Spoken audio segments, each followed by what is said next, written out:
149. In 1768 he published A Scheme for a New Alphabet and a Reformed Mode of Spelling, but since this required the creation of 6 additional letters, it can hardly be called a simplification. People began to feel passionate about it.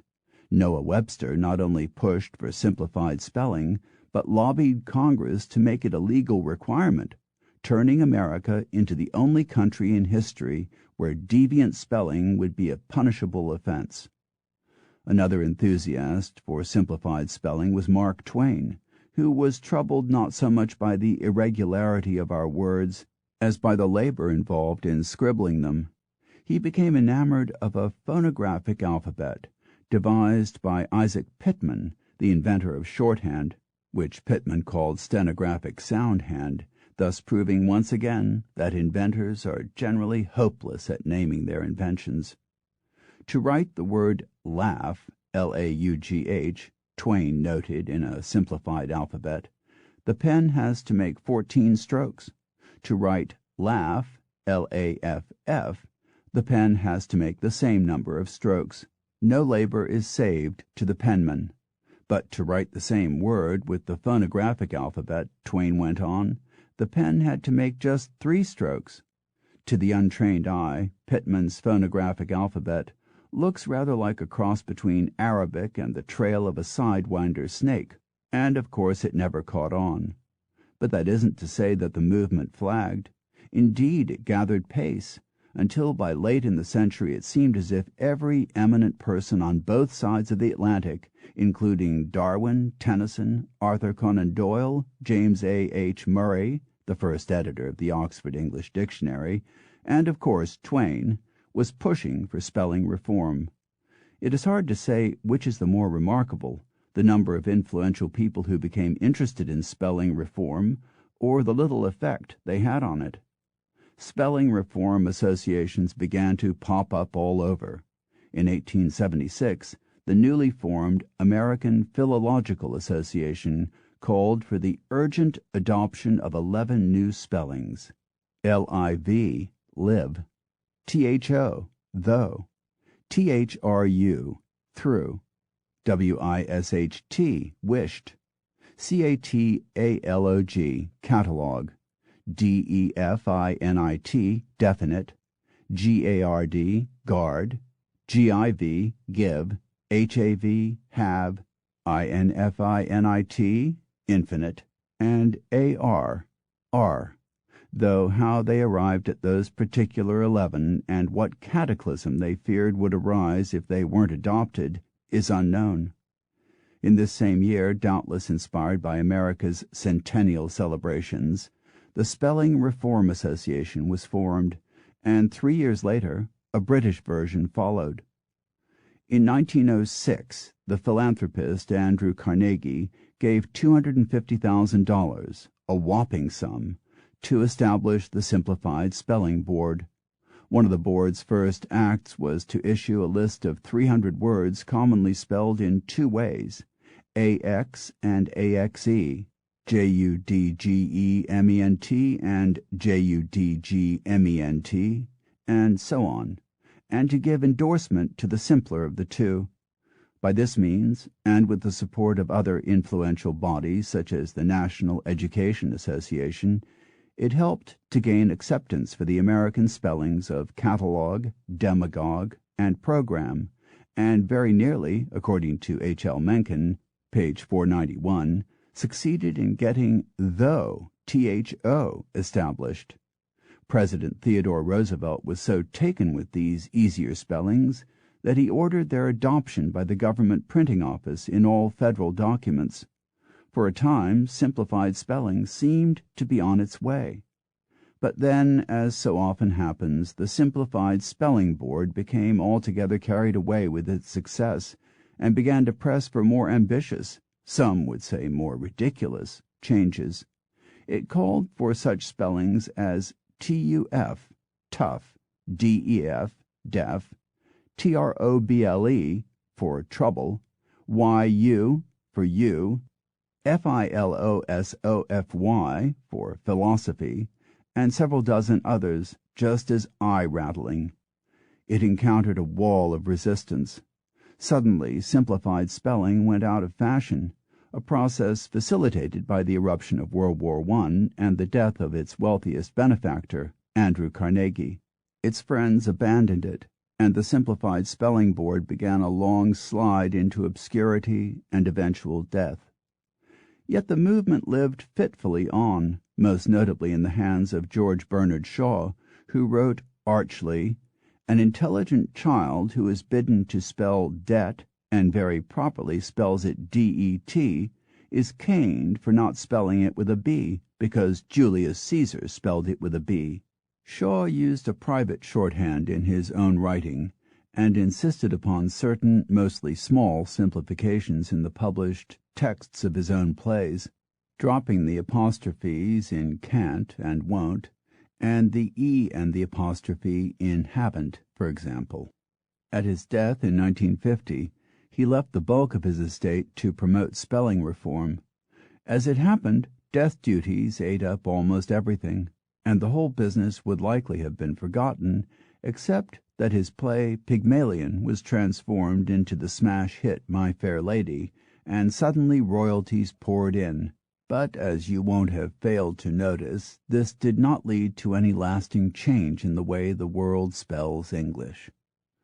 One of the last gasp holdouts against old-fashioned spellings was Colonel Robert R. McCormick, 1880 to 1955, editor and publisher of the Chicago Tribune, who for 2 generations insisted on such spellings as N-I-T-E for night, F-R-A-T-E for freight, I-L-A-N-D for island, C-I-G-A-R-E-T for cigarette, and some 300 others, though never all at once. After his death, most of the more jarring spellings were quietly dropped.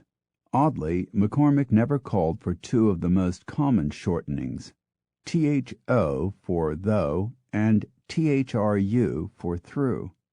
He just didn't like them, which, of course, is all the reason that is necessary when it's your newspaper. So, while spelling reform has exercised some of our finest minds for nearly 2 centuries, the changes attributable to these efforts have generally been few and frequently short-lived. The one notable exception is Noah Webster, about whom more in a later chapter, though even his changes were not nearly as far-ranging as he dreamed. What is less often noticed is that spelling reform has been quietly going on for centuries, in a small but not insignificant way, and without the benefit of any outside agencies. In that splendidly random way that characterizes most facets of English development, it just happened. Many words have shed a pointless final E, deposit, fossil, and secretariat, for instance. Music and physic similarly gave up their needless Ks. The tendency continues today with simplified spellings like CATALOG, DIALOG, and OMELET, gradually easing out the old spellings of CATALOGUE, DIALOGUE, and OMELETTE, at least in America. 200 years ago, there were scores of words that could be spelled in 2 or more ways, but today the list has shrunk to a handful. Axe, AX, AXE. Gray, GRAY, GREY. Inquire, INQUIRE, ENQUIRE. And, outside North America, jail, JAIL, GAOL. But even here there is a clear tendency in every English-speaking country to favor one form or the other, to move toward regularity. Even so, there is still, on the face of it, a strong case for spelling reform.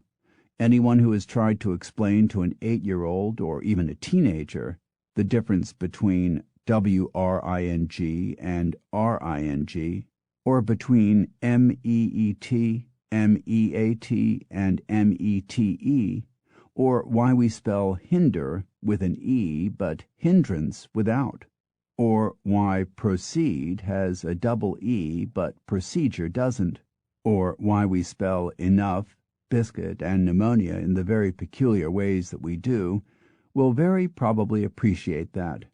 But calls for spelling reform inevitably overlook certain intractable problems. One is that the old spellings are well established, so well established that most of us don't notice that words like bread, thought, and once are decidedly unphonetic. Attempts to simplify and regularize English spelling almost always have a somewhat strange and inescapably arbitrary look about them, and of course they cause most readers to stumble. There is a great deal to be said for the familiarity of our spellings, even if they are not always sensible. What simplified spelling systems gain in terms of consistency, they often throw away in terms of clarity. EIGHT may be a peculiar way of spelling the number that follows 7, but it certainly helps to distinguish it from the past tense of eat. Similarly, the syllable seed can be spelled a variety of ways in English: S-E-E-D, S-E-C-E-D-E, P-R-O-C-E-E-D, S-U-P-E-R-S-E-D-E, but if in our quest for consistency we were to fix on the single spelling of, say, S-E-E-D, we wouldn't be able to distinguish between recede, R-E-S-E-E-D, and recede, R-E-C-E-D-E. F-I-S-S-U-R-E would become F-I-S-H-E-R. S-E-W and S-O-W would be S-O. There would be no way to distinguish between S-E-A-S and S-E-I-Z-E, F-L-E-E-S and F-L-E-A-S, A-L-O-U-D and A-L-L-O-W-E-D, C-H-A-N-C-E and C-H-A-N-T-S, A-I-R and H-E-I-R, W-R-E-S-T and R-E-S-T, F-L-U, F-L-U-E and F-L-E-W, W-E-A-T-H-E-R, W-H-E-T-H-E-R, and W-E-T-H-E-R, and countless others. Perplexity and ambiguity would reign. R-E-I-G-N, or R-A-I-N, or R-E-I-N. And who would decide which pronunciations would be supreme?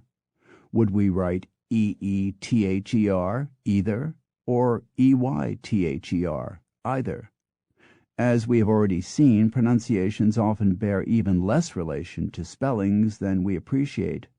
In spoken American English, many millions of people, perhaps the majority, say M-E-D-A-L for M-E-T-A-L, H-A-M-B-A-G for H-A-N-D-B-A-G, F-R-U-N-N-A-L for F-R-O-N-T-A-L, T-O-L-L-Y for T-O-T-A-L-L-Y, F-O-R-N for F-O-R-E-I-G-N, and N-O-O-K-U-L-A-R for N-U-C-L-E-A-R. Shall our spellings reflect these?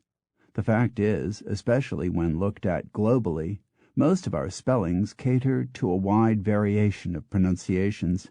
If we insisted on strictly phonetic renderings, girl would be G-U-R-L in most of America, though perhaps G-O-I-L in New York, G-E-L in London and Sydney, G-U-L-L in Ireland, G-I-L-L in South Africa, G-A-I-R-U-L-L in Scotland.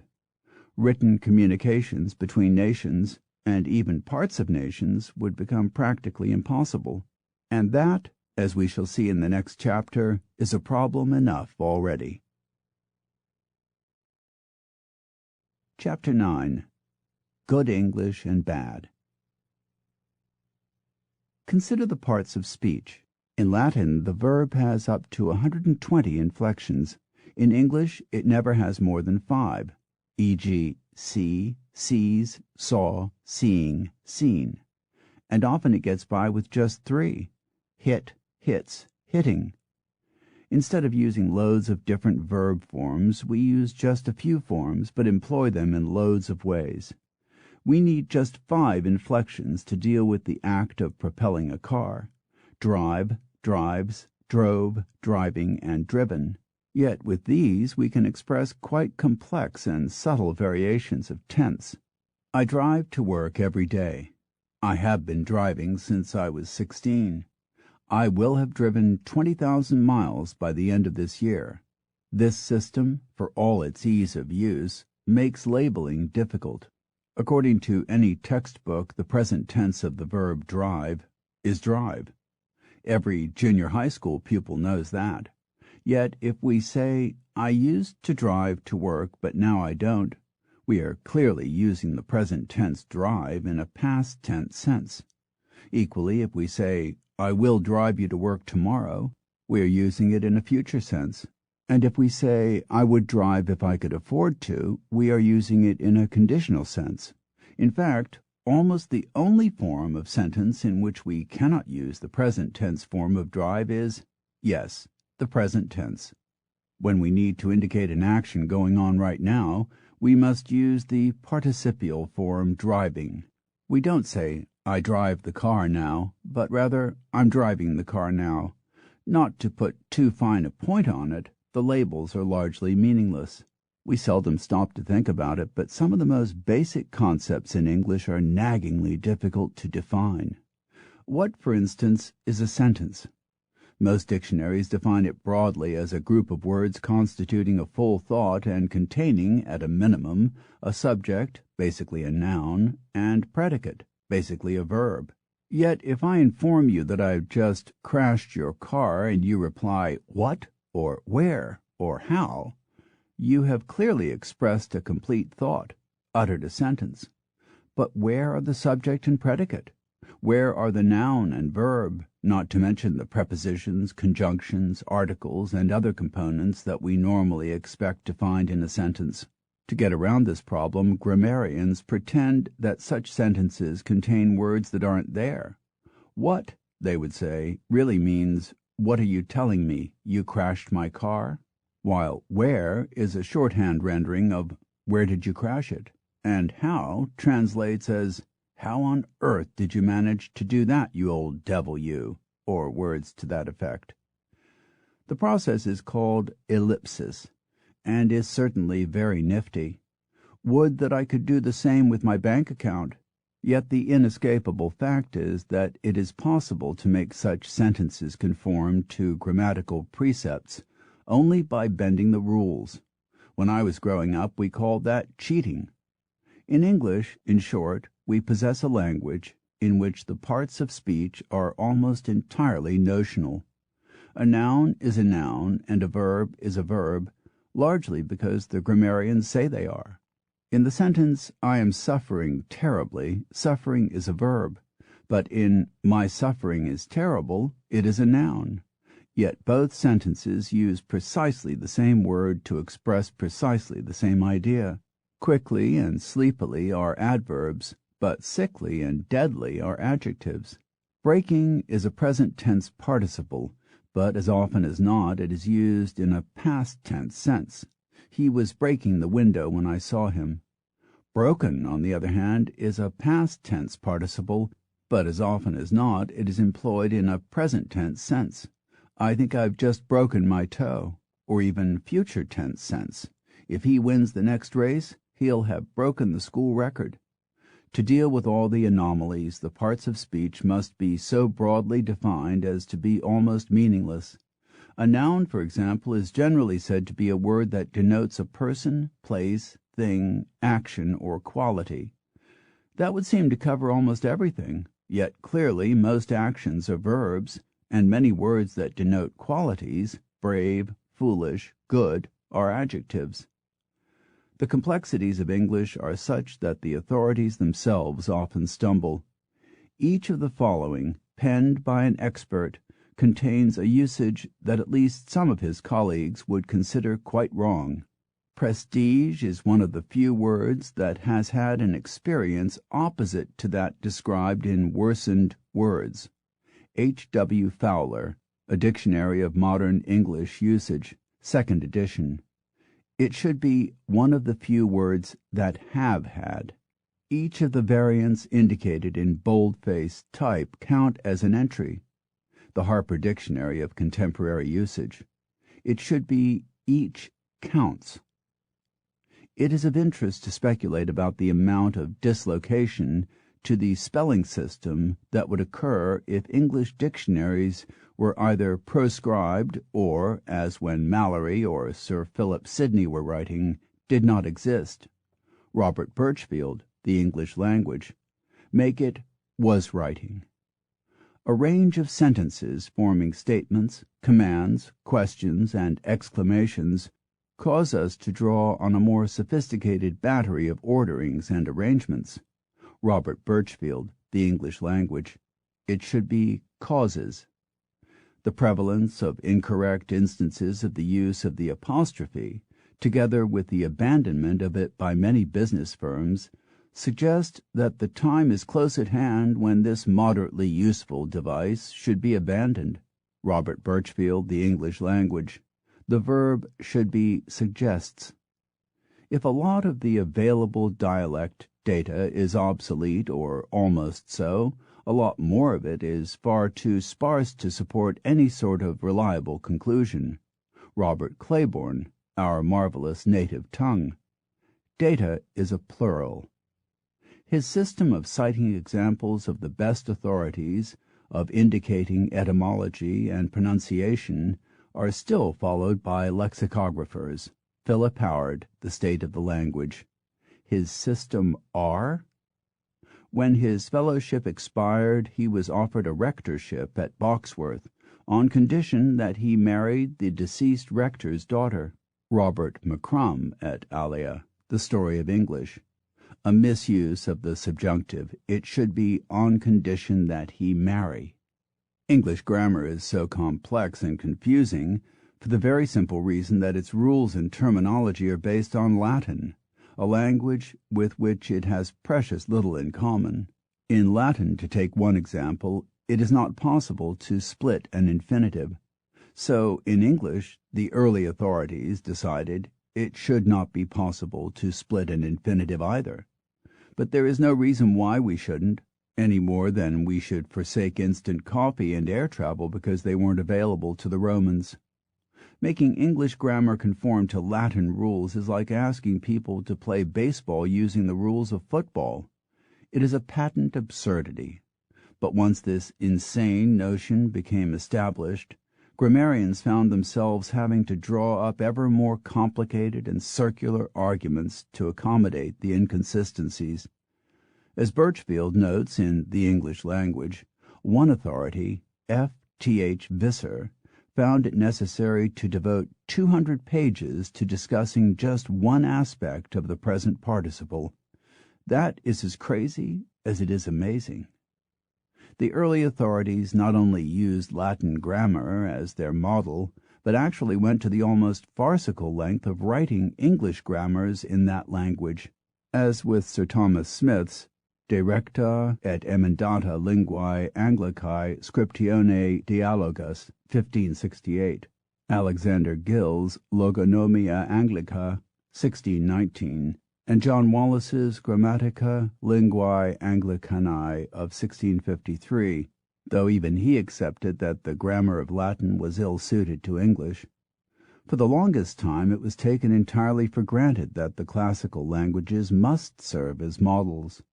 Dryden spoke for an age when he boasted that he often translated his sentences into Latin to help him decide how best to express them in English.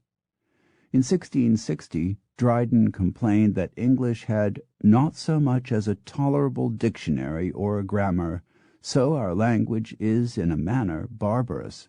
He believed there should be an academy to regulate English usage, and for the next 2 centuries many others would echo his view. In 1664, the Royal Society for the Advancement of Experimental Philosophy formed a committee to improve the English tongue, though nothing lasting seems to have come of it. 33 years later, in his Essay upon Projects, Daniel Defoe was calling for an academy to oversee the language. In 1712, Jonathan Swift joined the chorus with a proposal for correcting, improving, and ascertaining the English tongue. Some indication of the strength of feeling attached to these matters is given by the fact that in 1780, in the midst of the American Revolution, John Adams wrote to the President of Congress appealing to him to set up an academy for the purpose of refining, correcting, improving, and ascertaining the English language, a title that closely echoes, not to say plagiarizes, Swift's pamphlet of 68 years before. In 1806, the American Congress considered a bill to institute a national academy, and in 1820 an American Academy of Language and Belles Lettres, presided over by John Quincy Adams, was formed, though again without any resounding perpetual benefits to users of the language, and there were many other such proposals and assemblies. The model for all these was the Académie Française, founded by Cardinal Richelieu in 1635. In its youth, the Academy was an ambitious motivator of change. In 1762, after many years of work, it published a dictionary that regularized the spellings of some 5,000 words, almost a quarter of the words then in common use. It took the S out of words like estre and fenestre, making them être and fenêtre, and it turned roy and loy into roi and loi. In recent decades, however, the Academy has been associated with an almost Ayatollah-like conservatism. When in December 1988, over 90% of French schoolteachers voted in favor of a proposal to introduce the sort of spelling reforms the Academy itself had introduced 200 years earlier, the 40 venerable members of the Academy were, to quote the London Sunday Times, up in apoplectic arms at the thought of tampering with something as sacred as French spelling. Such is the way of the world. Among the changes the teachers wanted and the academicians did not were the removal of the circumflex on être, fenêtre, and other such words, and taking the X off plurals such as bureau, chevaux, and chateau, and replacing it with an S. Such actions underline the one almost inevitable shortcoming of national academies. However progressive and far-seeing they may be to begin with, they almost always exert over time a depressive effect on change. So it is probably fortunate that the English-speaking world never saddled itself with such a body, largely because as many influential users of English were opposed to academies as favored them. Samuel Johnson doubted the prospects of arresting change, and Thomas Jefferson thought it in any case undesirable. In declining an offer to be the first honorary president of the Academy of Language and Belles Lettres, he noted that had such a body been formed in the days of the Anglo-Saxons, English would now be unable to describe the modern world.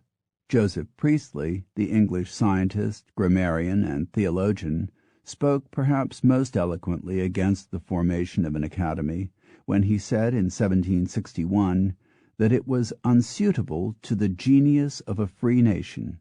We need make no doubt but that the best forms of speech will in time establish themselves by their own superior excellence, and in all controversies it is better to wait the decisions of time, which are slow and sure, than to take those of synods, which are often hasty and injudicious.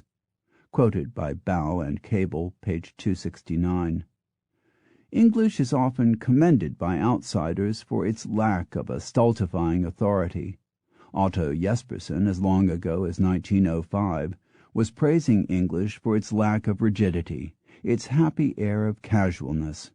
Likening French to the severe and formal gardens of Louis XIV, he contrasted it with English, which he said was laid out seemingly without any definite plan, and in which you are allowed to walk everywhere according to your own fancy, without having to fear a stern keeper enforcing rigorous regulations. Growth and Structure of the English Language, page 16. Without an official academy to guide us, the English-speaking world has long relied on self-appointed authorities such as the brothers H. W. and F. G. Fowler, and Sir Ernest Gowers of Britain, and Theodore Bernstein and William Safire in America, and of course countless others. These figures write books, give lectures, and otherwise do what they can, i.e. next to nothing, to try to stanch, not staunch, the perceived decline of the language.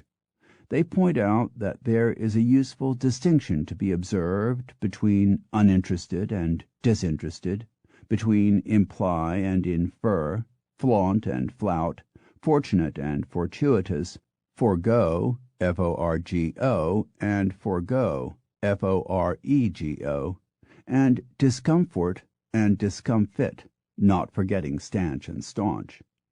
They point out that fulsome, properly used, is a term of abuse, not praise, that peruse actually means to read thoroughly, not glance through, that data and media are plurals, and from the highest offices in the land they are ignored. In the late 1970s, President Jimmy Carter betrayed a flaw in his linguistic armory when he said, "The government of Iran must realize that it cannot flaunt with impunity the expressed will and law of the world community." Flaunt means to show off. He meant flout. The day after he was elected president in 1988, George Bush told a television reporter he couldn't believe the enormity of what had happened. Had President-elect Bush known that the primary meaning of enormity is wickedness or evilness, he would doubtless have selected a more apt term. When this process of change can be seen happening in our lifetimes, it is almost always greeted with cries of despair and alarm.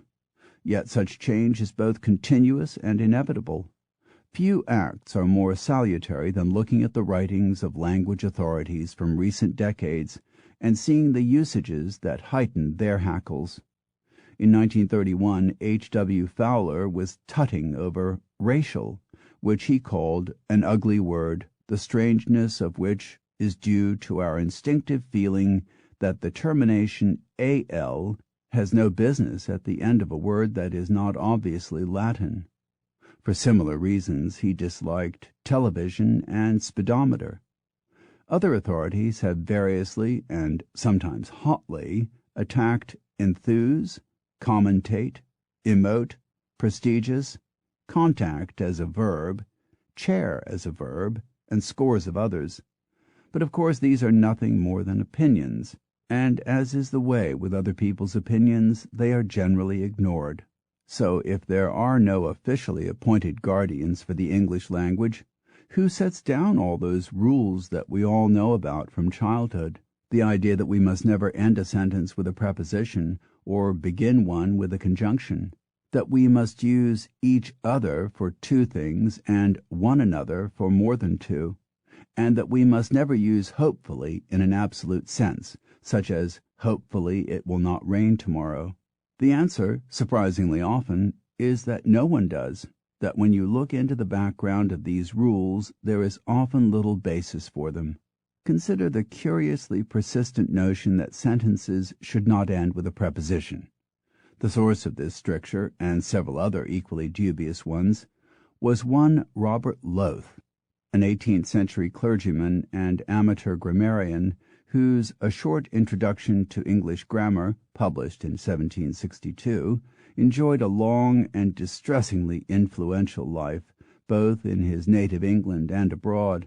It is to Loth we can trace many a pedant's most treasured notions, the belief that you must say different from rather than different to or different than, the idea that two negatives make a positive, the rule that you must not say the heaviest of two objects, but rather the heavier, the distinction between shall and will, and the clearly nonsensical belief that between can apply only to two things and among to more than two.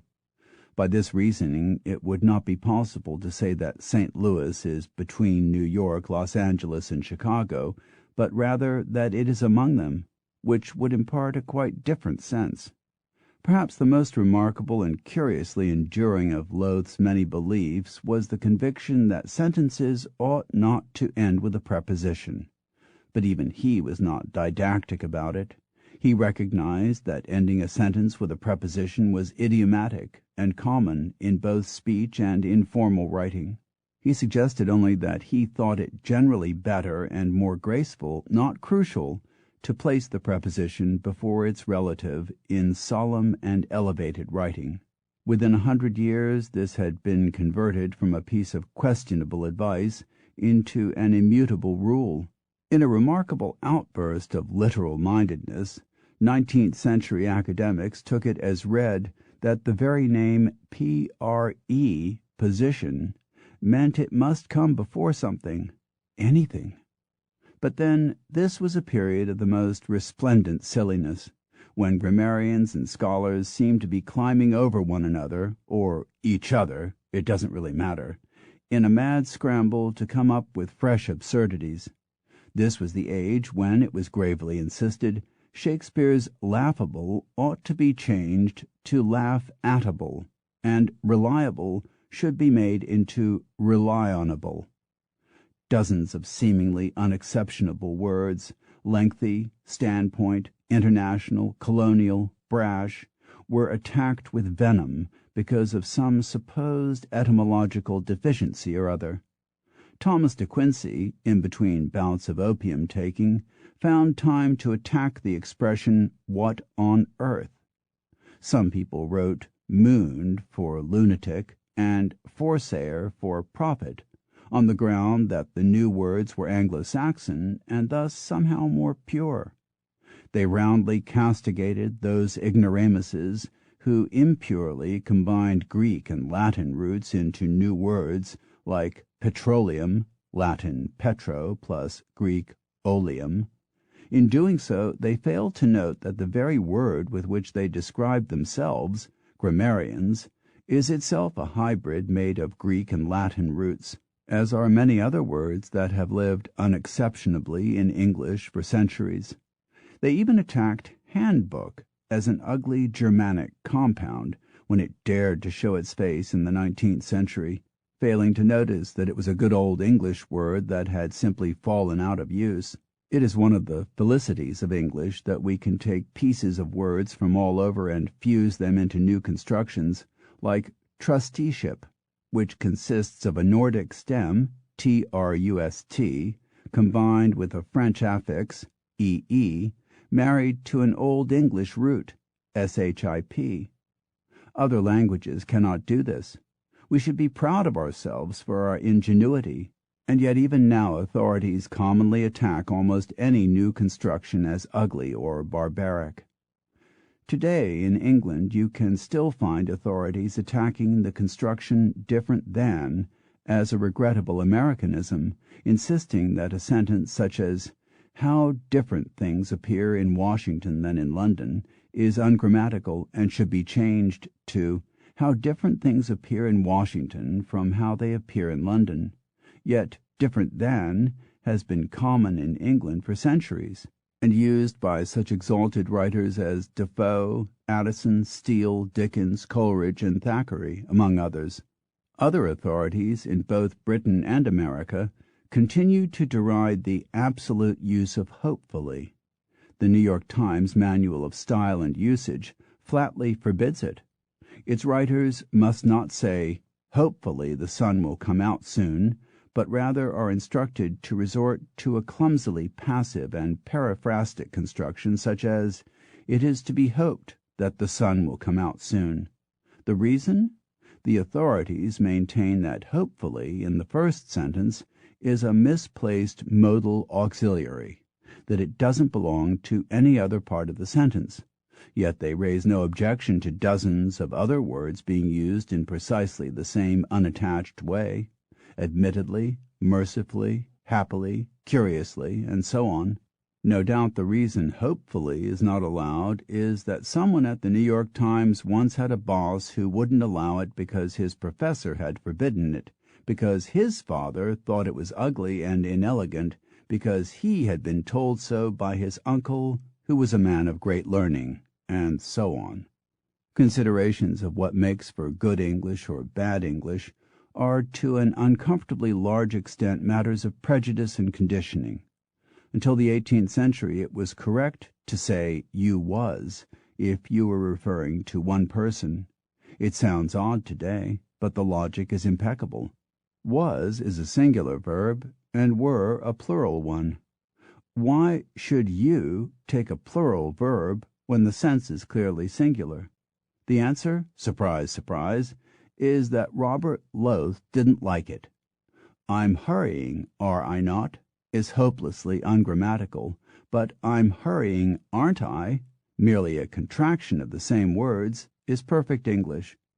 Many is almost always a plural, as in many people were there, but not when it is followed by a, as in many a man was there. There is no inherent reason why these things should be so. They are not defensible in terms of grammar. They are because they are. Nothing illustrates the scope for prejudice in English better than the issue of the split infinitive. Some people feel ridiculously strongly about it. When the British Conservative politician Jock Bruce Gardine was Economic Secretary to the Treasury in the early 1980s, he returned, unread, any departmental correspondence containing a split infinitive.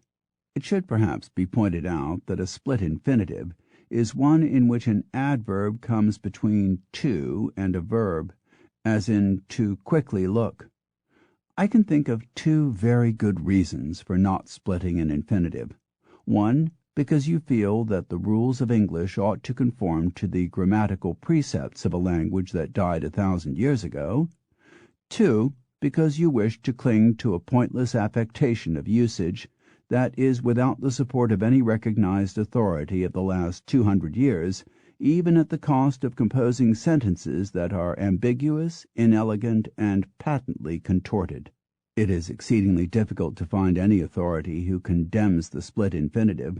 Theodore Bernstein, H. W. Fowler, Ernest Gowers, Eric Partridge, Rudolph Flesch, Wilson Follett, Roy H. Copperud, and others too tedious to enumerate here, all agree that there is no logical reason not to split an infinitive. Otto Jespersen even suggests that, strictly speaking, it isn't actually possible to split an infinitive. As he puts it, to is no more an essential part of an infinitive than the definite article is an essential part of a nominative, and no one would think of calling the good man a split nominative. Growth and Structure of the English Language, page 222. Lacking an academy as we do, we might expect dictionaries to take up the banner of defenders of the language, but in recent years they have increasingly shied away from the role. A perennial argument with dictionary makers is whether they should be prescriptive, that is, whether they should prescribe how language should be used, or descriptive, that is, merely describe how it is used without taking a position. The most notorious example of the descriptive school was the 1961 Webster's Third New International Dictionary, popularly called Webster's Unabridged, whose editor, Philip Gove, believed that distinctions of usage were elitist and artificial.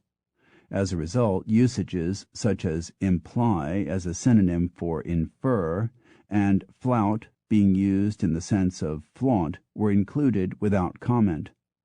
The dictionary provoked further antagonism, particularly among members of the U.S. Trademark Association, by refusing to capitalize trademarked words. But what really excited outrage was its remarkable contention that ain't was used orally in most parts of the U.S. by many cultivated speakers. So disgusted was the New York Times with the new dictionary that it announced it would not use it, but would continue with the 1934 edition, prompting the language authority Bergen Evans to write, "Anyone who solemnly announces in the year 1962 that he will be guided in matters of English usage by a dictionary published in 1934 is talking ignorant and pretentious nonsense," and he pointed out that the issue of the Times announcing the decision contained 19 words condemned by the Second International. Since then, other dictionaries have been divided on the matter. The American Heritage Dictionary, first published in 1969, instituted a usage panel of distinguished commentators to rule on contentious points of usage, which are discussed, often at some length, in the text. But others have been more equivocal, or prudent, or spineless, depending on how you view it. The Revised Random House Dictionary of the English Language, published in 1987, accepts the looser meaning for most words, though often noting that the newer usage is frowned on by many, a curiously timid approach that at once acknowledges the existence of expert opinion and yet constantly places it at a distance.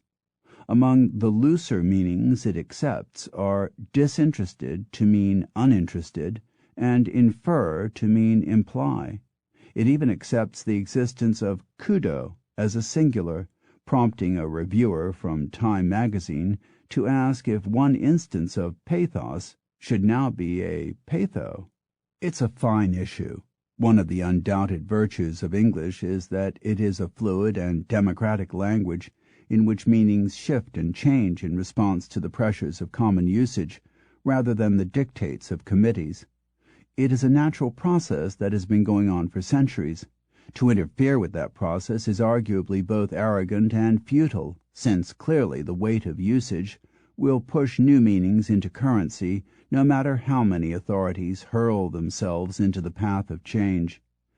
But at the same time, it seems to me there is a case for resisting change, at least slapdash change. Even the most liberal descriptivist would accept that there must be some conventions of usage. We must agree to spell cat C-A-T and not E-L-E-P-H-A-N-T, and we must agree that by that word we mean a small furry quadruped that goes meow and sits comfortably on one's lap, and not a large lumbering beast that grows tusks and is exceedingly difficult to housebreak. In precisely the same way, clarity is generally better served if we agree to observe a distinction between imply and infer, forego, F-O-R-E-G-O, and forego, F-O-R-G-O, fortuitous and fortunate, uninterested and disinterested, and many others. As John Chardy observed, resistance may in the end prove futile, but at least it tests the changes and makes them prove their worth. Perhaps for our last words on the subject of usage, we should turn to the last words of the venerable French grammarian Dominique Bonheur, who proved on his deathbed that a grammarian's work is never done, when he turned to those gathered loyally around him and whispered, "I am about to, or I am going to, die. Either expression is used." Chapter 10. Order out of Chaos. How big is the English language? That's not an easy question. Samuel Johnson's dictionary contained 43,000 words. The unabridged Random House of 1987 has 315,000. Webster's Third New International of 1961 contains 450,000. And the Revised Oxford English Dictionary of 1989 has 615,000 entries. But in fact, this only begins to hint at the total. For one thing, meanings in English are much more various than a bald count of entry words would indicate. The mouse that scurries across your kitchen floor and the mouse that activates your personal computer clearly are two quite separate entities. Shouldn't they then be counted as two words? And then what about related forms like mousy, mouse-like, and mice? Shouldn't they also count as separate words? Surely there is a large difference between something that is a mouse and something that is merely mousy.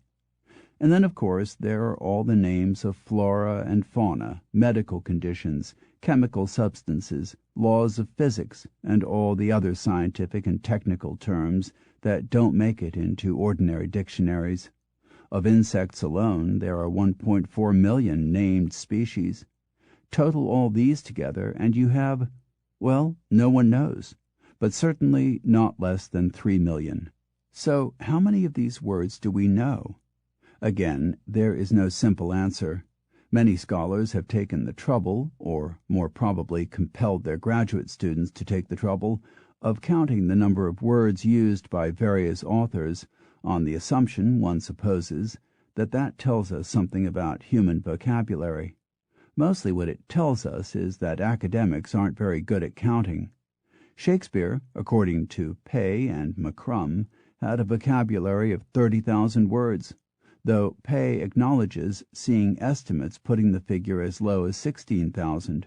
Lincoln Barnett puts it at 20 to 25,000, but most other authorities, Shipley, Bowen, Cable, Howard, put the number at a reassuringly precise 17,677.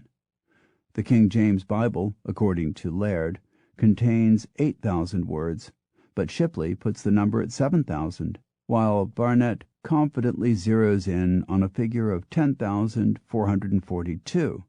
Who knows who's right? One glaring problem with even the most scrupulous tabulation is that the total number of words used by an author doesn't begin to tell us the true size of his vocabulary. I know the meanings of frangible, spiffing, and cutesy-poo, but have never had occasion to write them before now. A man of Shakespeare's linguistic versatility must have possessed thousands of words that he never used because he didn't like or require them. Not once in his plays can you find the words Bible, Trinity, or Holy Ghost, and yet that is not to suggest that he was not familiar with them. Estimates of the size of the average person's vocabulary are even more contentious. Max Müller, a leading German philologist at the end of the 19th century and beginning of the 20th century, thought the average farm laborer had an everyday vocabulary of no more than 300 words. Pay cites an English study of fruit pickers, which put the number at no more than 500, though he himself thought that the figure was probably closer to 30,000. Stuart Berg Flexner, the noted American lexicographer, suggests that the average well-read person has a vocabulary of about 20,000 words and probably uses about 1,500 to 2,000 in a normal week's conversations. McCrum puts an educated person's vocabulary at about 15,000. There are endless difficulties attached to judging how many words a person knows. Consider just one. If I ask you what incongruent means and you say it means not congruent, you are correct. That is the first definition given in most dictionaries, but that isn't to say that you have the faintest idea what the word means. Every page of the dictionary contains words we may not have encountered before: inflationist, forbiddance, moosewood, pulsative, and yet whose meanings we could very probably guess. At the same time, there are many words that we use every day and clearly know, and yet might have difficulty proving. How would you define the, or what, or am, or very? Imagine trying to explain to a Martian in a concise way just what is. And then what about all those words with a variety of meanings? Take step. The American Heritage Dictionary lists a dozen common meanings for the word, ranging from the act of putting one foot in front of the other to the name for part of a staircase. We all know all these meanings, yet if I gave you a pencil and a blank sheet of paper, could you list them? Almost certainly not. The simple fact is that it is hard to remember what we remember, so to speak. Put another way, our memory is a highly fickle thing. Dr. Alan Baddeley, a British authority on memory, cites a study in which people were asked to name the capital cities of several countries. Most had trouble with the capitals of countries like Uruguay and Bulgaria, but when they were told the initial letter of the capital city, they often suddenly remembered, and their success rate soared. In another study, people were shown long lists of random words, and then asked to write down as many of them as they could remember. A few hours later, without being shown the list again, they were asked to write down as many of the words as they could remember then. Almost always the number of words would be nearly identical, but the actual words recalled from one test to another would vary by 50% or more. In other words, there is vastly more verbal information locked away in our craniums than we can get out at any one time. So the problem of trying to assess accurately just how much verbal material we possess in total is fraught with difficulties. For this reason, educational psychologists have tended to shy away from such studies, and such information as exists is often decades old. One of the most famous studies was conducted in 1940. In it, two American researchers, R.H. Seashore and L.D. Eckerson, selected a random word from each left-hand page of a Funk and Wagnall standard desktop dictionary and asked a sampling of college students to define those words or use them in a sentence. By extrapolating those results onto the number of entries in the dictionary, they concluded that the average student had a vocabulary of about 150,000 words, obviously very much larger than previously supposed. A similar study carried out by K.C. Diller in 1978, cited by Aitchison in Words in the Mind, put the vocabulary level even higher, at about 250,000 words. On the other hand, Jespersen cites the case of a certain Professor E.S. Holden, who early in the 20th century laboriously tested himself on every single word in Webster's dictionary and arrived at a total of just 33,456 known words. It is clearly unlikely that a university professor's vocabulary would be 4 to 6 times smaller than that of the average student. So such studies would seem to tell us more about the difficulties of framing tests than about the size of our vocabularies. What is certain is that the number of words we use is very much smaller than the number of words we know.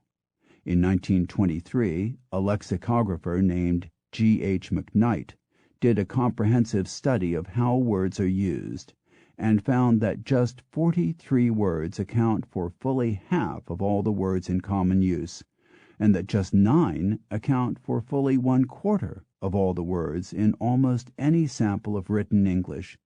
Those 9 are and, be, have, it, of, the, to, will, and you. By virtue of their brevity, dictionary definitions often fail to convey the nuances of English. Rank and rancid mean roughly the same thing, but as Aitchison notes, we would never talk about eating rank butter or wearing rancid socks.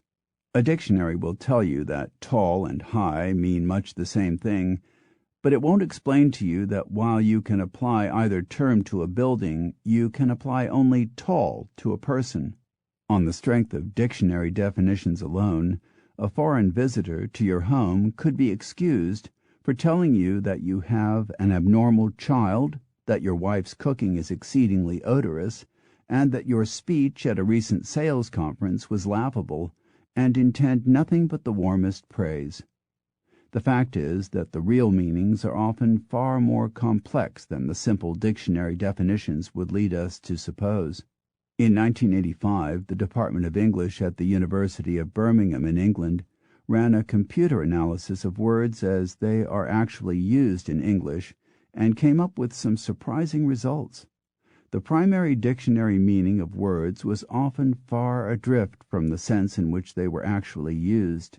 Keep, for instance, is usually defined as to retain, but in fact the word is much more often employed in the sense of continuing, as in keep cool and keep smiling. See is only rarely required in the sense of utilizing one's eyes, but much more often used to express the idea of knowing, as in I see what you mean. Give, even more interestingly, is most often used, to quote the researchers, as mere verbal padding, as in give it a look or give a report. London Sunday Times, March 31, 1985. In short, dictionaries may be said to contain a certain number of definitions, but the true number of meanings contained in those definitions will always be much higher. As the lexicographer J. Ato put it, The world's largest data bank of examples in context is dwarfed by the collection we all carry around subconsciously in our heads. English is changing all the time, and at an increasingly dizzy pace. At the beginning of the 20th century, words were being added at the rate of about 1,000 a year. Now, according to a report in the New York Times, April 3, 1989, the increase is closer to 15,000 to 20,000 a year. In 1987, when Random House produced the second edition of its masterly 12-pound unabridged dictionary, it included over 50,000 words that had not existed 21 years earlier, and 75,000 new definitions of old words. Of its 315,000 entries, 210,000 had to be revised. That is a phenomenal amount of change in just 2 decades. The new entries included preppy, quark, flexitime, chairperson, sunblocker, and the names of 800 foods that had not existed or been generally heard of in 1966: tofu, pina colada, chapati, sushi, and even crepes. Unabridged dictionaries have about them a stern, immutable air, as if here the language has been captured once and for all, and yet from the day of publication they are inescapably out of date. Samuel Johnson recognized this when he wrote, "No dictionary of a living tongue can ever be perfect, since while it is hastening to publication, some words are budding and some are fading away." That, however, has never stopped anyone from trying, not least Johnson himself. The English-speaking world has the finest dictionaries, a somewhat curious fact when you consider that we have never formalized the business of compiling them. From the 17th century, when Cardinal Richelieu founded the Académie Française, dictionary making has been earnest work indeed. In the English-speaking world, the early dictionaries were almost always the work of one man, rather than a ponderous committee of academics, as was the pattern on the continent. In a kind of instinctive recognition of the mongrel, independent, idiosyncratic genius of the English tongue, these dictionaries were often entrusted to people bearing those very characteristics themselves. Nowhere was this more gloriously true than in the person of the greatest lexicographer of them all, Samuel Johnson. Johnson, who lived from 1709 to 1784, was an odd candidate for genius. Blind in one eye, corpulent, incompletely educated, by all accounts coarse in manner, he was an obscure scribbler from an impoverished provincial background when he was given a contract by the London publisher Robert Dodsley to compile a dictionary of English. Johnson's was by no means the first dictionary in English. From Cawdry's Table Alphabetical in 1604 to his opus a century and a half later, there were at least a dozen popular dictionaries, though many of these were either highly specialized or slight. Cawdry's Table Alphabetical contained just 3,000 words and ran to barely 100 pages. Many also had little claim to scholarship. Cawdry's, for all the credit it gets as the first dictionary, was a fairly sloppy enterprise. It gave the definition of aberration twice and failed to alphabetize correctly on other words. The first dictionary to aim for anything like comprehensiveness was the Universal Etymological Dictionary by Nathaniel Bailey, published in 1721, which anticipated Johnson's classic volume by 34 years and actually defined more words.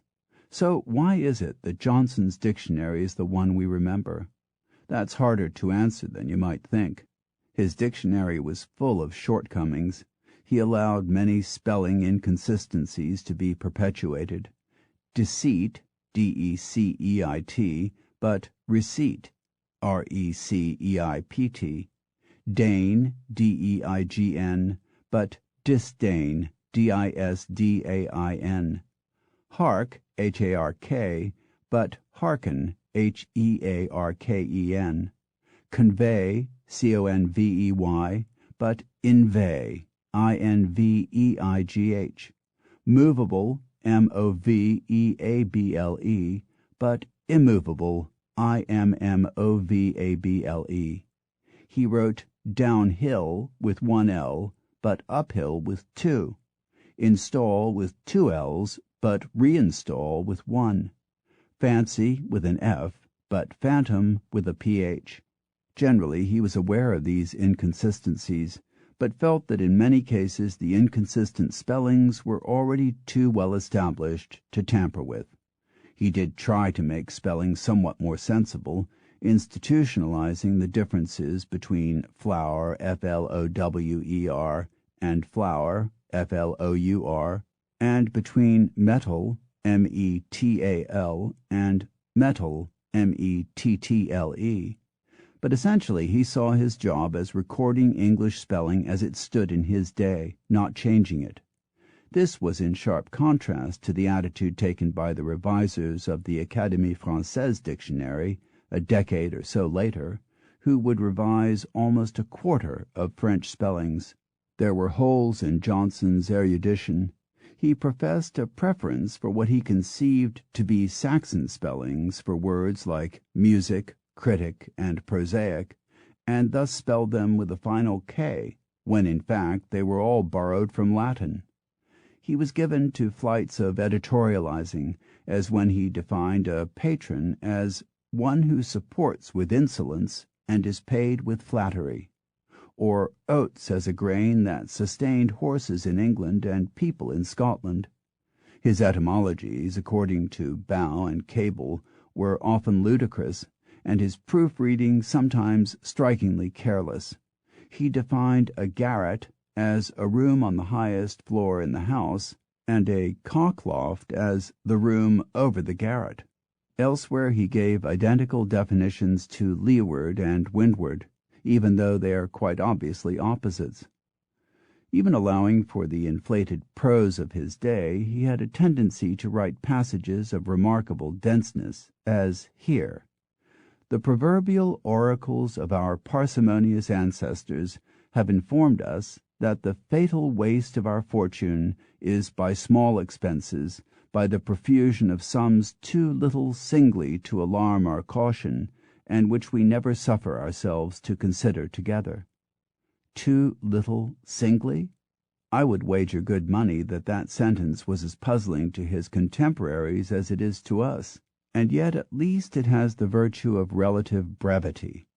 Often Johnson constructed sentences that ran to 250 words or more, which sound today uncomfortably like the ramblings of a man who has sat up far too late and drunk rather too much port. Yet for all that, his Dictionary of the English Language, published in 2 volumes in June 1755, is a masterpiece, one of the landmarks of English literature. Its definitions are supremely concise, its erudition magnificent, if not entirely flawless. Without a nearby library to draw on, and with appallingly little financial backing, his publisher paid him a grand total of just £1,575, less than £200 a year, from which he had to pay his assistants. Johnson worked from a garret room off Fleet Street, where he defined some 43,000 words, illustrated with more than 114,000 supporting quotations, drawn from every area of literature.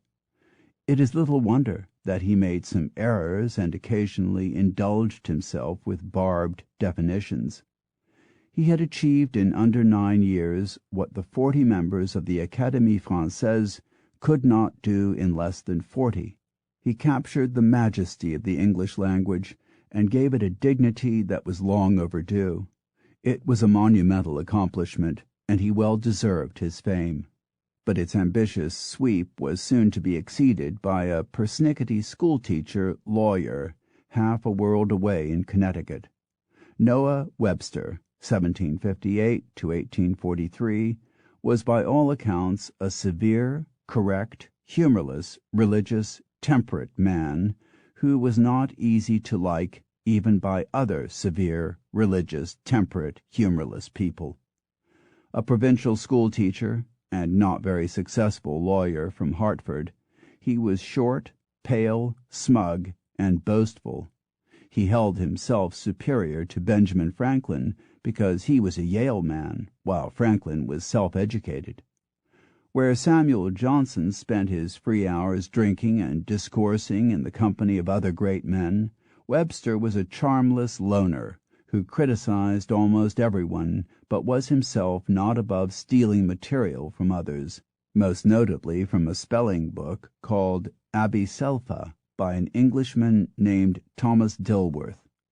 In the marvelously deadpan phrase of H.L. Mencken, Webster was sufficiently convinced of its merits to imitate it, even to the extent of lifting whole passages.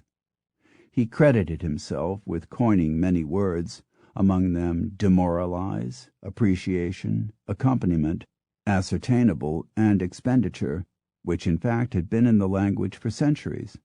He was also inclined to boast of learning that he simply did not possess.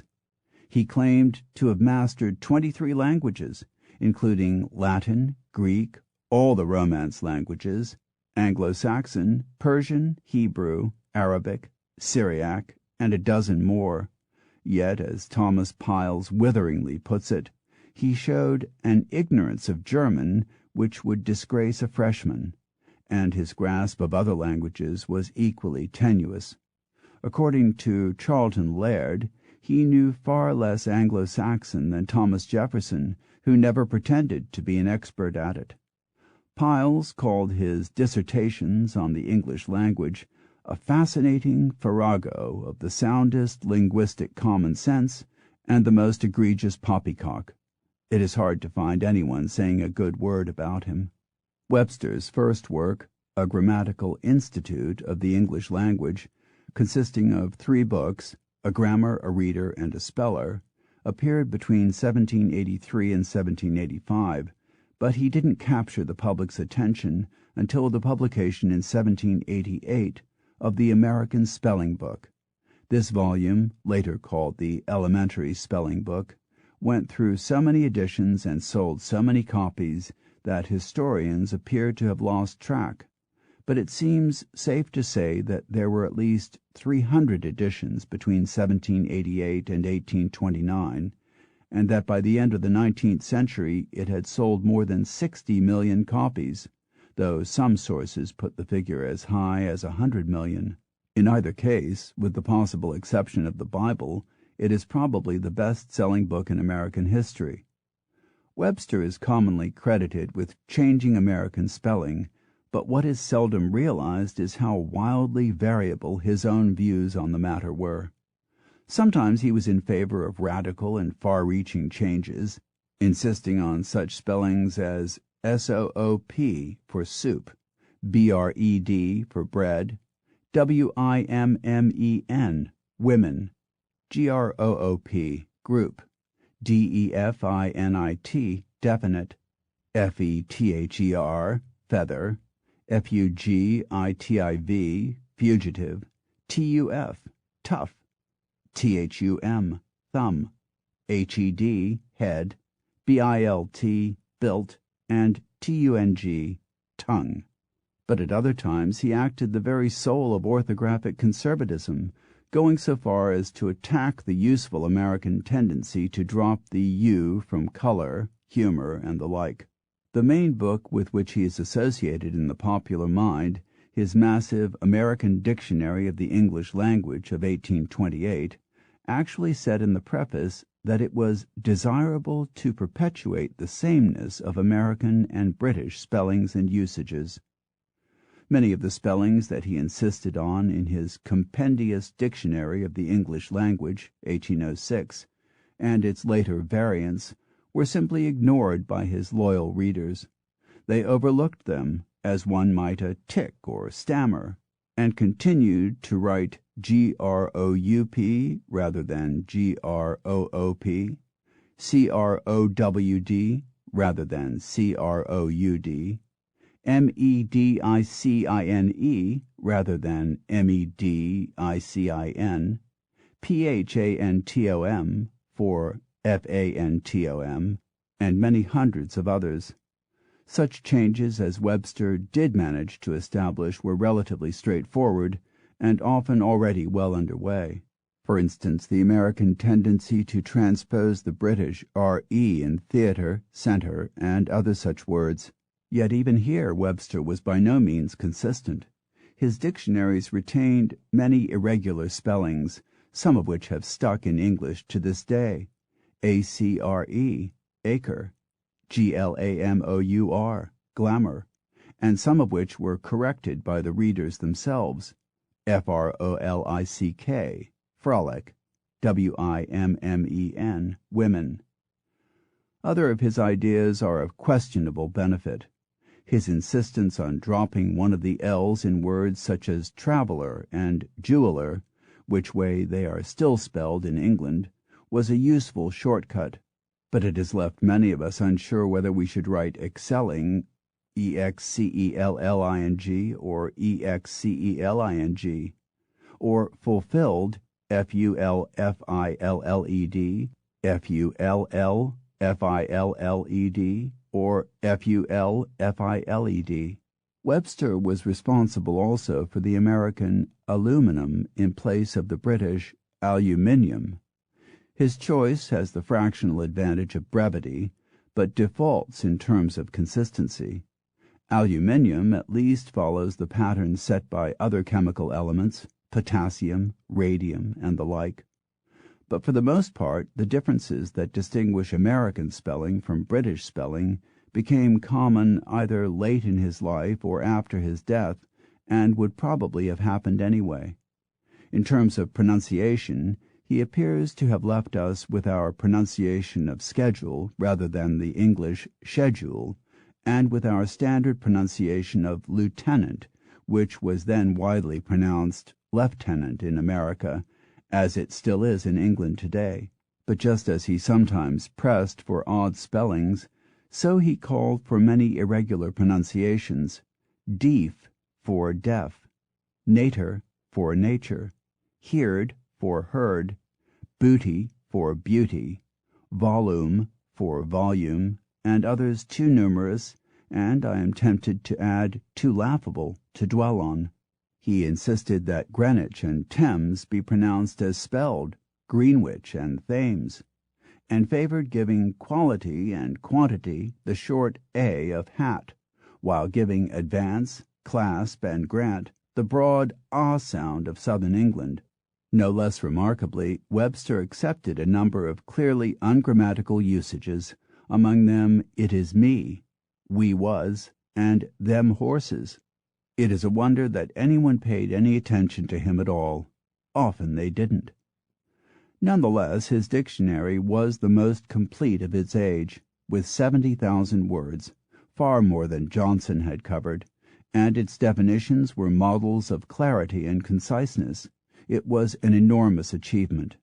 All Webster's work was informed by a passionate patriotism and the belief that American English was at least as good as British English.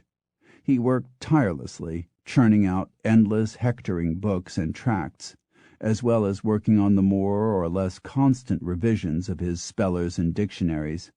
In between time he wrote impassioned letters to congressmen, dabbled in politics, proffered unwanted advice to presidents, led his church choir, lectured to large audiences, helped found Amherst College, and produced a sanitized version of the Bible, in which Onan doesn't spill his seed but simply frustrates his purpose, in which men don't have testicles but rather peculiar members, and in which women don't have wombs, or evidently anything else with which to contribute to the reproductive process. Like Samuel Johnson, he was a better lexicographer than a businessman. Instead of insisting on royalties, he sold the rights outright, and never gained the sort of wealth that his tireless labors merited.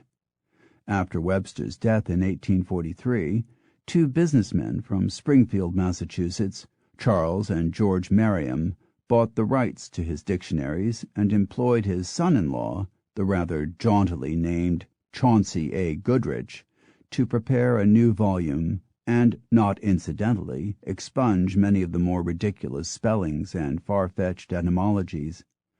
This volume, the first Merriam-Webster dictionary, appeared in 1847 and was an instant success. Soon almost every home had one. There is a certain neat irony in the thought that the book with which Noah Webster is now most closely associated wasn't really his work at all, and certainly didn't adhere to many of his most cherished precepts. In early February 1884, a slim paperback book bearing the title The New English Dictionary on Historical Principles, containing all the words in the language, obscenities apart, between A and ant, was published in Britain at the steepish price of 12 shillings and sixpence. This was the first of 12 volumes of the most masterly and ambitious philological exercise ever undertaken, eventually redubbed the Oxford English Dictionary. The intention was to record every word used in English since 1150 and to trace it back through all its shifting meanings, spellings, and uses to its earliest recorded appearance. There was to be at least one citation for each century of its existence and at least one for each slight change of meaning. To achieve this, almost every significant piece of English literature from the last 7.5 centuries would have to be not so much read as scoured. The man chosen to guide this enterprise was James Augustus Henry Murray, 1837 to 1915, a Scottish-born bank clerk, schoolteacher, and self-taught philologist. He was an unlikely and apparently somewhat reluctant choice to take on such a daunting task. Murray, in the best tradition of British eccentrics, had a flowing white beard and liked to be photographed in a long black housecoat with a mortar-board on his head. He had 11 children, all of whom were, almost from the moment they learned the alphabet, roped into the endless business of helping to sift through and alphabetize the several million slips of paper on which were recorded every twitch and burble of the language over 7 centuries. The ambition of the project was so staggering that one can't help wondering if Murray really knew what he was taking on. In point of fact, it appears he didn't. He thought the whole business would take a dozen years at most, and that it would fill half a dozen volumes covering some 6,400 pages. In the event, the project took more than 4 decades and sprawled across 15,000 densely printed pages. Hundreds of volunteers helped with the research, sending in citations from all over the world. Many of them were, like Murray, amateur philologists, and often they were as eccentric as he. One of the most prolific contributors was James Platt, who specialized in obscure words. He was said to speak 100 languages, and certainly knew as much about comparative linguistics as any man of his age, and yet he owned no books of his own. He worked for his father in the city of London, and each lunchtime collected 1 book, never more, from the reading room of the British Museum, which he would take home, devour, and replace with another volume the next day.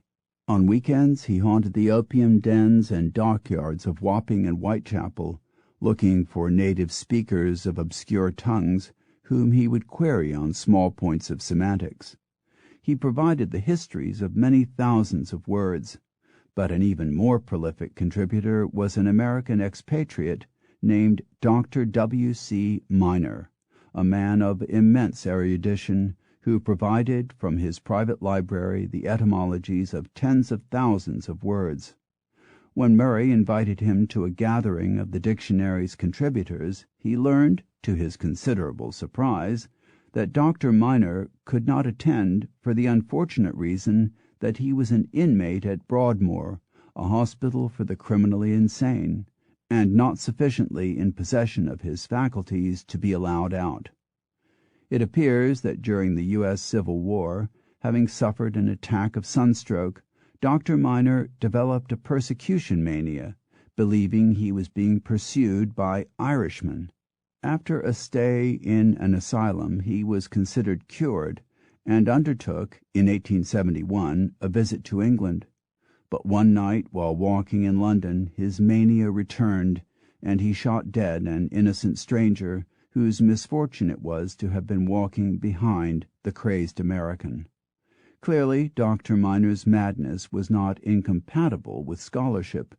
In 1 year alone, he made 12,000 contributions to the OED from the private library he built up at Broadmoor. Murray worked ceaselessly on his dictionary for 36 years, from his appointment to the editorship in 1879 to his death at the age of 78 in 1915. He was knighted in 1908. He was working on the letter U when he died, but his assistants carried on for another 13 years until, in 1928, the final volume, WISE to WYZEN, was issued. For some reason, Volume 12, XYZ, had appeared earlier. 5 years later, a corrected and slightly updated version of the entire set was reissued, under the name by which it has since been known, the Oxford English Dictionary. The completed dictionary contained 414,825 entries, supported by 1,827,306 citations, out of 6 million collected, described in 44 million words of text, spread over 15,487 pages. It is perhaps the greatest work of scholarship ever produced. The OED confirmed a paradox that Webster had brought to light decades earlier, namely that although readers will appear to treat a dictionary with the utmost respect, they will generally ignore anything in it that doesn't suit their tastes. The OED, for instance, has always insisted on IZE spellings for such words as characterize, itemize, and the like, and yet almost nowhere in England, apart from the pages of the Times newspaper, and not always there, are they observed. The British still spell almost all such words with ISE endings, and thus enjoy a consistency with words such as advertise, merchandise, and surprise that we in America fail to achieve. But perhaps the most notable of all the OED's minor quirks is its insistence that Shakespeare should be spelled Shakspere. After explaining at some length why this is the only correct spelling, it grudgingly acknowledges that the commonest spelling is perhaps, P-E-R-H, Shakespeare, to which we might add it certainly, CERT, is. In the spring of 1989, a second edition of the dictionary was issued, containing certain modifications, such as the use of the International Phonetic Alphabet instead of Murray's own quirky system. It comprised the original 12 volumes, plus 4 vast supplements issued between 1972 and 1989. Now sprawling over 20 volumes, the updated dictionary is a third bigger than its predecessor, with 615,000 entries, 2,412,000 supporting quotations, almost 60 million words of exposition, and about 350 million keystrokes of text, or one for each native speaker of English in the world. No other language has anything even remotely approaching it in scope. Because of its existence, more is known about the history of English than any other language in the world. Chapter 11.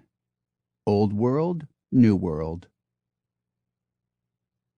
The first American pilgrims happened to live in the midst of perhaps the most exciting period in the history of the English language, a time when 12,000 words were being added to the language, and revolutionary activities were taking place in almost every realm of human endeavor. It was also a time of considerable change in the structure of the language. The 104 pilgrims who sailed from Plymouth in 1620 were among the first generation of people to use the S form on verbs, saying has rather than hath, runs rather than runneth. Similarly, thee and thou pronoun forms were dying out. Had the pilgrims come a quarter of a century earlier, we might well have preserved those forms as we preserved other archaisms such as gotten. The new settlers in America obviously had to come up with new words to describe their new world, and this necessity naturally increased as they moved inland. Partly this was achieved by borrowing from others who inhabited or explored the untamed continent. From the Dutch we took landscape, cookie, and caboose. We may also have taken Yankee as a corruption of the Dutch Jan Kees, John Cheese. The suggestion is that Jan Kees was a nonce name for a Dutchman in America, rather like John Bull for an Englishman, but the historical evidence is slight. Often the new immigrants borrowed Indian terms, though these could take some swallowing, since the Indian languages, particularly those of the eastern part of the continent, were inordinately agglomerative. As Mary Helen Doan notes in her excellent book on the rise of American English, Our Own Words, an early translator of the Bible into Iroquoian had to devise the word Kumakotonatu Tamuetitia Ongananonash for the phrase our question. In Massachusetts there was a lake that the Indians called Chargogago Manchaugago Chaubunagungamog, which is said to translate as you fish on that side, we'll fish on this side, and nobody will fish in the middle. Not surprisingly, such words were usually shortened and modified.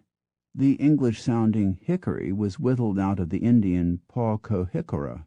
Raugraukun was hacked into raccoon, and Isquanterquashes into squash. Huchinu, the name of an Indian tribe noted for its homemade liquor, produced hooch. Some idea of the bewilderments of Indian orthography is indicated by the fact that Chippewa and Ojibwe are different names for the same tribe, as interpreted by different people at different times. Sometimes words went through many transformations before they sat comfortably on the English-speaking tongue. Manhattan has been variously recorded as Manhattes, Mantanes, Manhattones, Manhattesen, Manhattai, and at least half a dozen others. Even the simple word Iowa, according to Doan, has been recorded with 64 spellings. Despite the difficulties of rendering them into English, Indian names were borrowed for the names of more than half our states, and for countless thousands of rivers, lakes, and towns. Yet we borrowed no more than 3 or 4 dozen Indian words for everyday objects, among them canoe, raccoon, hammock, and tobacco.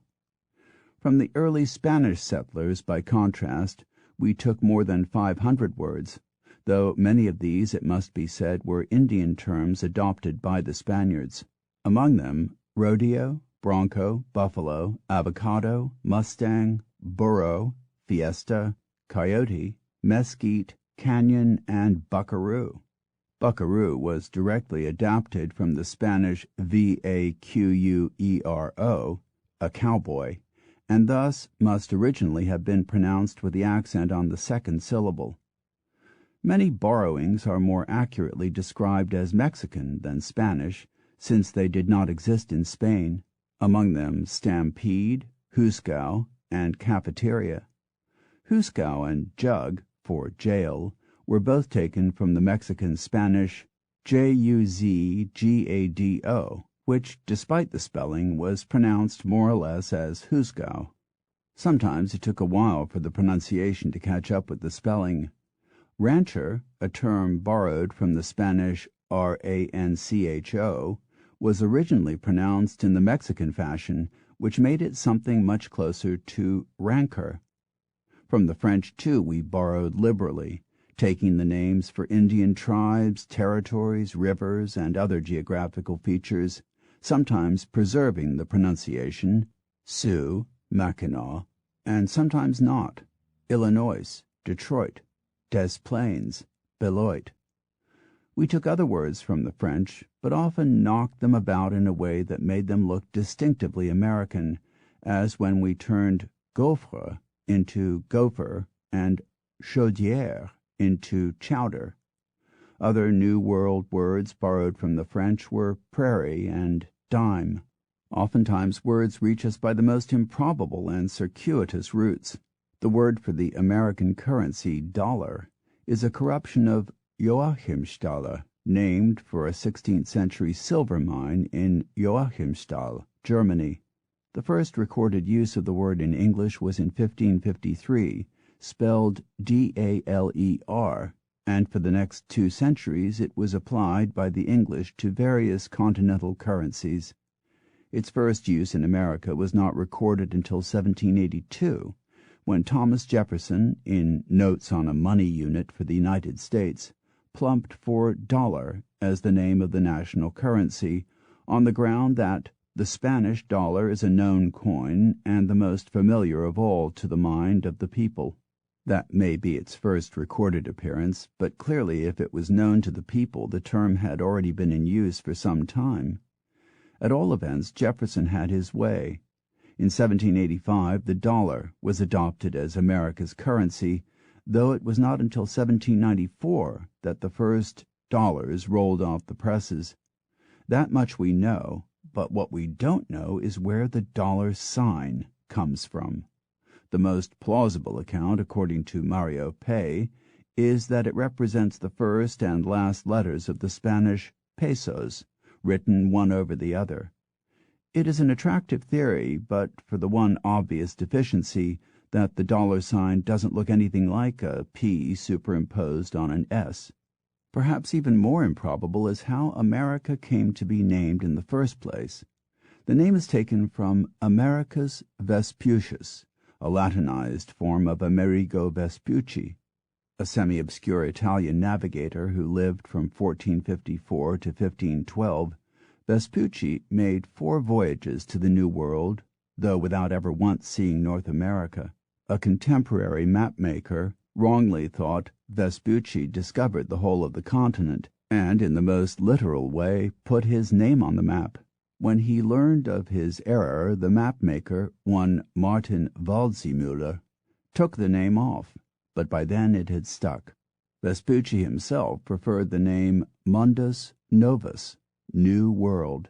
In addition to borrowing hundreds of words, the Mundus Novians, far better word, devised many hundreds of their own. The pattern was to take 2 already existing English words and combine them in new ways. Bullfrog, eggplant, grasshopper, rattlesnake, mockingbird, catfish. Sometimes, however, words from the Old World were employed to describe different but similar articles in the New. So beech, walnut, laurel, partridge, robin, oriole, hemlock, and even pond, which in England is an artificial lake, all describe different things on the 2 continents.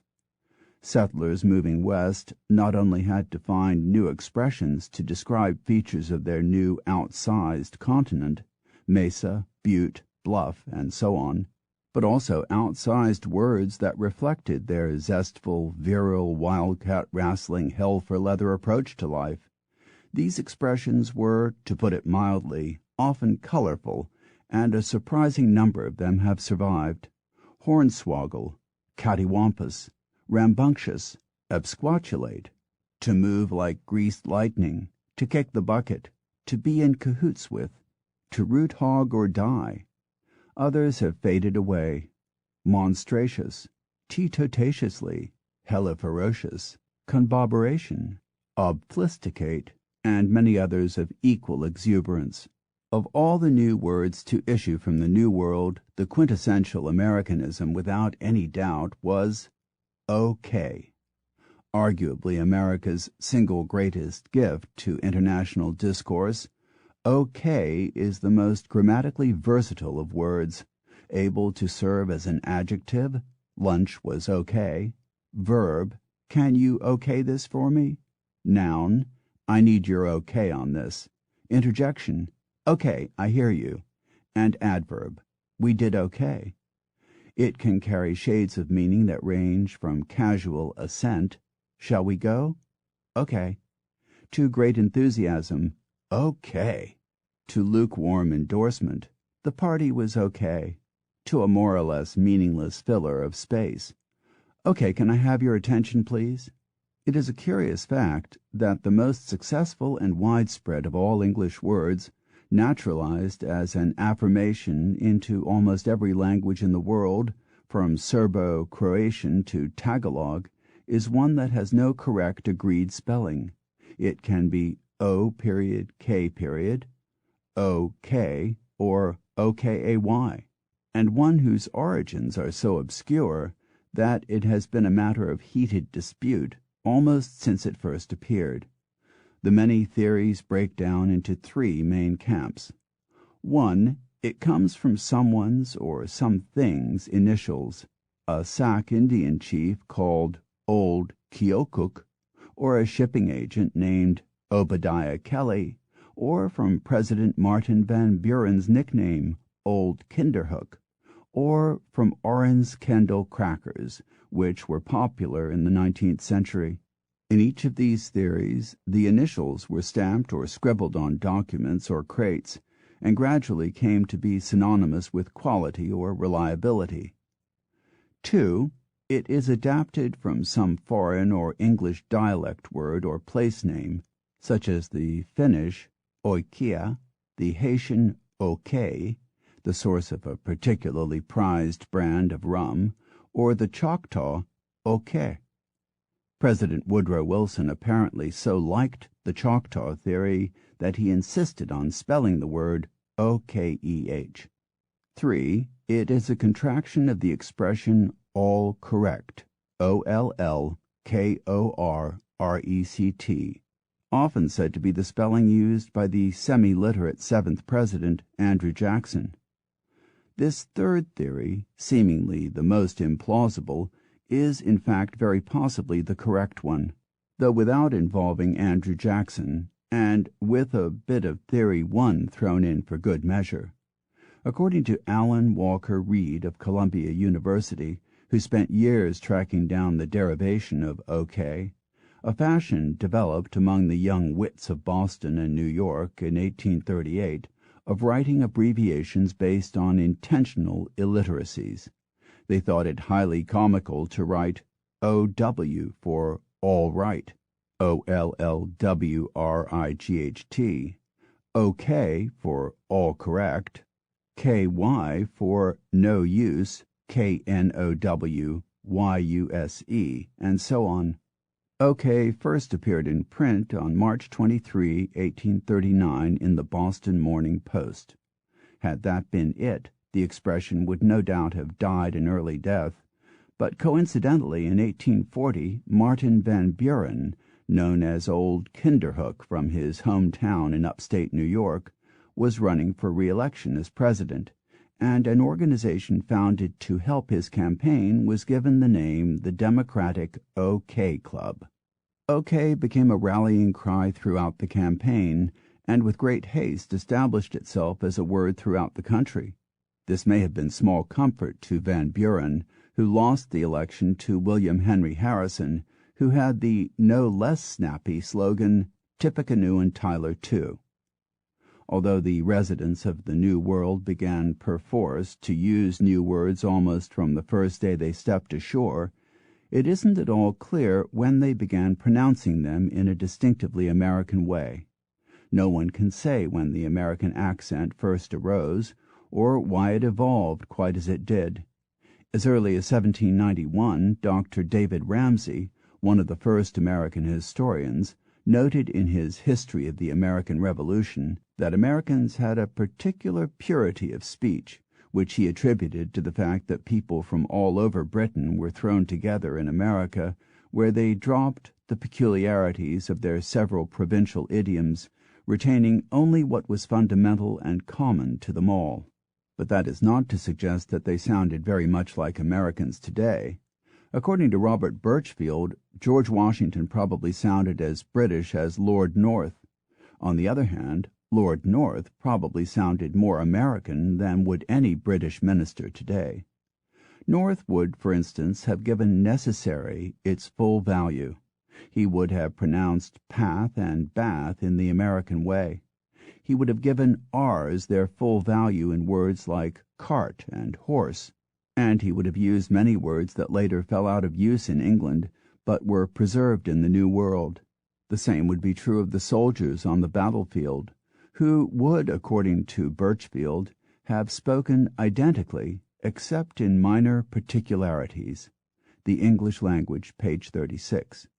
Soldiers from both sides would have tended not to say join and poison as we do today, but something closer to jine and pison. Speak and tea would have sounded to modern ears more like spake and tay. Certain and merchant more like sartain and marchant. It has been said many times that hostility toward Britain at the end of the Revolutionary War was such that America seriously considered adopting another language. The story has been repeated many times, even by as eminent an authority as Professor Randolph Quirk of Oxford, but it appears to be without foundation. Someone may have made such a proposal. At this remove we cannot be certain, but what we can say with confidence is that if such a proposal was made, it appears not to have stimulated any widespread public debate, which would seem distinctly odd in a matter of such moment. We also know that the Founding Fathers were so little exercised by the question of an official language for the United States that they made not one mention of it in the Constitution. So it seems evident that such a proposal was not treated seriously, if indeed it ever existed. What is certain is that many people, including both Thomas Jefferson and Noah Webster, expected American English to evolve into a separate language over time. Benjamin Franklin, casting an uneasy eye at the Germans in his native Pennsylvania, feared that America would fragment into a variety of speech communities, but neither of these things happened. It is worth looking at why they did not. Until about 1840, America received no more than about 20,000 immigrants a year, mostly from two places, Africa in the form of slaves and the British Isles. Total immigration between 1607 and 1840 was no more than 1 million. Then suddenly, thanks to a famine in Ireland in 1845 and immense political upheaval elsewhere, America's immigration became a flood. In the second half of the 19th century, 30 million people poured into the country, and the pace quickened further in the early years of the 20th century. In just 4 years at its peak, between 1901 and 1905, America absorbed 1 million Italians, 1 million Austro-Hungarians, and 500,000 Russians, plus tens of thousands of other people from scores of other places. At the turn of the century, New York had more speakers of German than anywhere in the world except Vienna and Berlin, more Irish than anywhere but Dublin, more Russians than in Kiev, more Italians than in Milan or Naples. In 1890, the United States had 800 German newspapers, and as late as the outbreak of World War I, Baltimore alone had 4 elementary schools teaching in German only. Often, naturally, these people settled in enclaves. John Russell Bartlett noted that it was possible to cross Oneida County, New York, and hear nothing but Welsh. Probably the most famous of these enclaves, certainly the most enduring, was that of the Amish who settled primarily in and around Lancaster County in southern Pennsylvania, and spoke a dialect that came to be known, misleadingly, as Pennsylvania Dutch. The name is a corruption of Deutsch, or German. Some 300,000 people in America still use Pennsylvania Dutch as their first language, and perhaps twice as many more can speak it. The large number is accounted for, no doubt, by the extraordinary insularity of most Amish, many of whom even now shun cars, tractors, electricity, and other refinements of modern life. Pennsylvania Dutch is a kind of institutionalized broken English, arising from adapting English words to German syntax and idiom. Probably the best known of their expressions is "outen the light," for "put out the light." Among others, "Nice day, say not?" Nice day, isn't it? What's the matter of him? What's the matter with him? It's going to give rain. It's going to rain. Come in and eat yourself. Come and have something to eat. It wonders me where it could be. I wonder where it could be. Pennsylvania Dutch speakers also have a tendency to speak with semi-Germanic accents, saying George for George, britches for bridges, and tolt for told. Remarkably, many of them still have trouble, despite more than 2 centuries in America, with V and TH sounds, saying wisit for visit and zis for this. But 2 things should be borne in mind. First, Pennsylvania Dutch is an anomaly, nurtured by the extreme isolation from modern life of its speakers, and second, it is an English dialect. That is significant. Throughout the 19th century and often into the 20th century, it was easy to find isolated speech communities throughout much of America. Norwegians in Minnesota and the Dakotas, Swedes in Nebraska, Germans in Wisconsin and Indiana, and many others. It was natural to suppose that the existence of these linguistic pockets would lead the United States to deteriorate into a variety of regional tongues, rather as in Europe, or at the very least result in widely divergent dialects of English, each heavily influenced by its prevailing immigrant group. But of course nothing of the sort happened. In fact, the very opposite was the case. Instead of becoming more divergent, people over the bulk of the American mainland continued to evince a more or less uniform speech. Why should that be? There were 3 main reasons. First, the continuous movement of people back and forth across the continent militated against the formation of permanent regionalisms. Americans enjoyed social mobility long before sociologists thought up the term. Second, the intermingling of people from diverse backgrounds worked in favor of homogeneity. Third, and above all, social pressures and the desire for a common national identity encouraged people to settle on a single way of speaking. People who didn't blend in risked being made to feel like outsiders. They were given names that denigrated their backgrounds. Wop, from the Italian guapo, a strutting fellow. Kraut, from the supposed German fondness for sauerkraut. Yid, for Yiddish speakers. Dago, from the Spanish Diego. Kike, from the K-I and K-Y endings on many Jewish names. Bohunk, from Bohemian Hungarian. Mix and Paddies for the Irish. As we shall see in the chapter on dialects, the usual pattern was for the offspring of immigrants to become completely assimilated, to the point of being unable to speak their parents' language. Occasionally physical isolation, as with the Cajuns in Louisiana or the Gullah speakers on the Sea Islands off the East Coast, enabled people to be more resistant to change. It has often been said that if you want to hear what the speech of Elizabethan England sounded like, you should go to the hills of Appalachia or the Ozarks, where you can find isolated communities of people still speaking the English of Shakespeare. To be sure, many of the words and expressions that we think of today as hillbilly words, afeard, tetchy, consarnate, yorn for yours, his'n for his, et for ate, sassy for saucy, jined for joined, and scores of others, do indeed reflect the speech of Elizabethan London, but much the same claim could be made for the modern-day speech of Boston or Charleston, or indeed almost anywhere else. After all, every person in America uses a great many expressions and pronunciations familiar to Shakespeare, but which have since died out in England.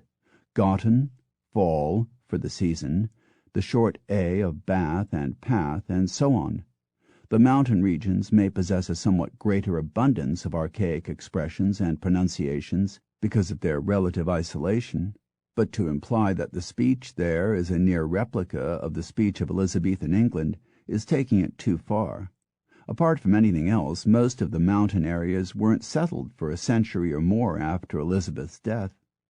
H. L. Mencken traced this belief to an early authority, one A. J. Ellis, and then plunged the dagger in with the conclusion that Ellis was densely ignorant of the history of the English settlements in America and ascribed to them a cultural isolation that never existed.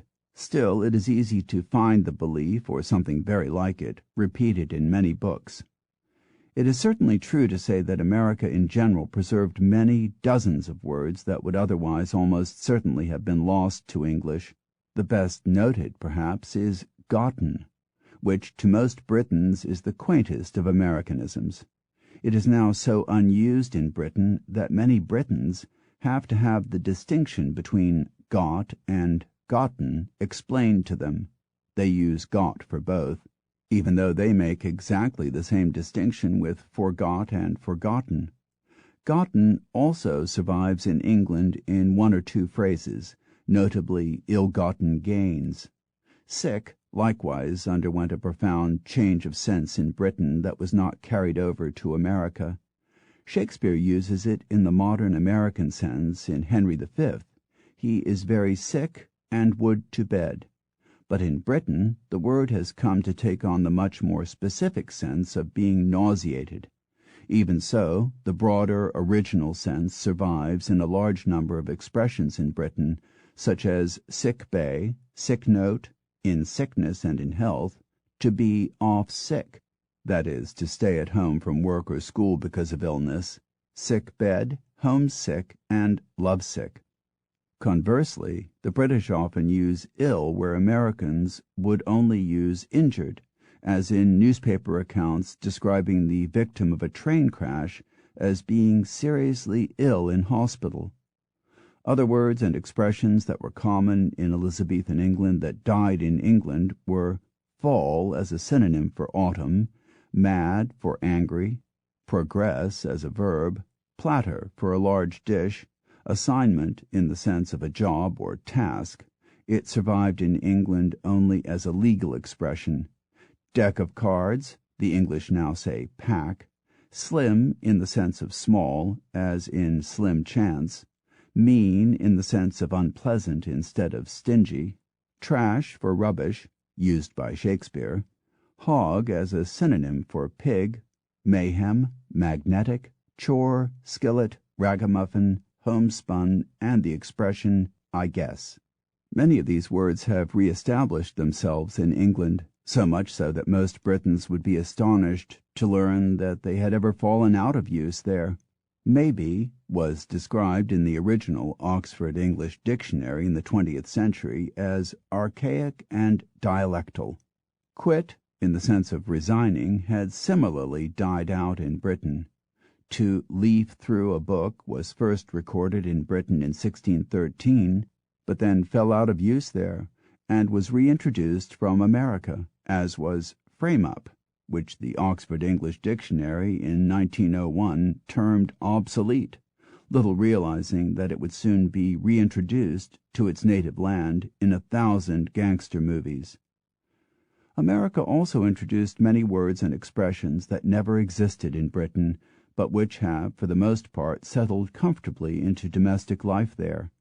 Among these words and phrases are, and this is really a bare sampling, commuter, bedrock, snag, striptease, cold spell, gimmick, babysitter, lengthy, sag, soggy, teenager, telephone, typewriter, radio, to cut no ice, to butt in, to sidetrack, hangover, to make good, to be successful, fudge, publicity, joyride, bucket shop, blizzard, stunt, law-abiding, department store, notify, advocate as a verb, currency for money, to park, to rattle in the sense of to unnerve or unsettle, hindsight, beeline, raincoat, scrawny, take a back seat, cloudburst, graveyard, know-how, to register as in a hotel, to shut down, to fill the bill, to hold down as in keep, to hold up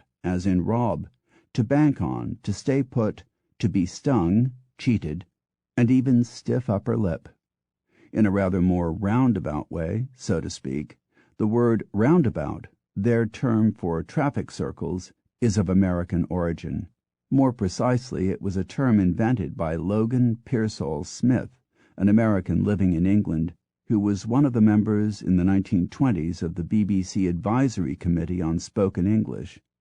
This lofty panel had the job of deciding questions of pronunciation, usage, and even vocabulary for the BBC. Before Smith came along, traffic circles in Britain were called gyratory circuses. Of course, the traffic has not been entirely one way. Apart from the several thousand words that the British endowed Americans with in the first place, they have since the colonial exodus also given the world smog, weekend, gadget, miniskirt, radar, brain drain, and gay in the sense of homosexual. Even so, there is no denying that the great bulk of words introduced into the English language over the last 2 centuries has traveled from west to east, and precious little thanks we get. Almost from the beginning of the colonial experience, it has been a common assumption in Britain that a word or turn of phrase is inferior simply by dint of its being American bred. In dismissing the vile and barbarous word talented, Samuel Taylor Coleridge observed that most of these pieces of slang come from America. That clearly was ground enough to detest them. In point of fact, I am very pleased to tell you talented was a British coinage, first used in 1422. Something of the spirit of the age was captured in Samuel Johnson's observation in 1769 that Americans were a race of convicts and ought to be thankful for anything we allow them short of hanging, quoted by Piles in Words and Ways of American English, page 106. A reviewer of Thomas Jefferson's Notes on the State of Virginia, 1787, entreated Jefferson to say what he would about the British character, but, "Oh, spare, we beseech you, our mother tongue." Another, noting his use of the word belittle, remarked, "It may be an elegant word in Virginia, and even perfectly intelligible, but for our part all we can do is to guess at its meaning. For shame, Mr. Jefferson."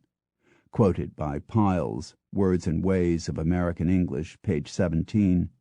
Jefferson also coined the word Anglophobia. Little wonder.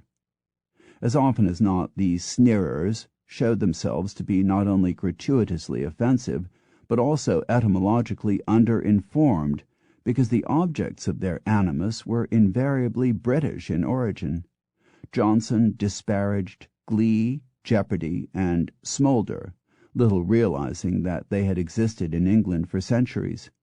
To antagonize, coined by John Quincy Adams, was strenuously attacked. So was progress as a verb, even though it had been used by both Bacon and Shakespeare. Scientist was called an ignoble Americanism and a cheap and vulgar product of transatlantic slang. Americans, alas, were often somewhat sniveling cohorts in this cavilling, perhaps most surprisingly Benjamin Franklin. When the Scottish philosopher David Hume criticized some of his Americanisms, Franklin meekly replied, "I thank you for your friendly admonition relating to some unusual words in the pamphlet. It will be of service to me. The pejorate and the colonize I give up as bad, for certainly in writings intended for persuasion and for general information one cannot be too clear, and every expression in the least obscure is a fault. The unshakable, too, though clear, I give up as rather low. The introducing new words where we are already possessed of old ones sufficiently expressive, I confess, must be generally wrong. I hope with you that we shall always in America make the best English of this island our standard, and I believe it will be so." And yet he went right on introducing words, eventuate, demoralize, constitutionality. This servility persisted for a long time among some people. William Cullen Bryant, the editor of the New York Evening Post and one of the leading journalists of the 19th century in America, refused to allow such useful words as lengthy and presidential into his paper simply because they had been dismissed as Americanisms a century earlier. Jefferson, more heroically, lamented the British tendency to raise a hue and cry at every word he, Samuel Johnson, has not licensed. The position has little improved with time. To this day you can find authorities in Britain attacking such vile Americanisms as maximize, minimize, and input, quite unaware that the first two were coined by Jeremy Bentham more than a century ago, and the last appeared more than 600 years ago in Wycliffe's translation of the Bible. Loan, as a verb, rather than lend, is often criticized as an Americanism, when in fact it was first used in England a full 8 centuries ago. The Style Book of the Times of London sniffily instructs its staff members that normalcy should be left to the Americans who coined it. The English is normality. In point of fact, normalcy is a British coinage. As Bow and Cable put it, the English attitude toward Americanisms is still quite frankly hostile. Indeed, it occasionally touches new peaks of smugness.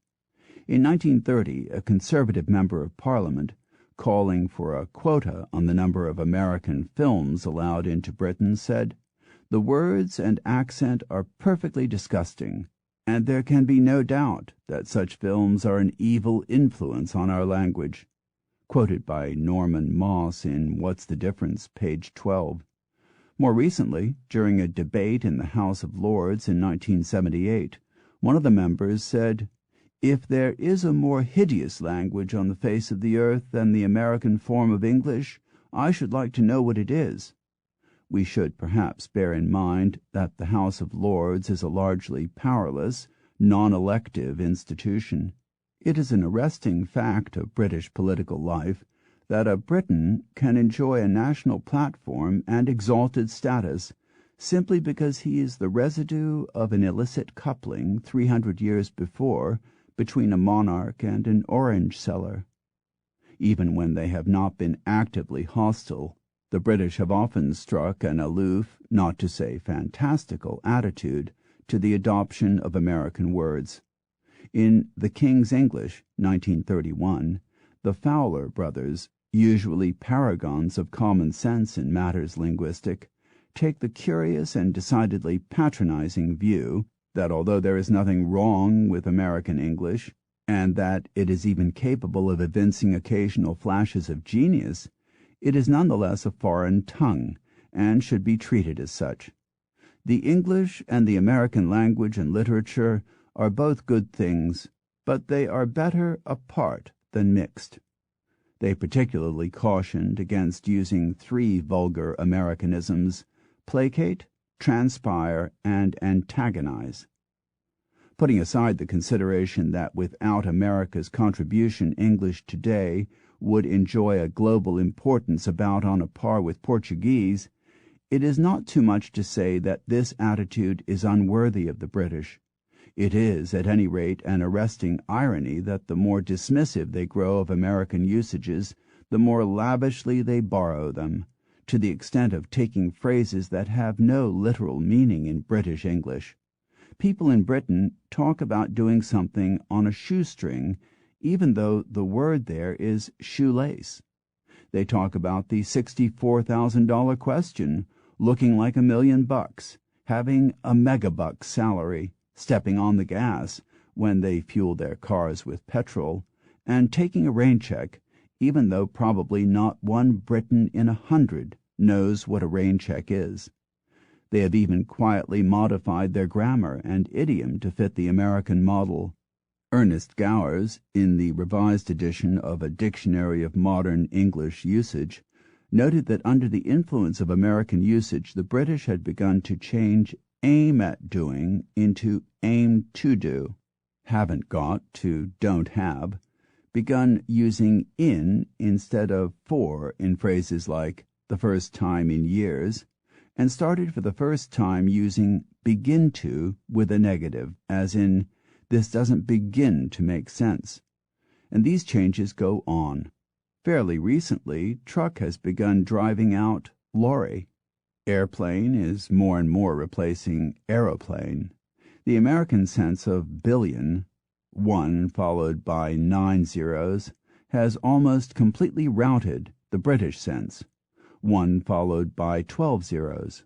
American spelling, too, has had more influence on the British than they might think.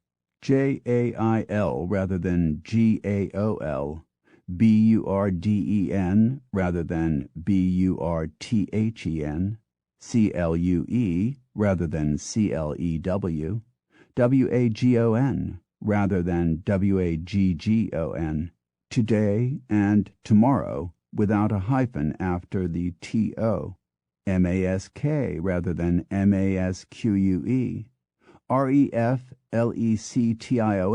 rather than reflexion, and forever and onto as single words rather than to have all been nudged on their way toward acceptance by American influence.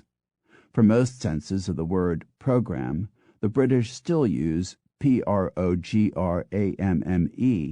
but when the context is of computers, they write program.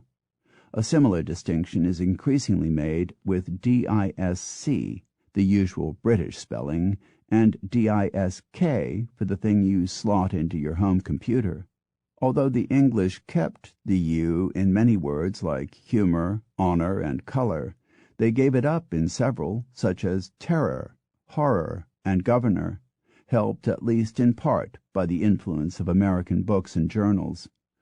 Confusingly, they retained it in some forms but abandoned it in others, so that in England you write honour and honourable, but honorary and honourium, colour and clouring, but coloration, humour, but humorist,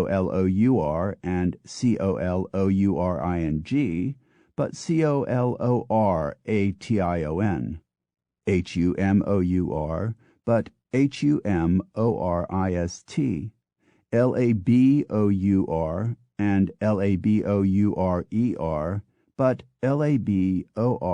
laborious. There is no logic to it, and no telling why some words gave up the U and others didn't. For a time it was fashionable to drop the U from honor and humor. Coleridge, for one, did it, but it didn't catch on. People don't often appreciate just how much movies and television have smoothed the differences between British and American English, but half a century ago the gap was very much wider. In 1922, when Sinclair Lewis's novel Babbitt was published in Britain, it contained a glossary.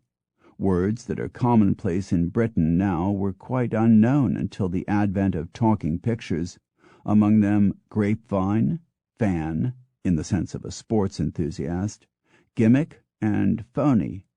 As late as 1955, a writer in The Spectator could misapprehend the expression turn of the century and take it to mean mid-century, when the first half turns into the second. In 1939, the preface to An Anglo-American Interpreter suggested that an American, if taken suddenly ill while on a visit to London, might die in the street through being unable to make himself understood. Quoted in Our Language, page 169. That may be arrant hyperbole, designed to boost sales, but it is probably true that the period up to the Second World War marked the age of the greatest divergence between the two main branches of English. Even now there remains great scope for confusion, as evidenced by the true story of an American lady newly arrived in London who opened her front door to find 3 burly men on the steps, informing her that they were her dustmen. "Oh," she blurted, "but I do my own dusting." It can take years for an American to master the intricacies of British idiom, and vice versa. In Britain, homely is a flattering expression, equivalent to homey. In America, it means ugly. In Britain, upstairs is the first floor. In America, it is the second. In Britain, to table a motion means to put it forward for discussion. In America, it means to put it aside. Presently means now in America. In Britain, it means in a little while. Sometimes these can cause considerable embarrassment, most famously with the British expression, "I'll knock you up in the morning," which means, "I'll knock on your door in the morning." To keep your pecker up is an innocuous expression in Britain, even though, curiously, pecker has the same slang meaning there. But to be stuffed is distinctly rude, so that if you say at a dinner party, "I couldn't eat another thing, I'm stuffed," an embarrassing silence will fall over the table. You may recognize the voice of experience in this. Such, too, will be your fate if you innocently refer to someone's fanny. In England it means a woman's pudenda. Other terms are less graphic, but no less confusing. English people bathe wounds, but not their babies. They bath their babies. Whereas an American wishing to get clean would bathe in a bathtub, an English person would bath in a bath.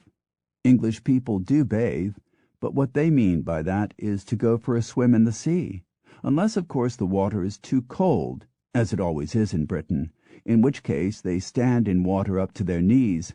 This is called having a paddle, even though their hands may never touch the water. Sometimes these differences in meaning take on a kind of bewildering circularity.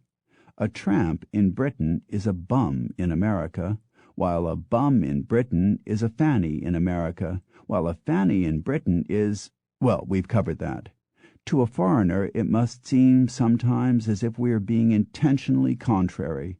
Consider that in Britain the Royal Mail delivers the post, not the mail, while in America the Postal Service delivers the mail, not the post. These ambiguities can affect scientists as much as tourists. The British billion, as we have already seen, has surrendered to the American billion, but for other numbers agreement has yet to be reached.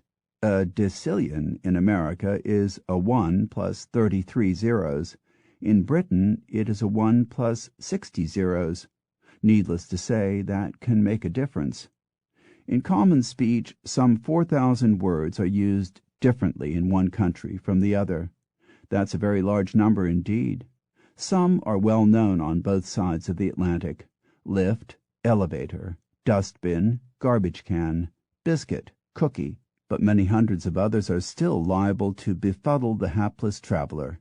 Consider this list of British and then American terms for the same thing: cot, baby's crib; cotton, for sewing; thread; courgette; zucchini; to skive, to loaf; candy floss, cotton candy; full stop, punctuation; period; inverted commas, quotation marks; Burke, idiot, bore; joiner, skilled carpenter; knackered, worn out; number plate, license plate; old Bill, policeman; scarper, run away; to chivvy, to hurry along; subway, pedestrian underpass; pantechnicon, furniture removal truck; flyover, vehicle overpass; leading article, newspaper editorial; fruit machine,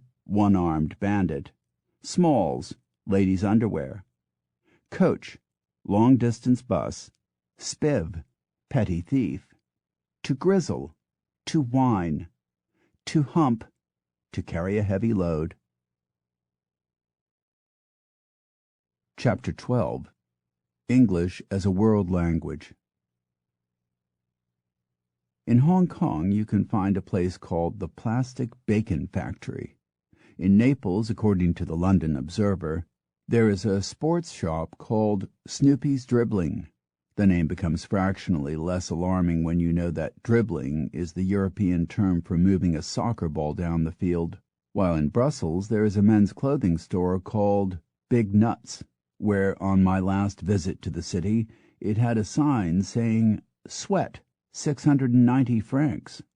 Closer inspection revealed this to be a sweat shirt.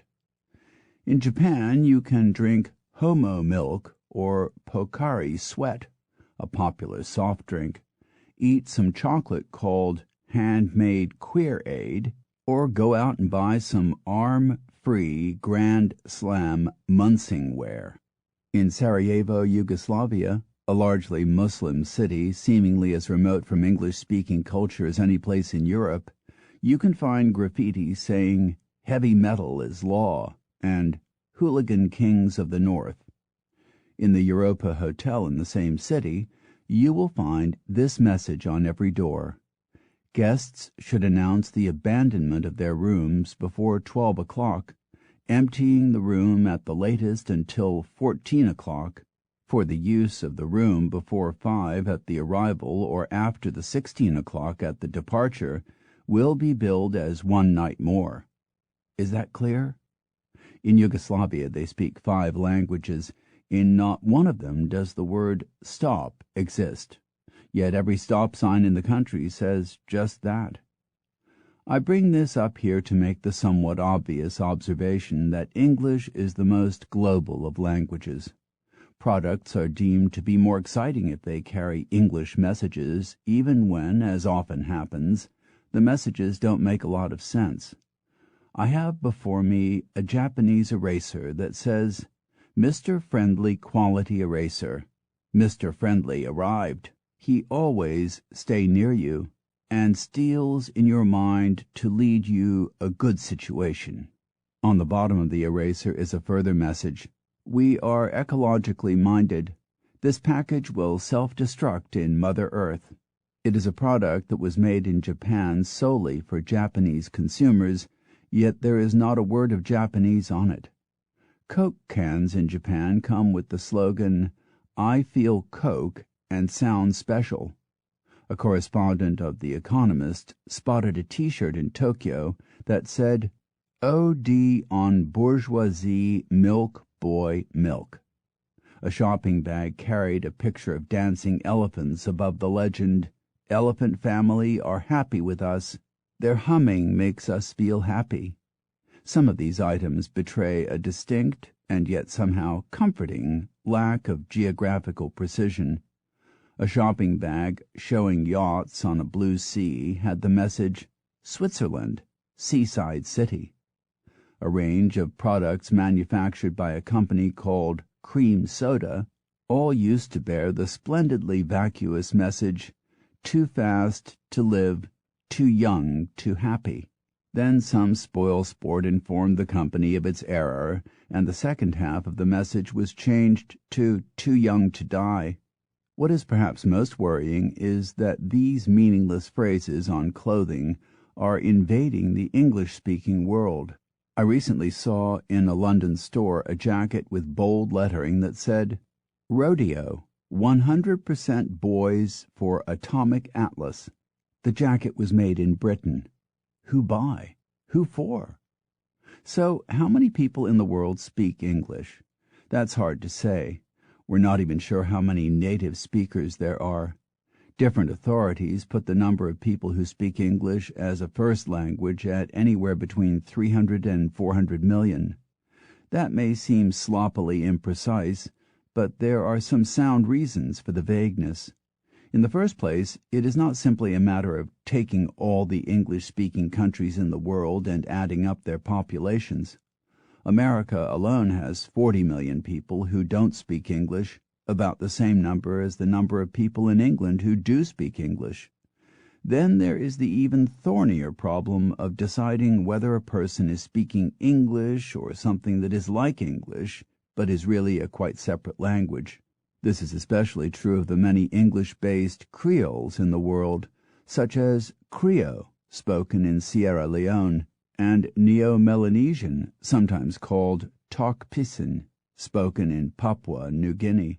According to Dr. Loretto Todd of Leeds University in England, the world has 61 such creoles spoken by up to 200 million people, enough to make the number of English speakers soar, if you consider them English speakers. A second and rather harsher problem is deciding whether a person speaks English or simply thinks he speaks it. I have before me a brochure from the Italian city of Urbino, which contains a dozen pages of the most gloriously Baroque and impenetrable English prose, lavishly garnished with misspellings, unexpected hyphenations, and twisted grammar. A brief extract.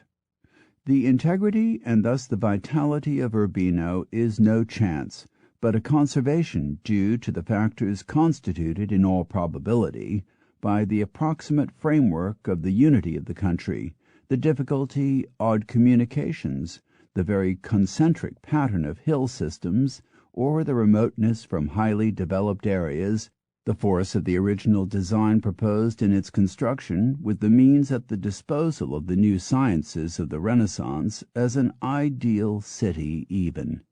It goes on like that for a dozen pages. There is scarcely a sentence that makes even momentary sense. I dare say that if all the people in Italy who spoke English were asked to put up their hands, this author's arms would be one of the first to fly up. But whether he can fairly be said to speak English is, to put it charitably, moot. So there are obvious problems in trying to put a figure to the number of English speakers in the world. Most estimates put the number of native speakers at about 330 million, as compared with 260 million for Spanish, 150 million for Portuguese, and a little over 100 million for French. Of course, sheer numbers mean little. Mandarin Chinese, or Guoyo, spoken by 750 million people, has twice as many speakers as any other language in the world. But see how far that will get you in Rome or Rochester. No other language than English is spoken as an official language in more countries, 44, as against 27 for French and 20 for Spanish, and none is spoken over a wider area of the globe. English is used as an official language in countries with a population of about 1.6 billion, roughly a third of the world total. Of course, nothing like that number of people speak it. In India, for instance, it is spoken by no more than 40 or 50 million people out of a total population of 700 million, but it is still used competently as a second language by perhaps as many as 400 million people globally. Without any doubt, English is the most important language in the world, and it is not hard to find impressive statistics to prove it. 2/3 of all scientific papers are published in English, says The Economist. Nearly half of all business deals in Europe are conducted in English, says The Story of English.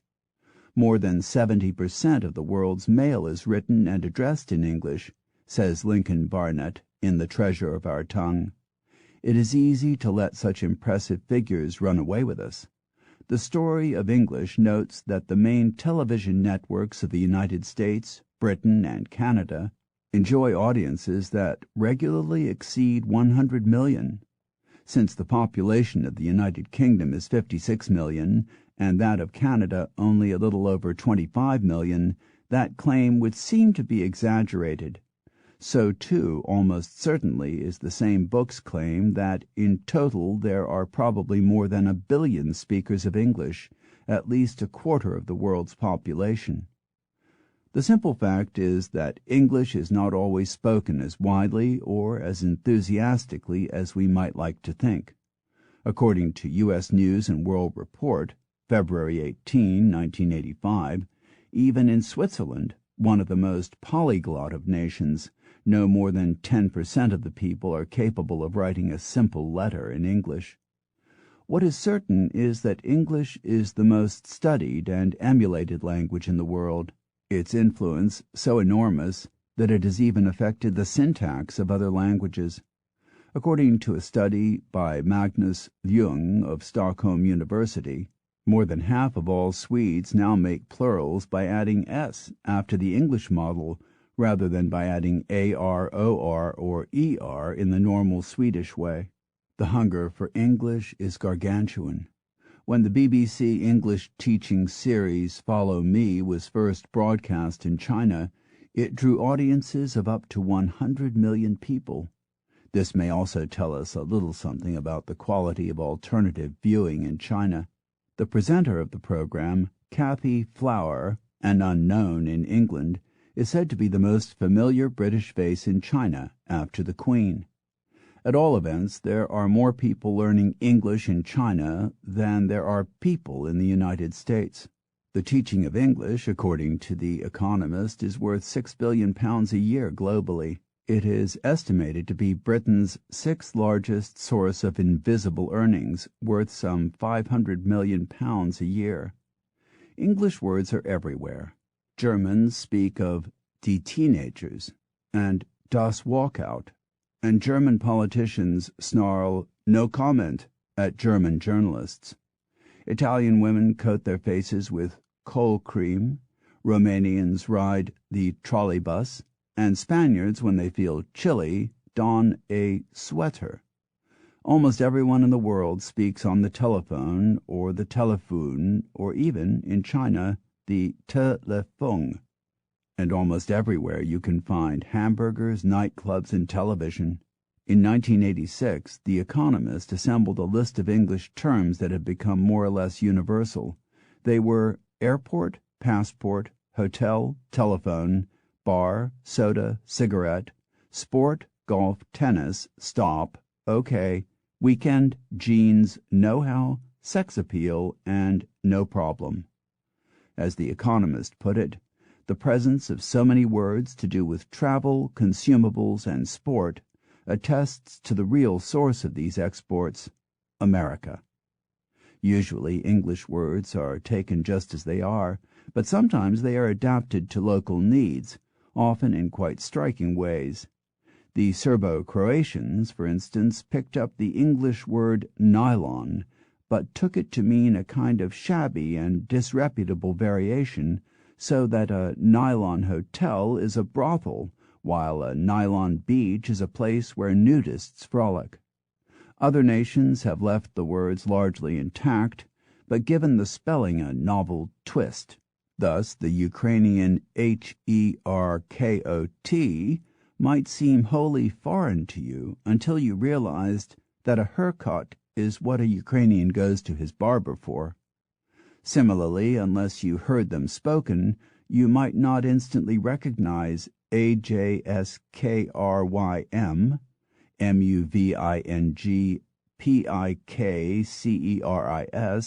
and PEDA as the Polish for ice cream, the Lithuanian for moving pictures, and the Serbo-Croatian for payday. The champion of this naturalization process must be the Italian SCHIACCHENZE, which is simply a literal rendering of the English shake hands. The Japanese are particular masters at the art of seizing a foreign word and alternately beating it and aerating it until it sounds something like a native product. Thus the sumato, smart, and new richi, newly rich, Japanese person seasons his or her conversation with apatudatu, expressions like kurama photo, glamour photo, haikurasu, high class, kiapitaru gain, capital gain, and rushawa, rush hour. Sebiro, for a suit of clothes, looks convincingly native until you realize that it is a corruption of Savile Row, the London street where the finest suits are made. Occasionally the borrowed words grow. Productivity was stretched and mauled until it emerged as puro dakuchibichi, which, despite its greater length, sits more comfortably on the Japanese tongue.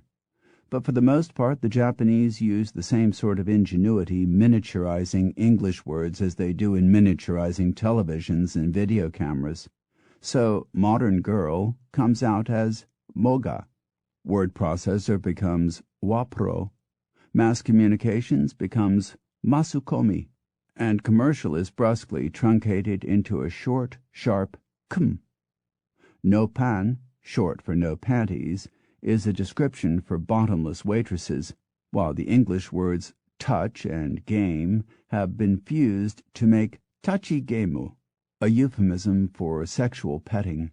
This inclination to hack away at English words until they become something like native products is not restricted to the Japanese. In Singapore, transvestites are known as shims, a contraction of she-hims.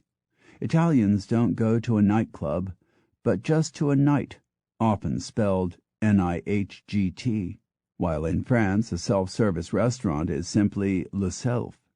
European languages also show a curious tendency to take English participles and give them entirely new meanings, so that the French don't go running or jogging, they go footing.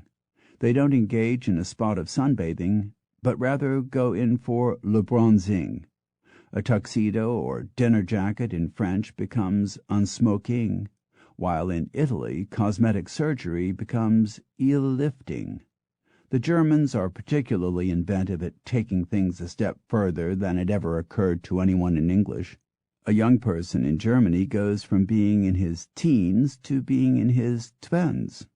A book that doesn't quite become a bestseller is instead ein Steadyseller, and a person who is more relaxed than another is relaxter. Sometimes new words are made up, as with the Japanese salaryman, for an employee of a corporation. In Germany, a snappy dresser is a dressman.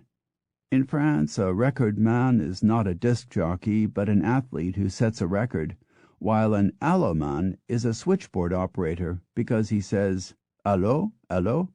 And just to confuse things, sometimes English words are given largely contrary meanings, so that in France an egghead is an idiot while a jerk is an accomplished dancer. The most relentless borrowers of English words have been the Japanese. The number of English words current in Japanese has been estimated to be as high as 20,000. It has been said, not altogether wryly, that if the Japanese were required to pay a license fee for every word they used, the American trade deficit would vanish. A count of Western words, mostly English, used in Japanese newspapers in 1964 put the proportion at just under 10%. It would almost certainly be much higher now. Among the Japanese borrowings, erabata, elevator, nekutai, necktie, bata, butter, bacon, bacon, sarada, salad, remon, lemon, chizu, cheese, bifuteki, beefsteak, hamu, ham, shampoo seto, shampoo and set. Not all languages have welcomed the invasion of English words. The French have been more resistant than most. President François Mitterrand declared in 1986, perhaps a trifle excessively, France is engaged in a war with Anglo-Saxon.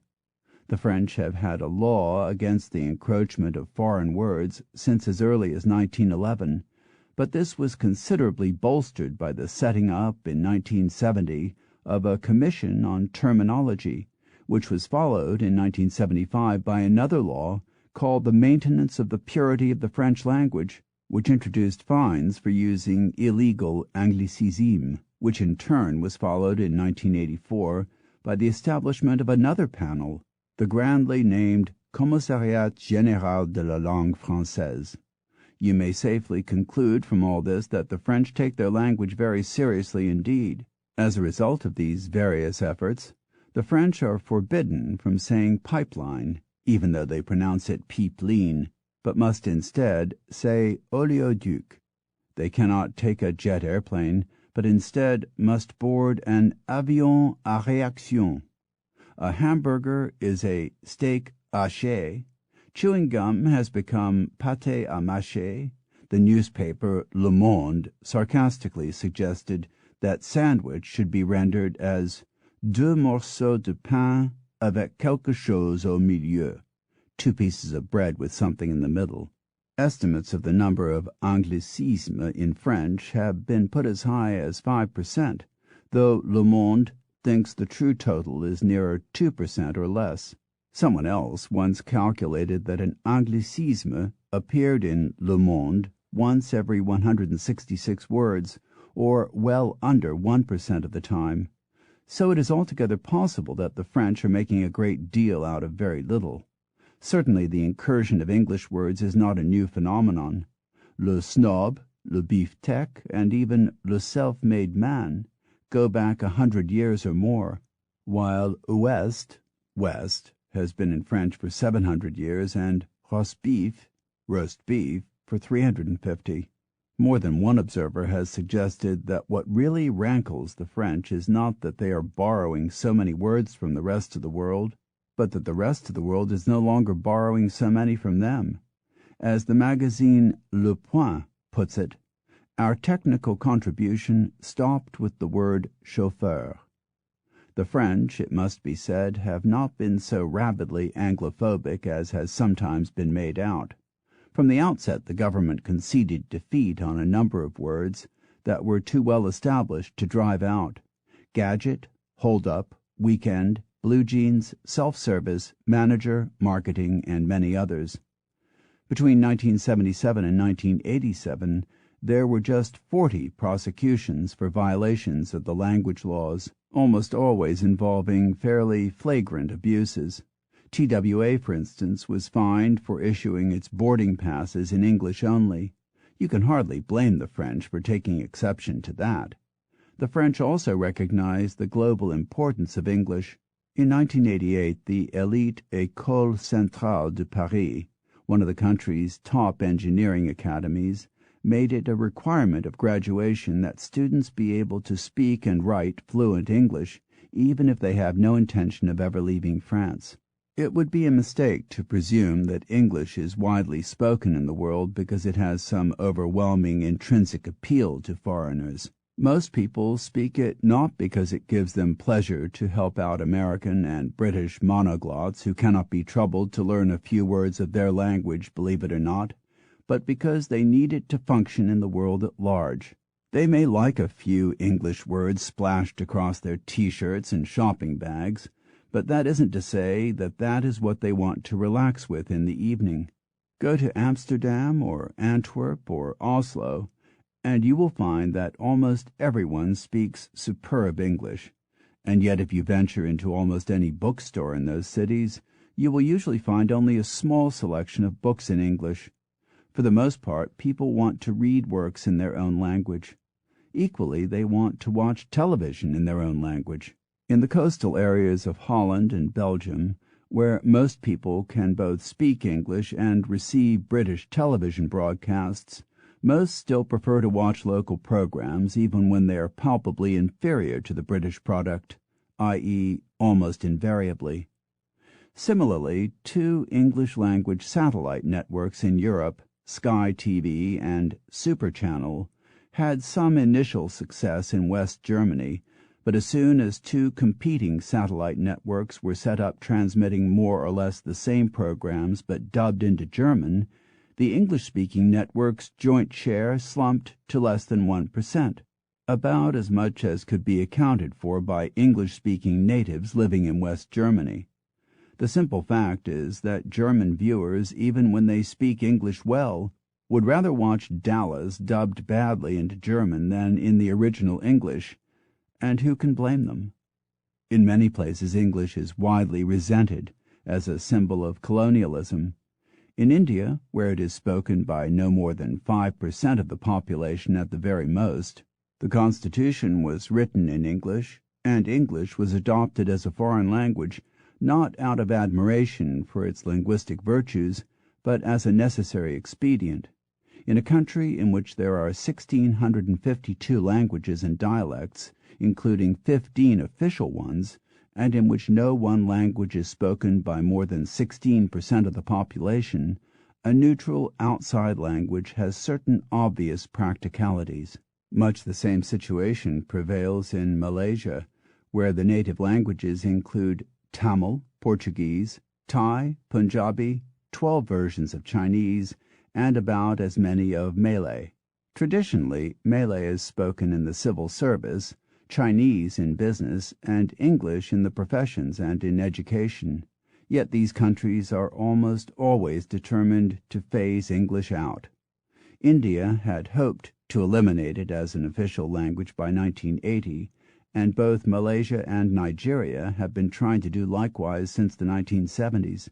There is certainly a good case for adopting an international language, whether it be English or Malaysian or Thraco-Phrygian. Translating is an enormously costly and time-consuming business. An internal survey by the European Community in 1987 found that it was costing it $15 a word, $500 a page to translate its documents. 1 in every 3 employees of the European Community is engaged in translating papers and speeches.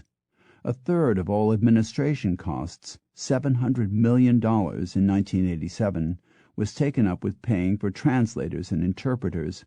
every time a member is added to the EC, as most recently with Greece, Spain, and Portugal, the translation problems multiply exponentially. Under the Treaty of Rome, each member country's language must be treated equally, and it is not easy even in multilingual Brussels to find linguists who can translate from Dutch into Portuguese or from Danish into Greek. A more compelling reason for an international language is the frequency and gravity of misunderstandings owing to difficulties of translation.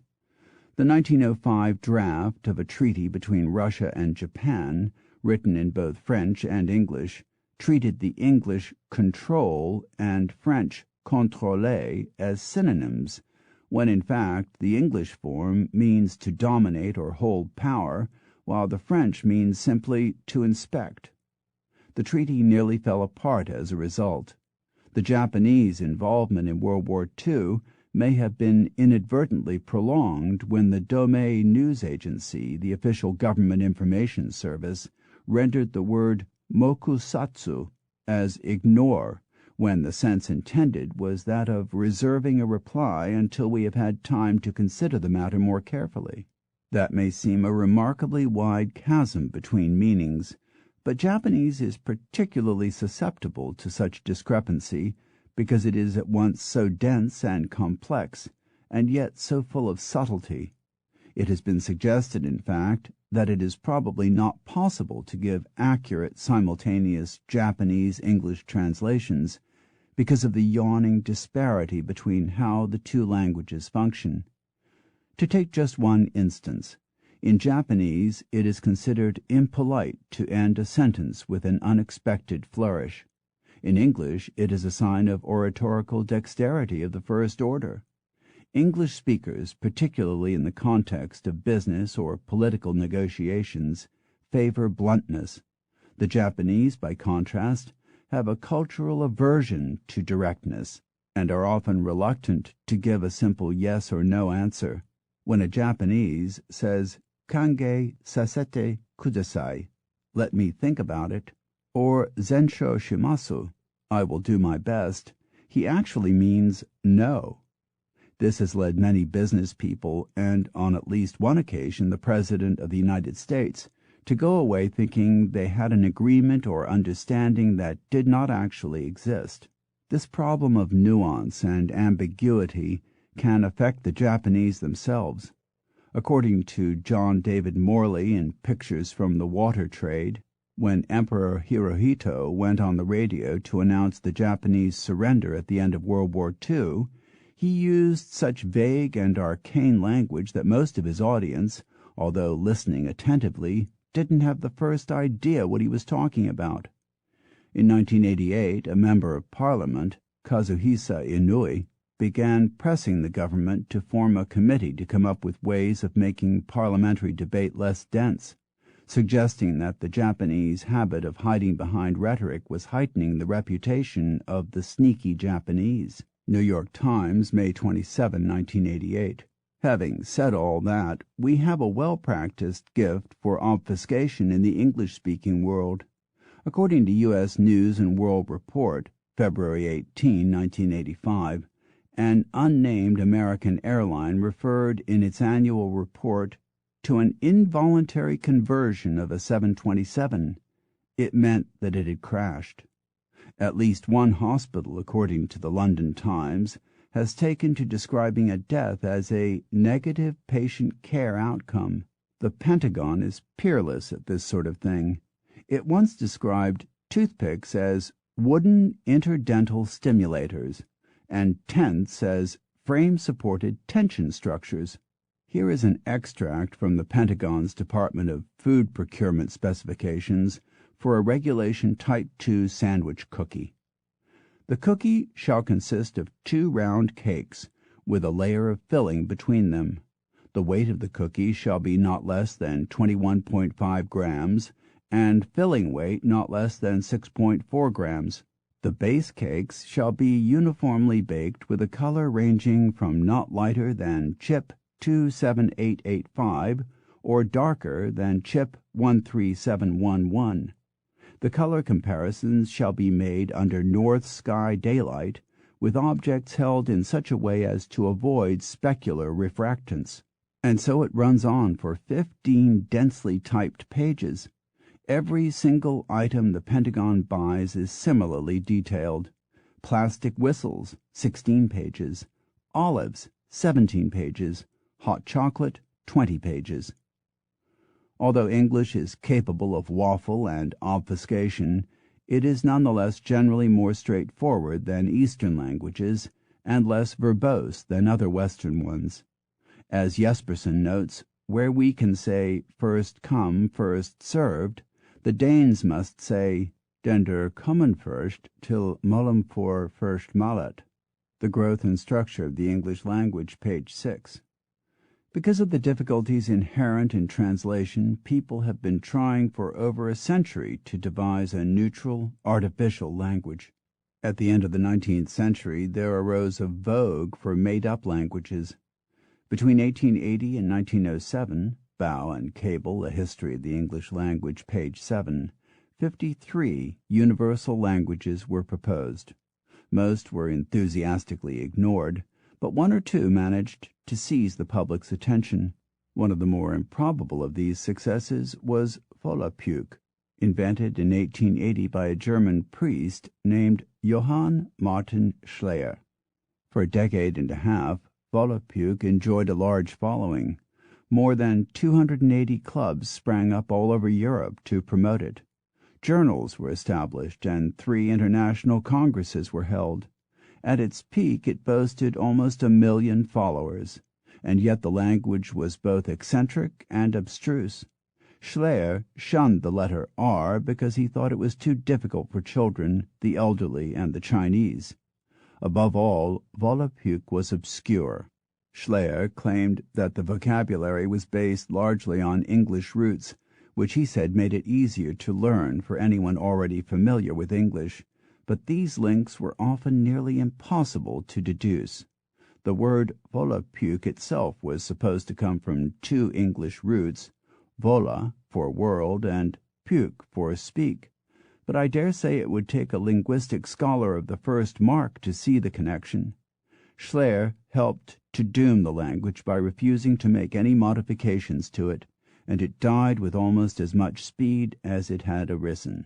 Rather more successful and infinitely more sensible has been Esperanto, devised in 1887 by a Pole named Ludwig Lazarus Zamenhof, who lived in an area of Russia where 4 languages were commonly spoken.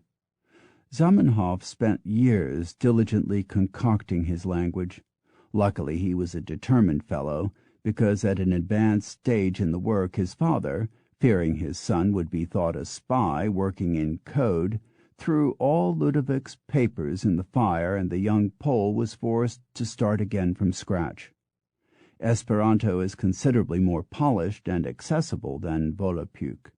It has just 16 rules, no definite articles, no irregular endings, and no illogicalities of spelling.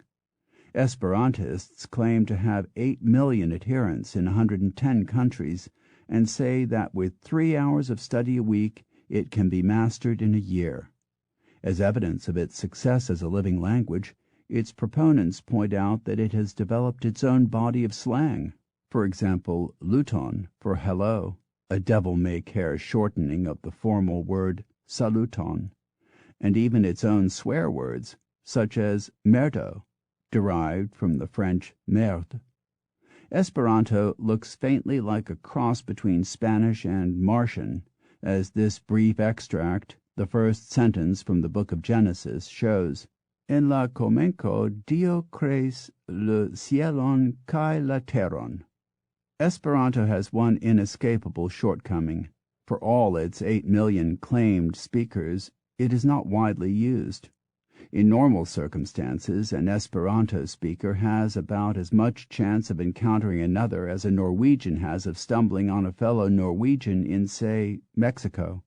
As a result of these inevitable shortcomings, most other linguistics authorities, particularly contemporary ones, have taken the view that the best hope of a world language lies not in devising a synthetic tongue, which would almost certainly be doomed to failure, but in making English less complex and idiosyncratic and more accessible. To that end, Professor C.K. Ogden of Cambridge University in England devised Basic English, which consisted of paring the English language down to just 850 essential words, including a mere 18 verbs: be, come, do, get, give, go, have, keep, let, make, may, put, say, see, seem, send, take, and will, which Ogden claimed could describe every possible action. Thus simplified, English could be learned by most foreigners with just 30 hours of tuition, Ogden claimed. It seemed ingenious, but the system had 3 flaws. First, those who learned basic English might be able to write simple messages, but they would scarcely be able to read anything in English. Even comic books and greeting cards would contain words and expressions quite unknown to them. Second, in any language, vocabulary is not the hardest part of learning. Morphology, syntax, and idiom are far more difficult, but basic English did almost nothing to simplify these. Third, and most critically, the conciseness of the vocabulary of basic English meant that it could become absurdly difficult to describe anything not covered by it, as seen in the word watermelon, which in basic English would have to be defined as a large green fruit with the form of an egg, which has a sweet red inside and a good taste. Basic English got nowhere. At about the same time, a Professor R.E. Zachrisson of the University of Uppsala in Sweden devised a form of English that he called Anglic. Zachrisson believed that the stumbling block of English for most foreigners was its irregular spelling. He came up with a language that was essentially English, but with more consistent spellings. Anglic won some influential endorsements, but it too never caught on. Perhaps the most promising of all such languages is sea-speak, devised in Britain for the use of maritime authorities in busy sea lanes such as the English Channel.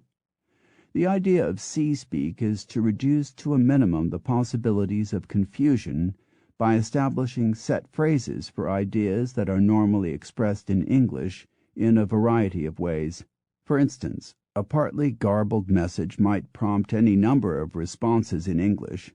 What did you say? I beg your pardon, I didn't catch that. Can you say it again? There's static on this channel. Can you repeat the message? And so on. In sea-speak, only one expression is allowed. Say again. Any error, for whatever reason, is announced simply as mistake, and not as, hold on a minute, I've given you the wrong bearings, and so on.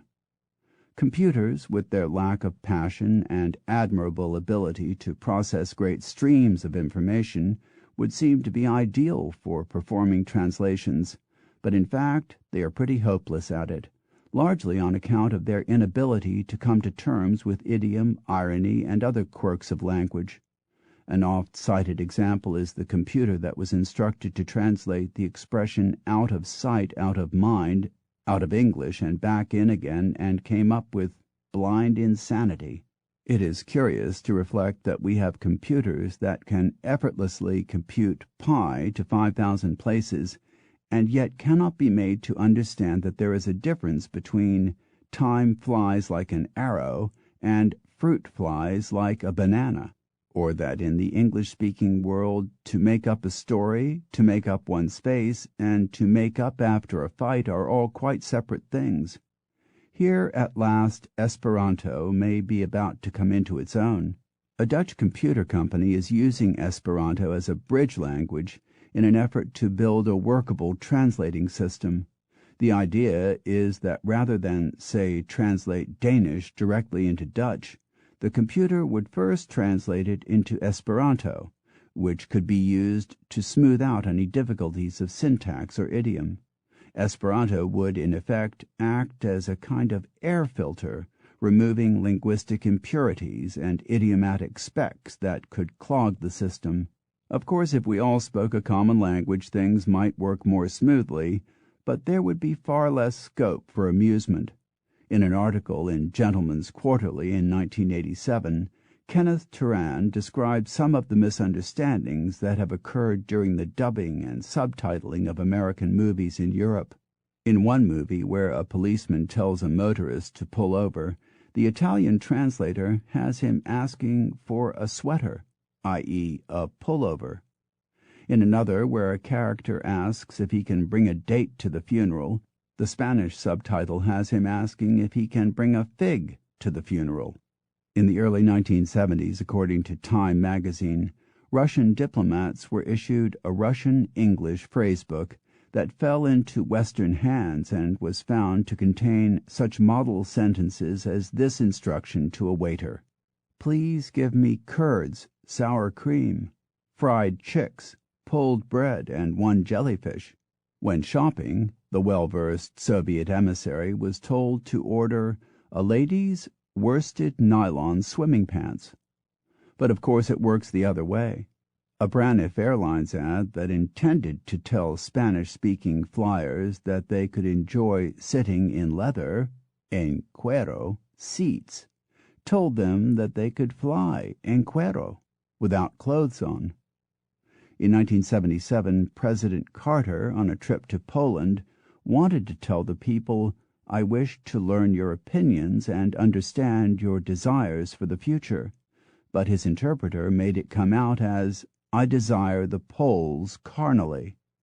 The interpreter also had the president telling the Poles that he had abandoned the United States that day instead of leaving it. After a couple of hours of such gaffes, the president wisely abandoned the interpreter. All of this seems comical, but in fact it masks a serious deficiency. Because the richest and most powerful nation on earth could not come up with an interpreter who could speak modern Polish, President Carter had to rely on Polish government interpreters, who naturally interpreted his speeches and pronouncements in a way that fit Polish political sensibilities. When, for instance, President Carter offered his condolences to dissident journalists who wanted to attend but were not permitted to come, the interpreters translated it as "who wanted to come but couldn't," and thus the audience missed the point. In the same way, President Nixon in China had to rely on interpreters supplied by the Chinese government. We in the English-speaking world have often been highly complacent in expecting others to learn English without our making anything like the same effort in return. As of 1986, the number of American students studying Russian was 25,000. The number of Russian students studying English was 4 million, giving a ratio of 160 to 1 in the Soviets' favor. In 1986, the Munich newspaper Süddeutsche Zeitung investigated the studying of German as a foreign language around the world. In the United States, the number of college students taking a German course was 120,000, down from 216,000 in 1966. In the Soviet Union, the number was 9 million. The problem is unlikely to get better. Between 1966 and 1986, 150 American colleges and universities canceled their German programs. In 1989, some 77% of all new college graduates had taken no foreign language courses. A presidential commission under Ronald Reagan called the situation scandalous. In 1987, in an effort to redress the balance, Congress voted into law the Education for Economic Security Act, which provided an extra $2.45 million to promote the study of foreign languages, or a little over 1 cent per person in the country. That should really turn the tables. There is evidence to suggest that some members of Congress aren't fully sympathetic with the necessity for a commercial nation to be multilingual. As one congressman quite seriously told Dr. David Edwards, head of the Joint National Committee on Languages, "If English was good enough for Jesus Christ, it's good enough for me," quoted in The Guardian, April 30, 1988. Not only are we not doing terribly well at foreign languages, we're not even doing terribly well at English.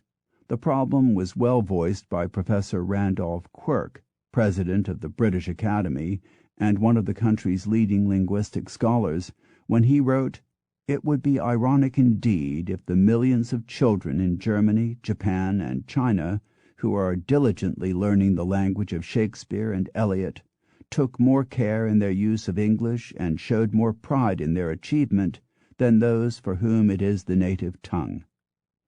We might sometimes wonder if we are the most responsible custodians of our own tongue, especially when we reflect that Oxford University Press sells as many copies of the Oxford English Dictionary in Japan as it does in America, and a third more than in Britain. Chapter 13. Names. The English, it has always seemed to me, have a certain genius for names.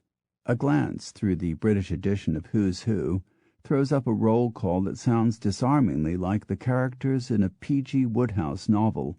Lord Fraser of Tullybelton, Captain Alwyn Arthur Compton Farquharson of Invercald, Professor Valentine Maynard, Sir Helenus Milmo, Lord Keith of Kinkle. Many British appellations are of truly heroic proportions, like that of the World War I admiral named Sir Reginald Aylmer Ranfilry Plunkett Ernle Earl Drax. The best ones go in for a kind of gloriously silly redundancy toward the end, as with Sir Humphrey Doddington Benedict Shurston Baker, and the truly unbeatable Leon Sextus Dennis Oswald Fraduati Tolmash de Orellana Plantagenet Tolmash, a British Army major who died in World War I. The leading explorer in Britain today is Sir Ranulph Twistleton Wickham Fiennes. Somewhere in Britain to this day there is an old family rejoicing in the name Macgillesheatheniach.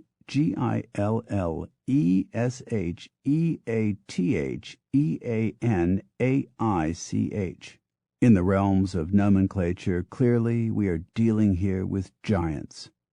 Often, presumably for reasons of private amusement, the British pronounce their names in ways that bear almost no resemblance to their spelling. Leveson-Gower is Lucen Gore. Marjoribanks is Marchbanks. Hiscox is Hisco. Howick is Hoik. Ruthven is Riven. Zuill is Yull. Menzies is Mingus. They find particular pleasure in taking old Norman names and mashing them around until they become something altogether unique, so that Beaulieu becomes Bewley, Beauchamp turns into Beecham, Prideaux into Priddix, Devereux to Devreux, Cambois to Camus, Hautbois to Hobbes, Belvoir somehow becomes Beaver, and Beaudesert turns unfathomably into Belzer. They can perform this trick with even the simplest names, turning Sinclair into Sinclair, Blackley into Blakely, Blount into Blunt, Bethune into Beaton, Cockburn into Coburn, Coke into Cook, Lord Home becomes Lord Hume, the novelist Anthony Powell becomes Pole, P.G. Wodehouse becomes Woodhouse, the poet William Cowper becomes Cooper, Caius College Cambridge is Keys, while Magdalen College Oxford and Magdalen College Cambridge are both pronounced Magdalen. I could go on and on. In fact, I think I will. Viscount Althorp pronounces his name Altrop, while the rather more sensible people living in the Northamptonshire village of the same name next to the Viscount's ancestral home say Althorp. The Scottish town of Auchinleck is pronounced Auchinleck, but the local baron, Lord Boswell, of the same name, pronounces it Affleck. There are two barons, Dalziel. One pronounces it Dalziel, the other DL. The family name Ridealgh can be pronounced Riddlge or Ridialge. Some members of the Pepys family pronounce it Pepys, as the great diarist Samuel Pepys did, but others say Pepys, and still others say Pips. The family name Hesmondhalgh can be Hesmondhall, Hesmondhalch, or Hesmondhalch. The surname generally said to have the most pronunciations is Feather Stonehaugh, which can be pronounced in any of 5 ways: Featherstonhaugh, Fearstonshaw, Festonhaugh, Feasenhay, or, for those in a hurry, Fanshawe. But in fact there are 2 other names with 5 pronunciations: Coughtrey, which can be Cotrey, Cawtrey, Cowtrey, Cootry, and Coughtry, and Wriothesely, which can be Wrotsley, Ritsley, Risley, Rithley, or Riothesley. The problem is so extensive, and the possibility of gaffes so omnipresent, that the BBC employs an entire pronunciation unit, a small group of dedicated orthoepists, professional pronouncers, who spend their working lives getting to grips with these illogical pronunciations so that broadcasters don't have to do it on the air. In short, there is scarcely an area of name-giving in which the British don't show a kind of wayward genius. Take street names. Just in the city of London, an area of 1 square mile, you can find Pope's Head Alley, Mincing Lane, Garlick Hill, Crutched Friars, Threadneedle Street, Bleeding Heart Yard, Seething Lane. In the same compact area, you can find churches named St. Giles Cripplegate, St. Sepulchre without Newgate, All Hallows Barking, and the practically unbeatable St. Andrews by the Wardrobe. But those are just their everyday names.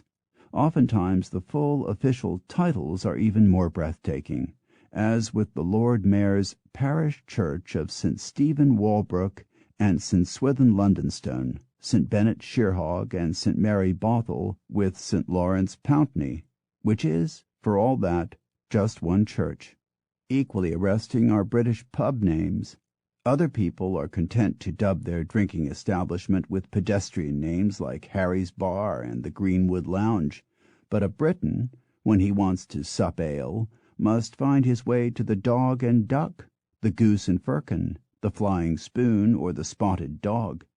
The names of Britain's 70,000 or so pubs cover a broad range, running from the inspired to the improbable, from the deft to the daft. Almost any name will do so long as it is at least faintly absurd, unconnected with the name of the owner, and entirely lacking in any suggestion of drinking, conversing, and enjoying oneself. At a minimum, the name should puzzle foreigners. This is a basic requirement of most British institutions, and ideally it should excite long and inconclusive debate, defy all logical explanation, and evoke images that border on the surreal.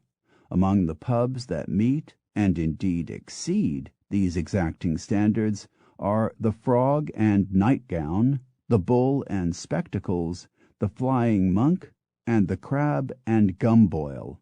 However unlikely a pub's name may sound, there is usually some explanation rooted in the depths of history. British inns were first given names in Roman times, 2,000 years ago. But the present quirky system dates mostly from the Middle Ages, when it was deemed necessary to provide travelers, most of them illiterate, with some sort of instantly recognizable symbol. The simplest approach, and often the most prudent, was to adopt a royal or aristocratic coat of arms. Thus, a pub called the White Hart indicates ancient loyalty to Richard II, whose decree it was, incidentally, that all inns should carry signs, while an eagle and child denotes allegiance to the Earls of Derby, and a royal oak commemorates Charles II, who was forced to hide in an oak tree after being defeated by Cromwell during the English Civil War. If you look carefully at the pub sign, you can usually see the monarch hiding somewhere in the branches. The one obvious shortcoming of such a system was that names had to be hastily changed every time a monarch was toppled. Occasionally luck would favor the publicans, as when Richard III, symbolized by a white boar, was succeeded by the Earl of Oxford, blue boar, and amends could be simply effected with a pot of paint. But pub keepers quickly realized that a more cost-effective approach was to stick to generic names, which explains why there are so many pubs called the Queen's Head, about 300, King's Head, 400, and Crown, the national champion, at more than 1,000. Many pubs owe their names to popular sports, the cricketers, the fox and hounds, the cockpit, or to the workaday pursuits of the people who once drank in them. Pubs like the Plough, the Fleece, the Woolpack, and the Shepherd's Rest were clearly designed for farmers and farm workers. The Boot was for cobblers, the Anchor for sailors, and the Shoulder of Mutton for butchers. Not all references are so immediately evident. The Beetle and Wedge in Berkshire sounds hopelessly obscure until you realize that a beetle and wedge were basic tools of carpenters 200 years ago. Many of the very oldest pub names represent religious themes: the Crossed Keys, the Seven Stars, the Hope and Anchor. The Lamb and Flag, a fairly common name in Britain still, was the symbol of the Knights Templar, who rode to the Crusades, and the Saracen's Head and Turk's Head commemorate their enemy's fate. Still other pub names are built around catchphrases, homilies, puns, and bits of philosophy, or are simply of unknown provenance. Names such as the Tumble-Down Dick, First and Last, Mortal Man, Romping Donkey, Ram Jam Inn, Live and Let Live, and Man with a Load of Mischief — the sign outside depicts a man with a woman slung over his shoulder — all fall resoundingly into this category. The picture is further clouded by the consideration that many pub names have been corrupted over the centuries. The Pig and Whistle is said to have its roots in peg, a drinking vessel, and wassail, a festive drink. The Goat and Compasses is sometimes said to come from God encompasseth us. The Elephant and Castle, originally a pub and now a district of London, may have been the Infanta de Castile. The Old Bull and Bush, a famous pub on Hampstead Heath, is said to come from Boulogne-Bouche and to commemorate a battle in France. Some of these derivations may be fanciful, but there is solid evidence to show that the Dog and Bacon was once the Dorking Beacon, that the Cat and Fiddle was once Catherine la Fidèle, at least it is recorded as such in the Doomsday Book, and that the Ostrich Inn in Buckinghamshire began life as the Hospice Inn. All this is by way of introducing, in a decidedly roundabout manner, how we came to acquire our own names. The study of names is onomastics. For much of history, surnames, or last names, were not considered necessary. Two people named, say, Peter, living in the same hamlet, might adopt or be given second names to help distinguish them from each other, so that one might be called Peter Whitehead, and the other Peter, son of John, or Johnson, but these additional names were seldom passed on. The business of acquiring surnames was a long one that evolved over centuries rather than years. As might be expected, it began at the top of the social scale and worked its way down. In England, last names did not become usual until after the Norman Conquest, and in many other European countries, such as Holland, they evolved much later still.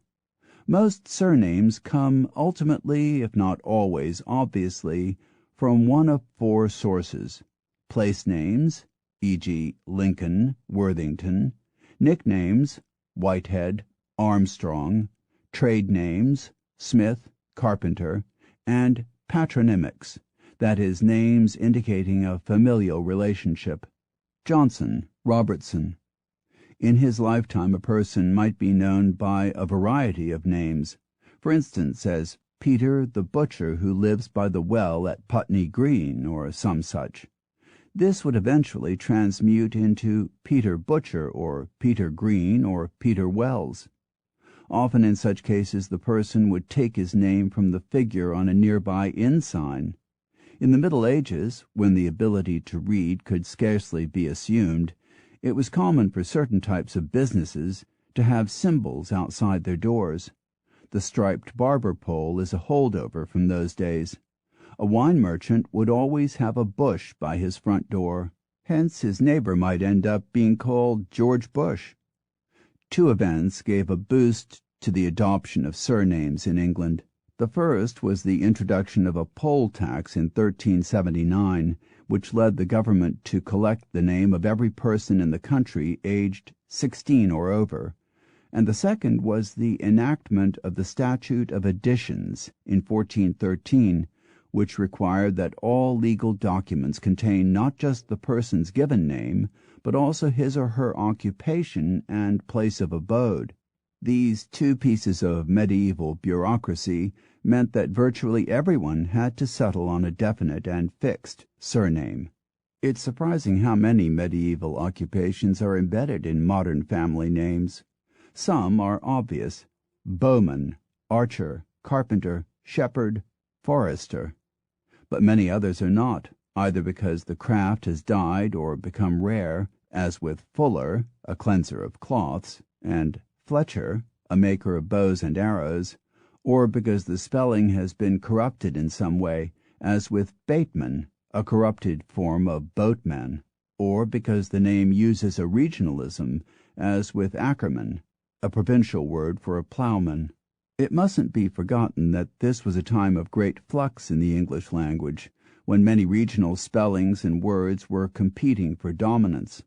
Thus, such names as Hill, Hall, and Hull could all originally have meant hill, but come from different parts of the country. Smith is the most common name in America and Britain, but it is also one of the most common in nearly every other European language. The German Schmidt, the French Ferrier, Italian Ferraro, Spanish Herrero, Hungarian Kovacs, and Russian Kuznetsov are all Smiths. English names based on places almost always had prepositions to begin with, but these gradually disappeared, so that John of Preston became just John Preston, though occasionally they survive in names like Atwater and Underwood, or as remnants in names like Noakes, a contraction of Atton Oaks, or by the oak trees, or Nash for Atton Ash, by the ash tree. A curious fact about names based on places is that they are so often obscure, mostly from places that few people have heard of. Why should there be so many more Middletons than Londons, so many more Worthingtons than Bristols? The main cities of medieval Britain, London, York, Norwich, Glasgow, are relatively uncommon as surnames, even though many thousands of people lived there. To understand this seeming paradox, you must remember that the purpose of surnames is to distinguish one person or family from the great mass of people. If a person called himself Peter of London, he would be just one of hundreds of such Peters, and anyone searching for him would be at a loss. So, as a rule, a person would become known as Peter of London only if he moved to a rural location, where London would be a clear identifying feature, but that did not happen often. In the same way, those people named Farmer probably owe their name to the fact that an ancestor left the farm, while names like French, Fleming, Welch, or Walsh, both from Welsh, indicate that the originator was not a resident of those places, but rather an emigrant. Another superficially puzzling thing is why many people have ecclesiastical names like Bishop, monk, priest, and prior, when such figures were presumably celibate and unable to pass on their names. The reason here is that part of the original name has probably been lost. The full name may once have been the bishop's man, if he was a servant, or priest's hill, if that was where he lived. The origins of other names are not immediately apparent because they come from non-English sources. Russell was from the medieval French Roussel, red-haired, while Morgan is Welsh for white-haired. Sometimes strange literal meanings are hidden in innocuous-sounding names. Kennedy means ugly head in Gaelic. Boyd means yellow-faced or sickly. Campbell means crooked mouth. The same is equally true of other languages. As Mario Pei notes, Gorky means bitter, Tolstoy means fat, and Machiavelli means bad nails. Cicero is Roman slang for a wart on the nose. It means literally chickpea. In America, the situation with surnames is obviously complicated by the much greater diversity of backgrounds of the people. Even so, 183 of the 200 most common last names in America are British. However, a few names that are common in America are noticeably less common in Britain. Johnson is the second most common name in the United States, after Smith, but comes much further down the list in Britain. The reason for this is, of course, the great influx of Swedes to America in the 19th century, though, in fact, Johnson is not a native Swedish name. It is an Americanizing of the Swedish Jonsson or Johansson. Another name much more often encountered in America than Britain is Miller. In Britain, millers were unpopular throughout much of history because of their supposed tendency to cheat the farmers who brought them grain. So it was not a flattering name. A modern equivalent might be the name landlord. Most millers in America were, in fact, originally Mullers or Müllers. The German word had the same meaning, but did not carry the same derisory connotations. Many, perhaps most, immigrants to America modified their names in some way to accommodate American spellings and phonics. Often, with difficult Polish or Russian names, this was involuntary. Immigrants simply had new names given to them at their port of entry. But more often, the people willingly made changes to blend into their adopted country more smoothly and to avoid the constant headache of having to spell their name to everyone.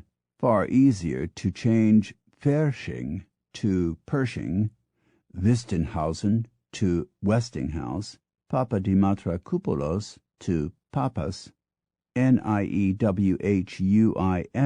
pronounced Newhouse, to Newhouse,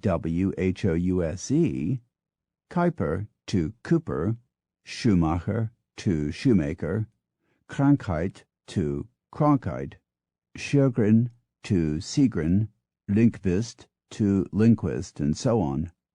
It wasn't just difficult Slavic and Germanic names that this happened with.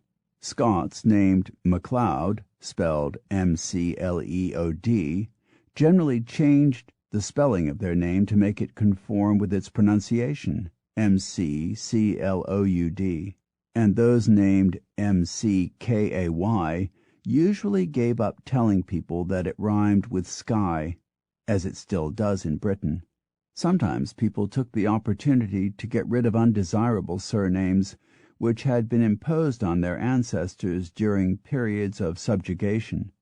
Often these were offensive, either because the giver had a wayward sense of humor or because he hoped to be bribed into making it something less embarrassing. For instance, the Greek name Kolokotronis translates as bullet in the ass, but others kept their names.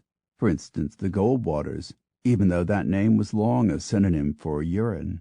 Another change names sometimes underwent in America was to have the stress altered. For some reason, in American speech, there is a decided preference to stress the last or next to last syllable in a person's name.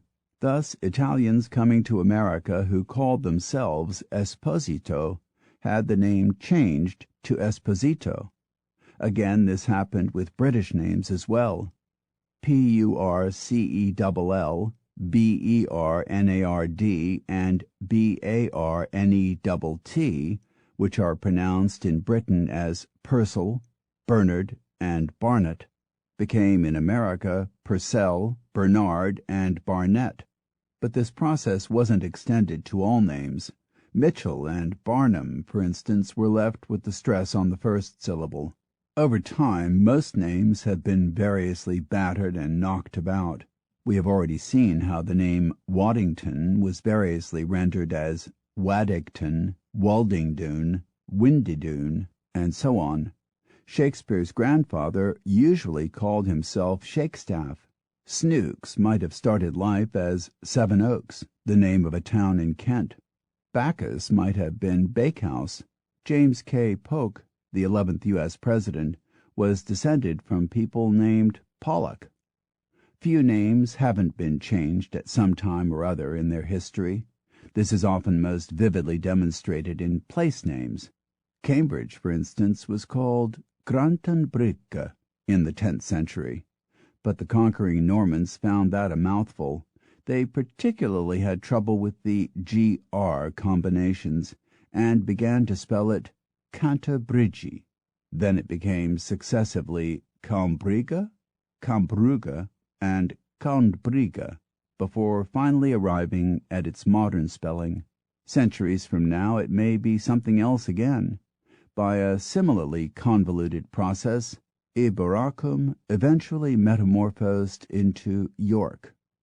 These verbal transformations can be remarkably convoluted. Brittlesea, spelled Brightsea, according to P.H. Reeney's The Origin of English Place Names, has been spelled 404 ways since the first interloper began to tinker with the Celtic Brictrich.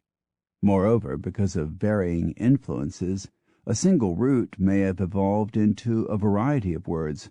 Brighton, Brixton, Brislington, and Bricklehampton, improbable as it seems, all began life with the same name, Beorhthelemes. The successive waves of invading Celts, Romans, Danes, Vikings, Angles, Saxons, Jutes, and Normans all endlessly shaped and reshaped British place names. The result is that England possesses some of the most resplendent place names in the world, names that roll around on the tongue and fill the mouth like fine claret. Wendon's Ambo, Saffron Walden, Gussage All Saints, Stocking Pelham, Farley Wallop, Dunton Bassett, Husbands Bosworth.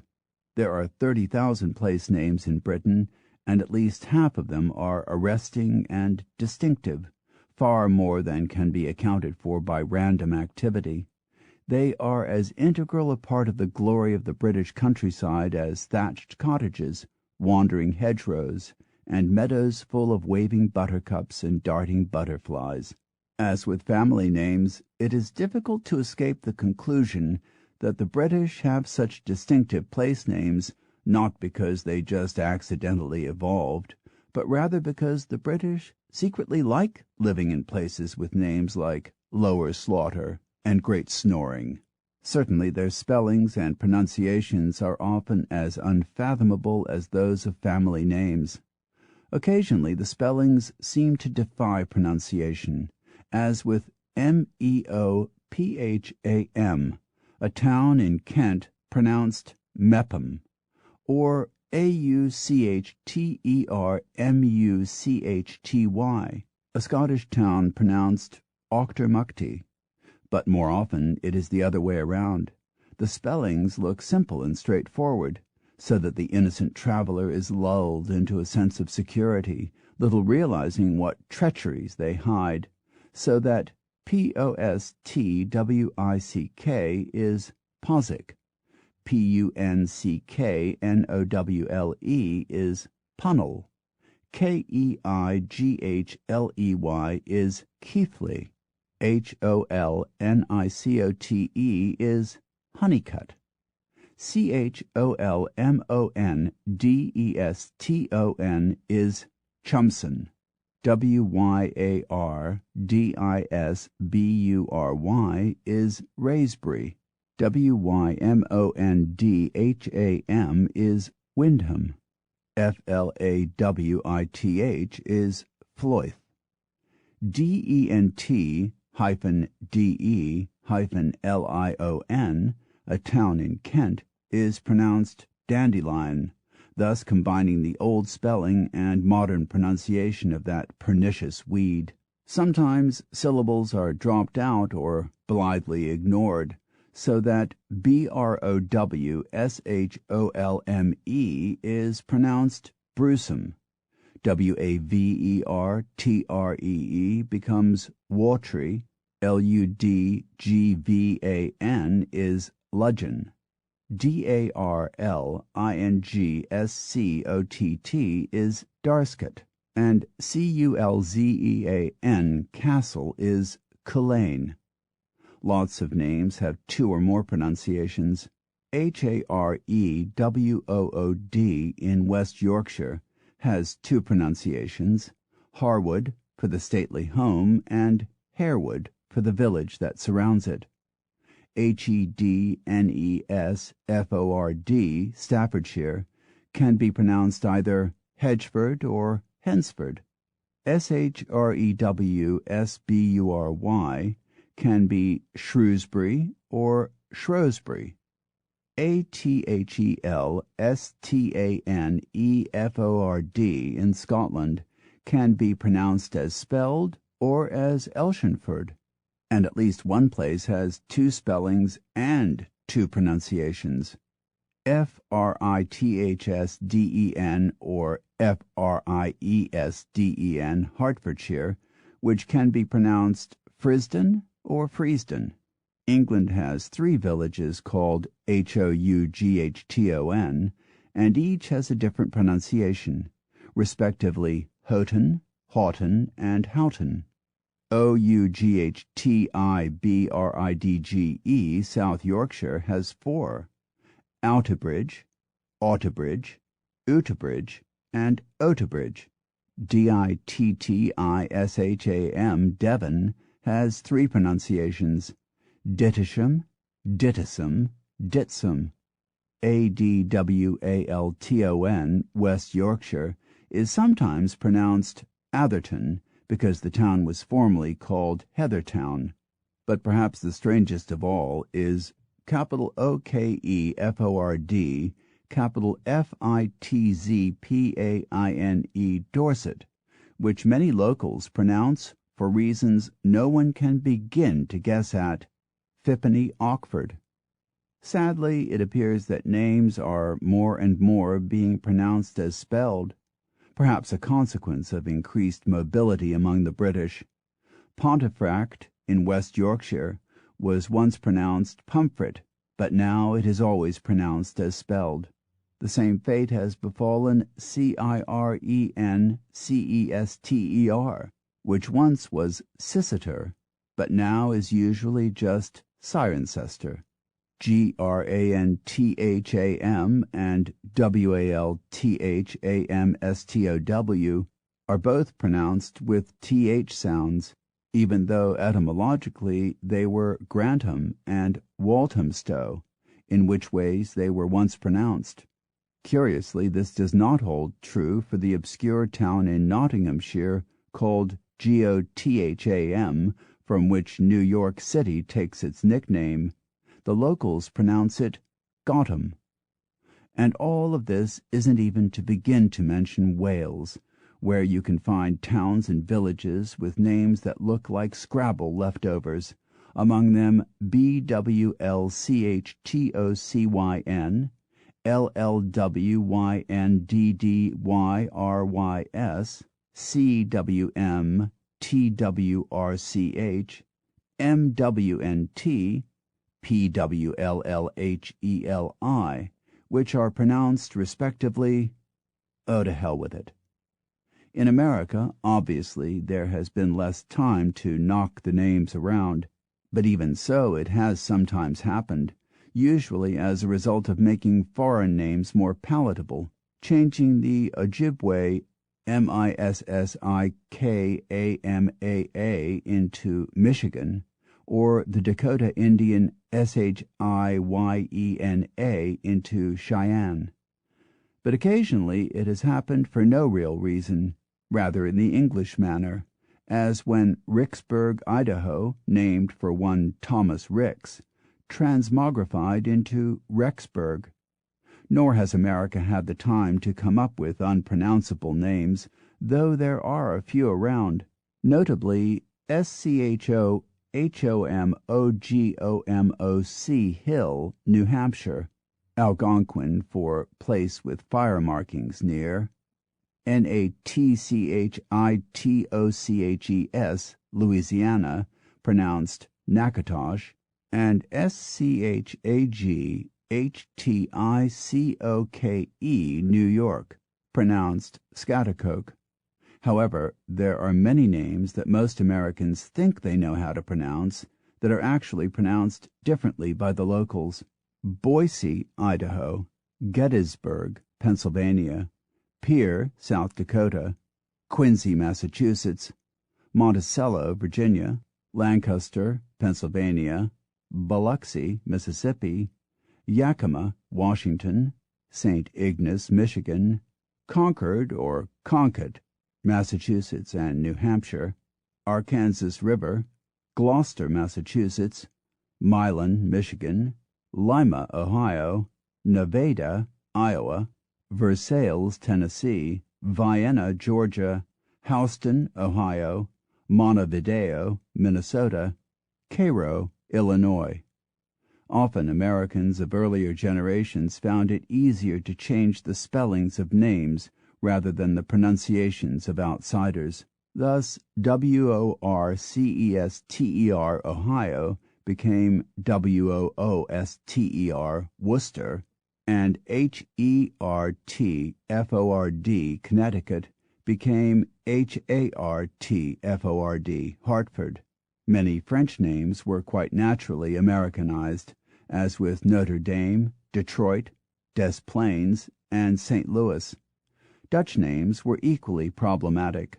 Sometimes they required only a minor spelling adjustment, converting Harlem to Harlem and Cape Mey to Cape May. But often they had to be pulled about like taffy until they became something altogether more palatable, so that de Cromazé became Gramercy, and Vlachtbos, level forest, became Flatbush. In Florida, by a similar process, the Spanish Cayo Hueso, Bone Island, became Key West. However, what America does possess in abundance is a legacy of colorful names. A mere sampling: Chocolate Bayou, Dimebox, Ding Dong, and Lickskillet, Texas; Sweet Gumhead, Louisiana; Why Not, Mississippi; Zzyzx Springs, California, spelled Zzyzx; Cold Ass Creek, Stiff Knee Knob, and Rabbit Shuffle, North Carolina; Scratch Ankle, Alabama; Fertile, Minnesota; Climax, Michigan; Intercourse, Pennsylvania; Break-a-Bean, New York; What Cheer, Iowa; Bear Wallow, Mudlick, Minnie Mouse, 88, and Bug, Kentucky; Dull, Only, Peeled Chestnut, Defeated, and Nameless, Tennessee; Cozy Corners, Wisconsin; Hump Tulips, Washington; Hog Heaven, Idaho; 96, South Carolina; Potato Neck, Maryland; Y, Arizona; Dead Bastard Peak, Crazy Woman Creek, and the unsurpassable Maggie's Nipples, Wyoming. Many of these names, alas, have been changed, but quite a few still exist, and some places make a living out of their curious cognomens, most notably Intercourse, Pennsylvania, which does a brisk trade in double entendre postcards. Others draw crowds only occasionally, as with 88, Kentucky, on which attention naturally focused during 1988. One couple came all the way from Casper, Wyoming, to be married on the 8th day of the 8th month of 1988 at 8:08 p.m. in '88. The story goes that the town got its unusual name when the founder, one Dabney Nunnally, reached in his pocket and found he had 88 cents there. In 1948, for what it's worth, 88 people from 88 voted for Truman and 88 voted for Dewey. It doesn't take a whole lot, it would appear, to persuade people to change their town names. In 1950, in response to a challenge from a popular radio show, the people of Hot Springs, New Mexico, voted by 4-1 to rename their town Truth or Consequences. Their prize was that Ralph Edwards, the host, broadcast his 10th anniversary show from there. The thrill of that occasion was presumably short-lived, but the name has stuck. 4 years later, the widow of the athlete Jim Thorpe agreed to have her husband buried in the mountain resort of Mauch Chunk, Pennsylvania, if the people there would rename the town after her husband, and they did. Cody, Wyoming, did the same thing for Buffalo Bill Cody. In addition to giving places colorful names, the early settlers tended to give their states colorful, if not always terribly flattering, nicknames. Nebraska was once called the bug-eating state, and Missouri was the puke state. Sometimes these nicknames have stuck, but nobody is quite sure why. Everybody knows that Indiana is the Hoosier state, but nobody now seems to know what a Hoosier is or ever was. Similarly, nobody seems too sure of why Iowa calls itself the Hawkeye state. Often the names we know places by are nothing like the names the locals use. In Italian, it's not Florence, but Firenze, not Naples, but Napoli, not Padua, but Padova, not Venice, but Venezia, not Milan, but Milano, not Genoa, but Genova. To the Danes, it's not Copenhagen or Copenhagen, but Kupenhauen. To the Yugoslavians, it's not Belgrade, but Beograd. To the Russians, it's not Moscow, but Moskva. And to the Dutch, it's not The Hague, but Den Haag. The names of countries are even more at variance with their English versions. Greece is Elliniki Demokratia. Finland is Suomen tasavalta. Hungary is Magyar Nepköztársaság. Albania is Shqiperia. Japan is Nihon. Greenland is Kalatlit Nunat. Jordan is Al-Mamlaka Al-Urduniya Al-Hashemiya. South Korea is Hankuk. North Korea is Chosun Minchu Chui Imin Konghwa Guk. Morocco is Al-Mamlaka Al-Maghrebia. China is Zhonghua Renmin Gunghe Guo. Sweden is Konungriket Sverige. Tonga is Friendly Islands. There are a variety of reasons for this. Sometimes the names we use are simply imposed by outsiders with scant regard for local nomenclature. Korea, for instance, is a Japanese name, not a Korean one. Hungary is a Latin name adapted from Old Russian, and thus has nothing to do with the name used by the Hungarians themselves. Bosporus, the name for the strait linking Europe to Asia, is simply the Greek translation of Oxford. The local Turks call it Karadeniz Boğazı.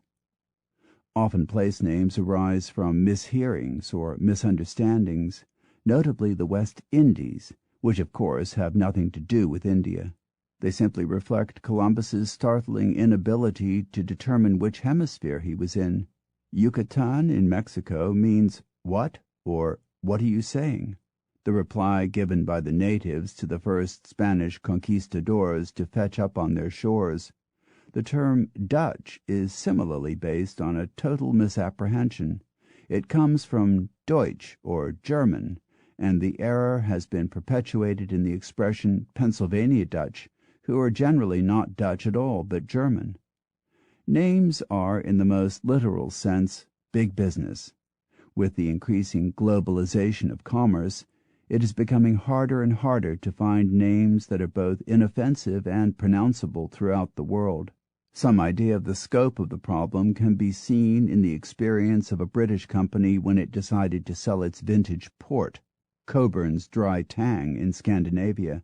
When it didn't sell well in Sweden, the company investigated and learned that tang meant seaweed in Swedish, and clearly the name dry seaweed was not conjuring up the requisite image of quality and premium taste that would lead the Swedes to buy it by the sackful. So, at the suggestion of the Swedish importers, the company changed the name on the label to Dry Cock, which sounds very silly to English speakers, but which was a big hit with the Swedes. However, sales immediately plummeted in Denmark. Urgent investigations showed that cock there signifies, of all things, the female genitalia. So yet another name had to be devised. Such are the hazards of international marketing. Standard Oil, when it decided to change its name, considered Enco until it discovered that Enco in Japanese means stalled car. Gallagher's, another British company, tried to market a cigarette called Park Lane in Spain, but without much success. It wasn't that it meant anything offensive, but Spaniards simply couldn't pronounce it and were embarrassed to order it.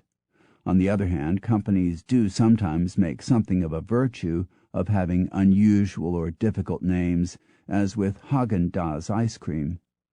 Extraordinary amounts of money and effort are sometimes pumped into the naming of products. A typical example, cited by the London Sunday Times, was a Swiss confectionery company that commissioned the British trademark specialist John Murphy to come up with an arresting name for a new Swiss candy bar. With the aid of a computer spewing out random names and of groups of specialists who do little more than sit around and think up possible names, Murphy's firm came up with 350 suggestions. But of these the company rejected 302 because they weren't considered sufficiently zippy and delectable. And of the 48 remaining possibilities, only 2 were not registered somewhere in the world. Murphy himself has had the same problem. His company is called Novamark in Britain, but elsewhere trades as Interbrand because the name was already taken elsewhere. Because of these difficulties, brand names are heavily defended. Rolls-Royce, the car group, deals with about 500 trademark infringement cases a year, mostly plumbers advertising themselves as the Rolls-Royce of plumbers and that sort of thing. Other companies have been less vigilant, or at least less successful. Aspirin, cellophane, yo-yo, and escalator were all once brand names that lost their protection. Many words that are still brand names are often used by the public as if they were not.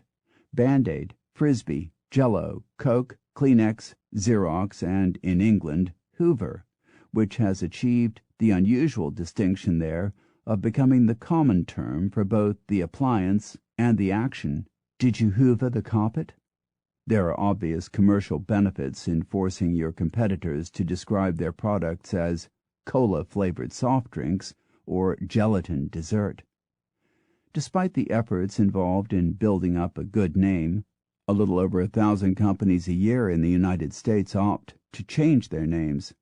Sometimes this is because of mergers or takeovers, and sometimes, as with USX, formerly US Steel, or TAM Brands, formerly Tampax, it is because the company no longer wants to be associated with one particular product.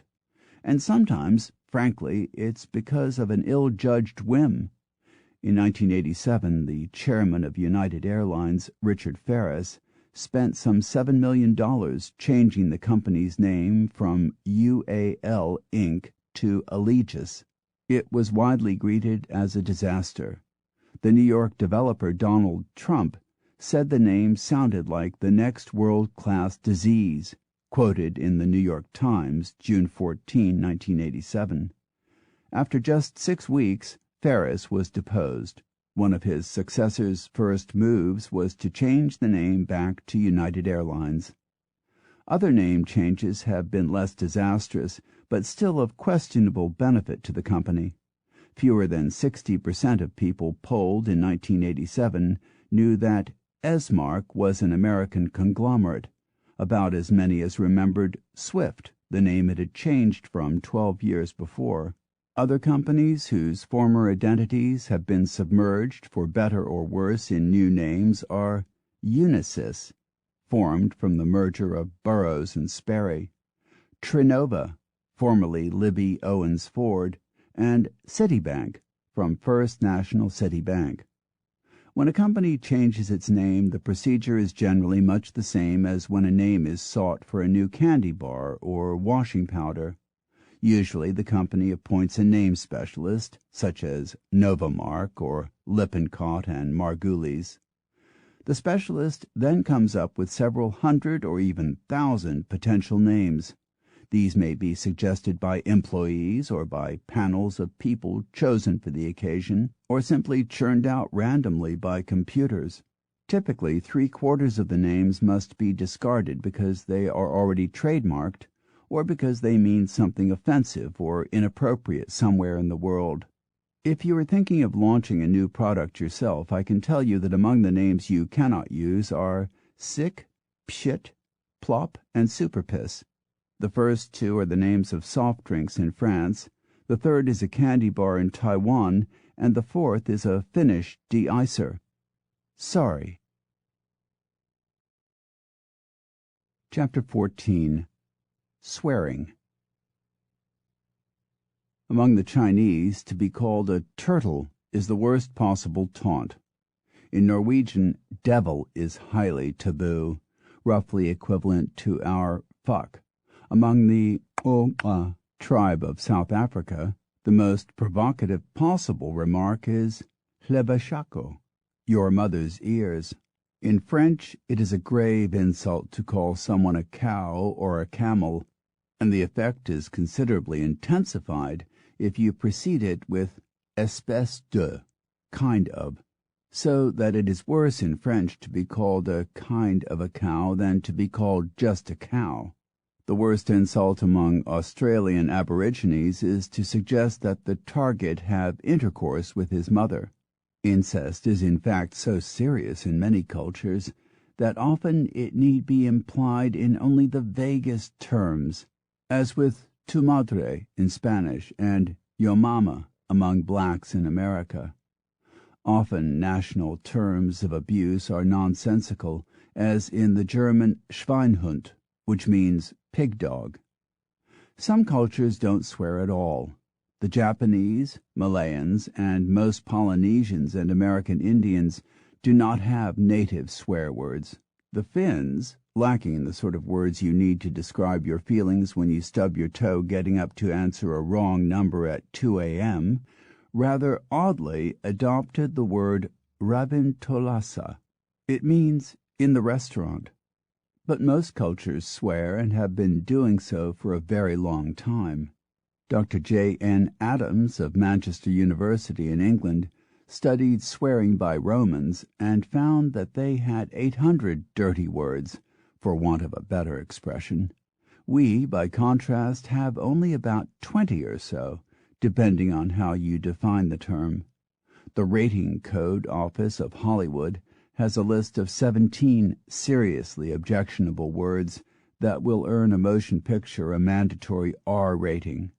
If you add in all the words that are not explicitly taboo but are still socially doubtful, words like crap and boobs, the number rises to perhaps 50 or 60 words in common use. Once there were many more. More than 1,200 words just for sexual intercourse have been counted.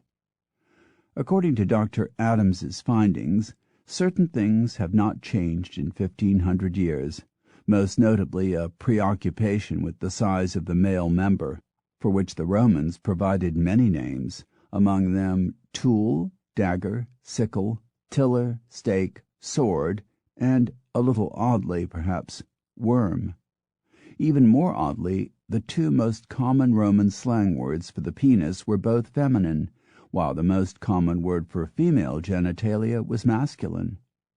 Swearing seems to have some near universal qualities. In almost all cultures, swearing involves one or more of the following: filth, the forbidden, particularly incest, and the sacred, and usually all three. Most cultures have two levels of swearing, relatively mild and highly profane. Ashley Montagu, in The Anatomy of Swearing, cites a study of swearing among the Wik Mungkan natives of the Cape York Peninsula. They have many insults which are generally regarded as harmless teasing: big head, long nose, skinny arms, and a whole body of very much more serious ones, which are uttered only in circumstances of high emotion. Among the latter are big penis, plenty urine, and vagina woman mad. English is unusual in including the impossible and the pleasurable in its litany of profanities. It is a strange and little noted idiosyncrasy of our tongue that when we wish to express extreme fury we entreat the object of our rage to undertake an anatomical impossibility, or, stranger still, to engage in the one activity that is bound to give him more pleasure than almost anything else. Can there be, when you think about it, a more improbable sentiment than "get fucked"? We might as well snarl "make a lot of money" or "have a nice day." Most of our swear words have considerable antiquity. Modern English contains few words that would be unhesitatingly understood by an Anglo-Saxon peasant of, say, the 10th century A.D., but tits is one of them. So is fart, believe it or not. The Anglo-Saxons used the word shaitan, which became shite by the 1300s and shit by the 1500s. Shite is used as a variant of shit in England to this day. Fuck, it has been suggested, may have sprung from the Latin futuo, the French foutre, or the German ficken, all of which have the same meaning. According to Montagu, the word first appears in print in 1503 in a poem by the Scottish poet William Dunbar. Although fuck has been around for centuries, possibly millennia, for a long period it fell out of general use. Before 1503, the vulgar word for sex was to swive. Pussy, for the vagina, goes back at least to the 1600s. Arse is Old English. Common names for the penis, such as Dick, Peter, and Percy, used variously throughout the English-speaking world, go back at least 150 years, though they may be very much older. Jock was once also common in this respect, but it died out, though it survives in jockstrap. It is often hard to trace such terms reliably, because they weren't generally recorded, and because they have, for obvious reasons, seldom attracted scholarly investigation. Buttocks, for instance, goes back to at least the 13th century, but butt, its slangy diminutive form, is not recorded until 1859 in America. As Stuart Berg Flexner observes, it seems highly unlikely that it took 600 years for anyone to think of converting the former into the latter. Similarly, although shit has been around in various forms since before the Norman conquest, horse shit does not appear before the 1930s. Again, this seems improbable. The lack of authoritative guidance has sometimes encouraged people to come up with fanciful explanations for profanities. Fuck, it was suggested, was originally a police blotter acronym standing for unlawful carnal knowledge. It is nothing of the sort. After OK, fuck must be about the most versatile of all English words. It can be used to describe a multitude of conditions and phenomena, from making a mess of something, fuck up, to being casual or provocative, fuck around, to inviting or announcing a departure, fuck off, to being estimable, fucking A, to being baffled, I'm fucked if I know, to being disgusted, fuck this, and so on and on and on. Fuck probably reached its zenith during the Second World War. Most people are familiar with the Army term snafu, short for situation normal, all fucked up. but there were many others in common currency then, among them foobar, fucked up beyond all recognition, and fub, fucked up beyond belief. Piss goes back at least to the 13th century, but maybe even older. It has been traced to the vulgar Latin pisciare, and thus could conceivably date from the Roman occupation of Britain. As piss became considered indecent, the euphemism pee evolved, based simply on the pronunciation of the first letter of the word. In America, piss has been documented since 1760 and pee since 1788. The emotional charge attached to words can change dramatically over time. Cunt was once relatively harmless. Chaucer dropped it casually and severally into the Canterbury Tales, spelling it variously Queynte, Queinte, and even Kent. The city of London once had an alley favored by prostitutes called Grope Cunt Lane. It was not until the early 18th century that the word became indecent. Shit was considered acceptable until as recently as the early 19th century. Prick was standard until the 18th century. Piss was an unexceptionable word from about 1250 to 1750, a fact still reflected in the common French name for urinals, pissoir. On the other hand, words that seem entirely harmless now were once capable of exciting considerable passion. In 16th century England, zooterkins was a pretty lively word. In 19th century England, puppy and cad were highly risque. Today the worst swear words in English are probably fuck, shit, and cunt. But until about the 1870s, it was much more offensive to be profane. God damn, Jesus, and even hell were worse than fuck and shit, insofar as these things are quantifiable. In early swearing, religion played a much more prominent role, so much so that in the 15th century a common tag for Englishmen in France was God damns. Swearing by saints was also common.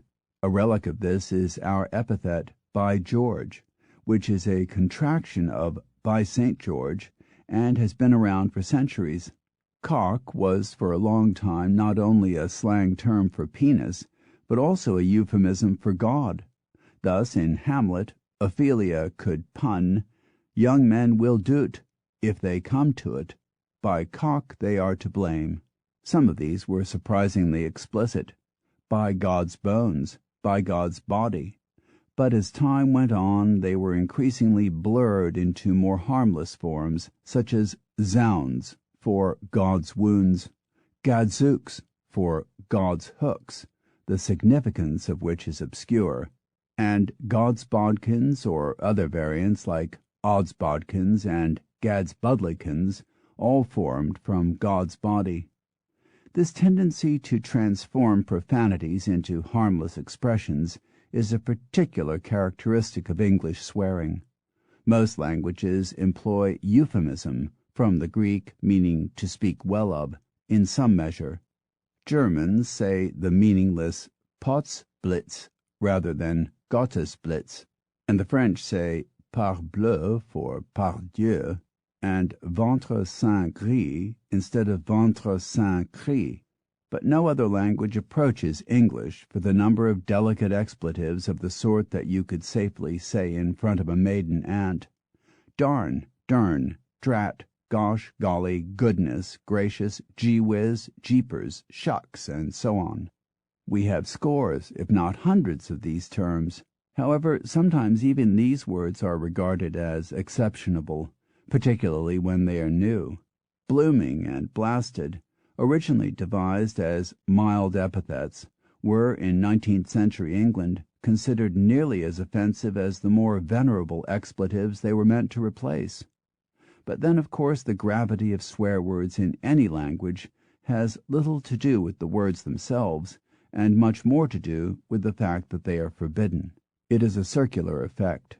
Forbidden words are emotive because they are forbidden, and they are forbidden because they are emotive. A remarkable example of this is bloody in England, which to most Britons is at least as objectionable a word as shit, and yet is meaningless. A number of explanations have been suggested, generally involving either a contraction of an oath such as by Christ's blood, or by Our Lady, or else something to do with menstruation, but there is no historical evidence to favor one view over the other. The fact is that sometime around the 16th century, people began to say bloody and to mean a curse by it. It's now often hard to tell when they meant it as a curse and when they meant it to be taken literally, as when in Richard II, Richmond says, "The bloody dog is dead." Although Shakespeare had a weakness for double entendre puns, on the whole he was a fairly restrained and not terribly inventive swearer. Damned appears 105 times in his 37 plays, but for the rest he was content to insert the odd "for God's sake," a pox on't, God's bread, and one whoreson jackanapes. Julius Caesar, unusually for the period, has not a single instance of swearing. By contrast, in the same year that Julius Caesar was first performed, Ben Jonson's Every Man in His Humour offered such colourful phrases as whoreson base fellow, whoreson coney-catching rascal, coney being a synonym for pudendum, by my Facin's faith, and I am the rankest cow that ever pissed. Other of his plays contain even richer expressions. I fart at thee, shit o' your head, turd o' your teeth.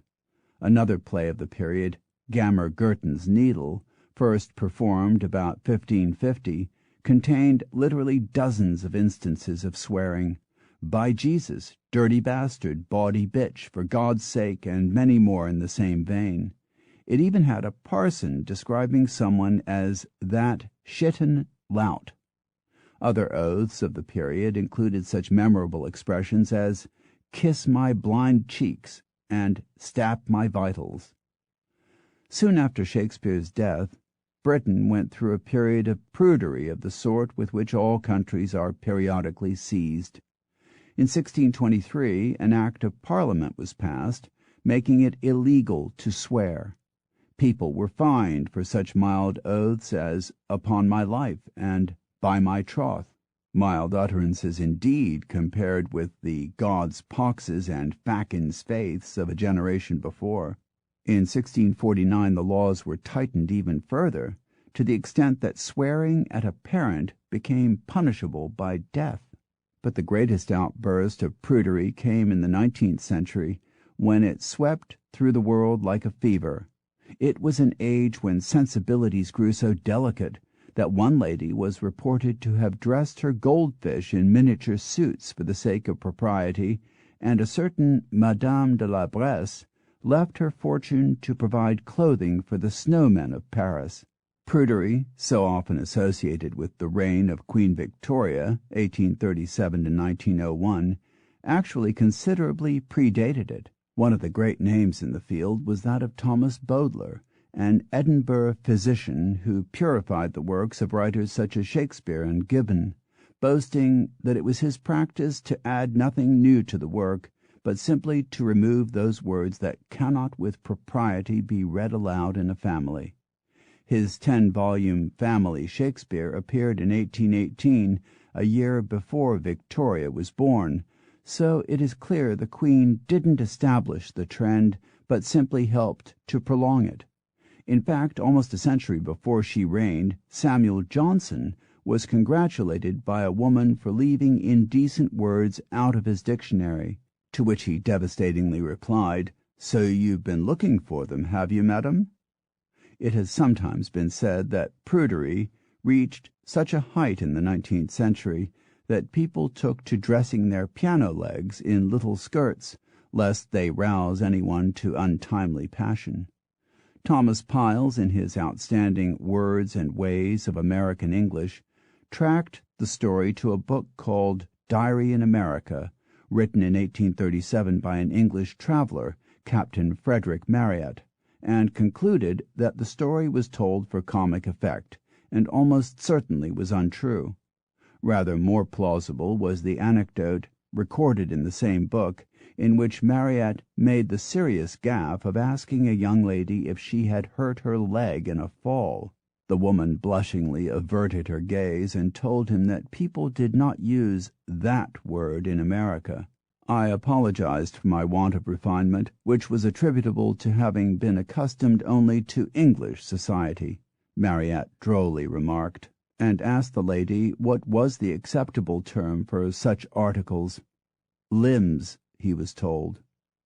It was an age in which the most innocuous words became unacceptable at a rate that must have been dizzying. Stomach became a euphemism for belly, and in its turn was considered too graphic and was replaced by tummy, midriff, and even breadbasket. The conventional terms for the parts of a chicken, such as breast, leg, and thigh, caused particular anxiety and had to be replaced with terms like drumstick, first joint, and white meat. The names for male animals, such as buck and stallion, were never used in mixed company. Bulls were called sires, male animals, and in a truly inspired burst of ridiculousness, gentlemen cows. But it didn't stop there. Euphemisms had to be devised for any word that had cock in it. Haycock became haystack. Cockerel became rooster. And for the better part of a century, people with cock in their names, such as Hitchcock or Peacock, suffered unspeakable embarrassment when they were required to make introductions. Americans were rather more squeamish in these matters than the British, going so far as to change the old English titbit to tidbit. Against such a background, one can easily imagine the shock that must have gripped readers of the Times of London, who turned to their paper one morning in January 1882 and found a lengthy report on a parliamentary speech by the Attorney General, concluding with the unexpectedly forthright statement, "The Speaker then said he felt inclined for a bit of fucking." Not surprisingly, it caused a sensation. The executives of the Times were so dumbstruck by this outrage against common decency that 4 full days passed before they could bring themselves to acknowledge the offense. After what was doubtless the most exhaustive internal investigation ever undertaken at the newspaper, it issued this apology: "No pains have been spared by the management of this journal to discover the author of a gross outrage committed by the interpolation of a line in the speech by Sir William Harcourt, reported in our issue of Monday last. This malicious fabrication was surreptitiously introduced before the paper went to press. The matter is now under legal investigation, and it is to be hoped that the perpetrator will be brought to punishment. But if they hadn't caught him after 4 days, I doubt if they ever did.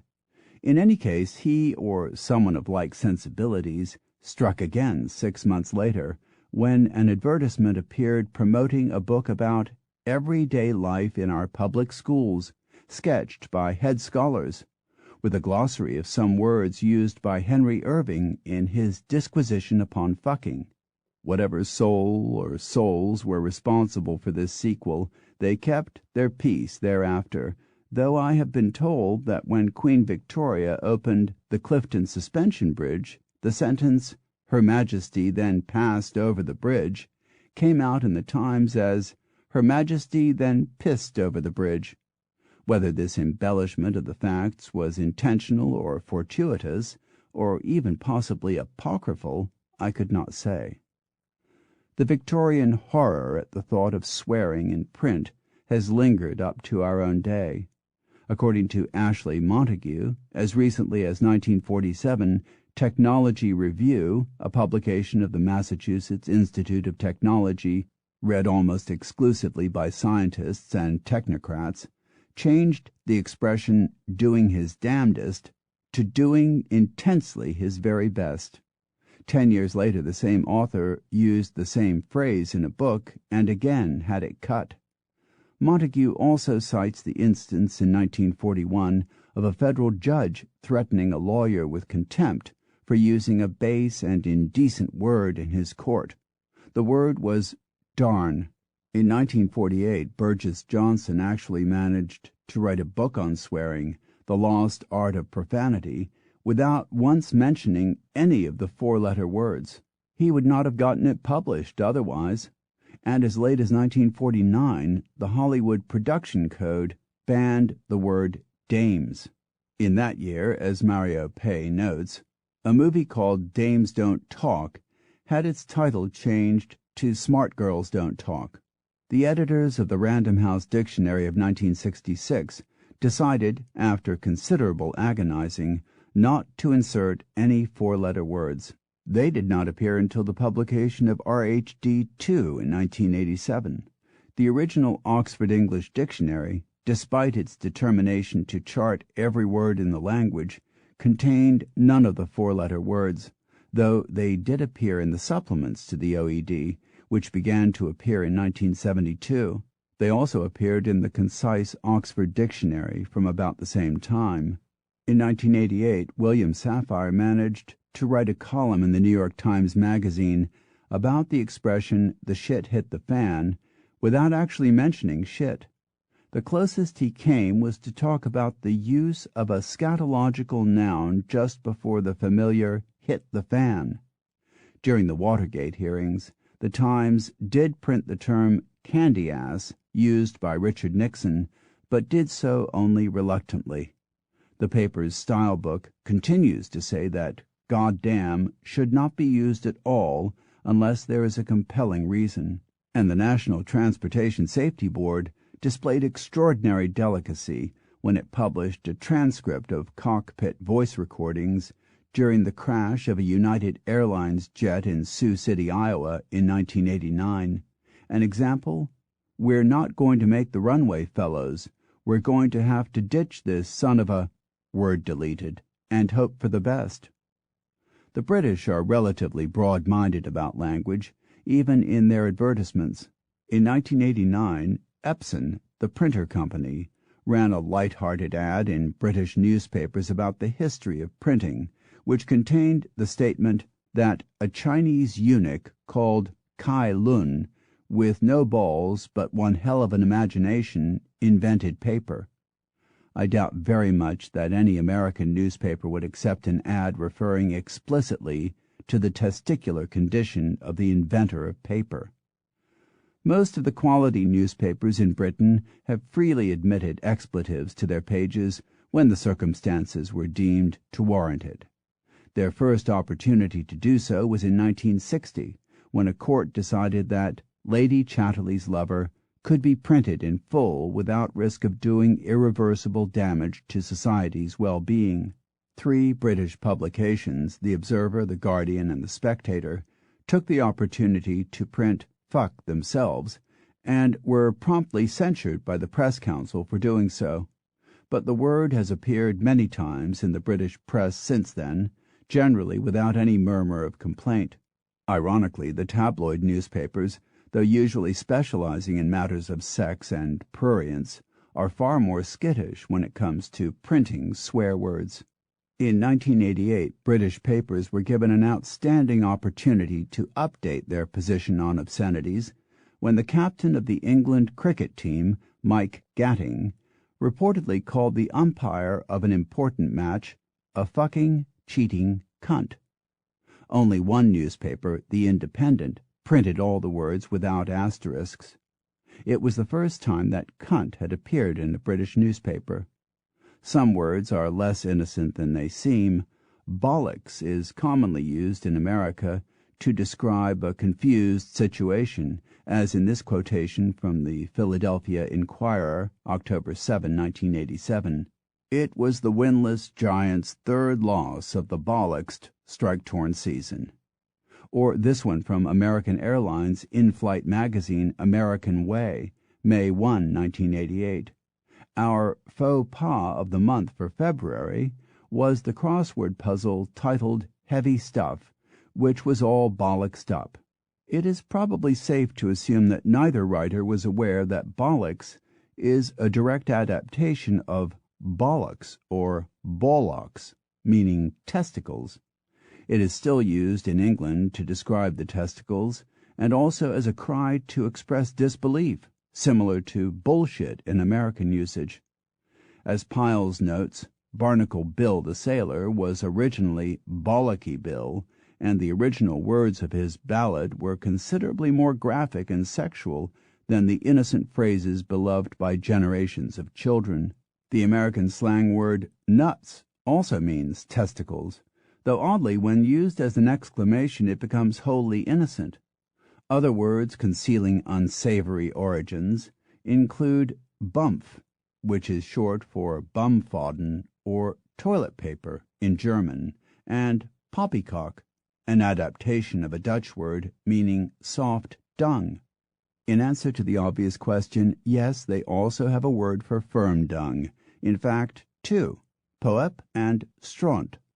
A few swear words have evolved different connotations in Britain and America. In America, a person who is pissed is angry. In Britain, he's drunk.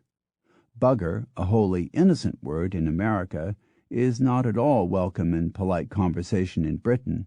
As Piles notes, until 1934 you could be fined or imprisoned for writing or saying it.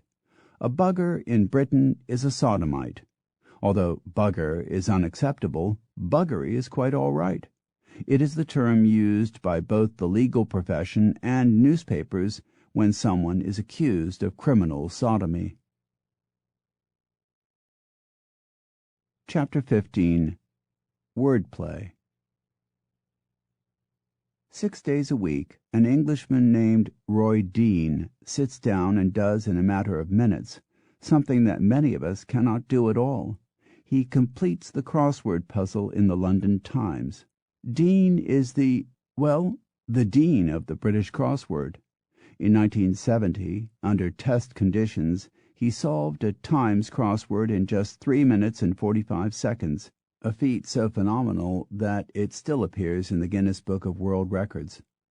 Unlike American crosswords, which are generally straightforward affairs requiring you merely to fit a word to a definition, the British variety are infinitely more fiendish, demanding mastery of the whole armory of verbal possibilities, puns, anagrams, palindromes, lipograms, and whatever else springs to the deviser's devious mind. British crosswords require you to realize that cart horse is an anagram of orchestra, that contaminated can be made into no admittance, that emigrants can be transformed into streaming, Cinerama into American, Old Testament into most talented, and World Cup team into, a stroke of genius this one, talcum powder. How did anyone ever think of that? To a British crossword enthusiast, the clue, an important city in Czechoslovakia, instantly suggests Oslo. Why? Look at Czech Oslo, Vakia again. A seed you put in the garage is caraway, car away, while HIJKLMNO is water, because it is H2O or H2O. Some clues are cryptic in the extreme.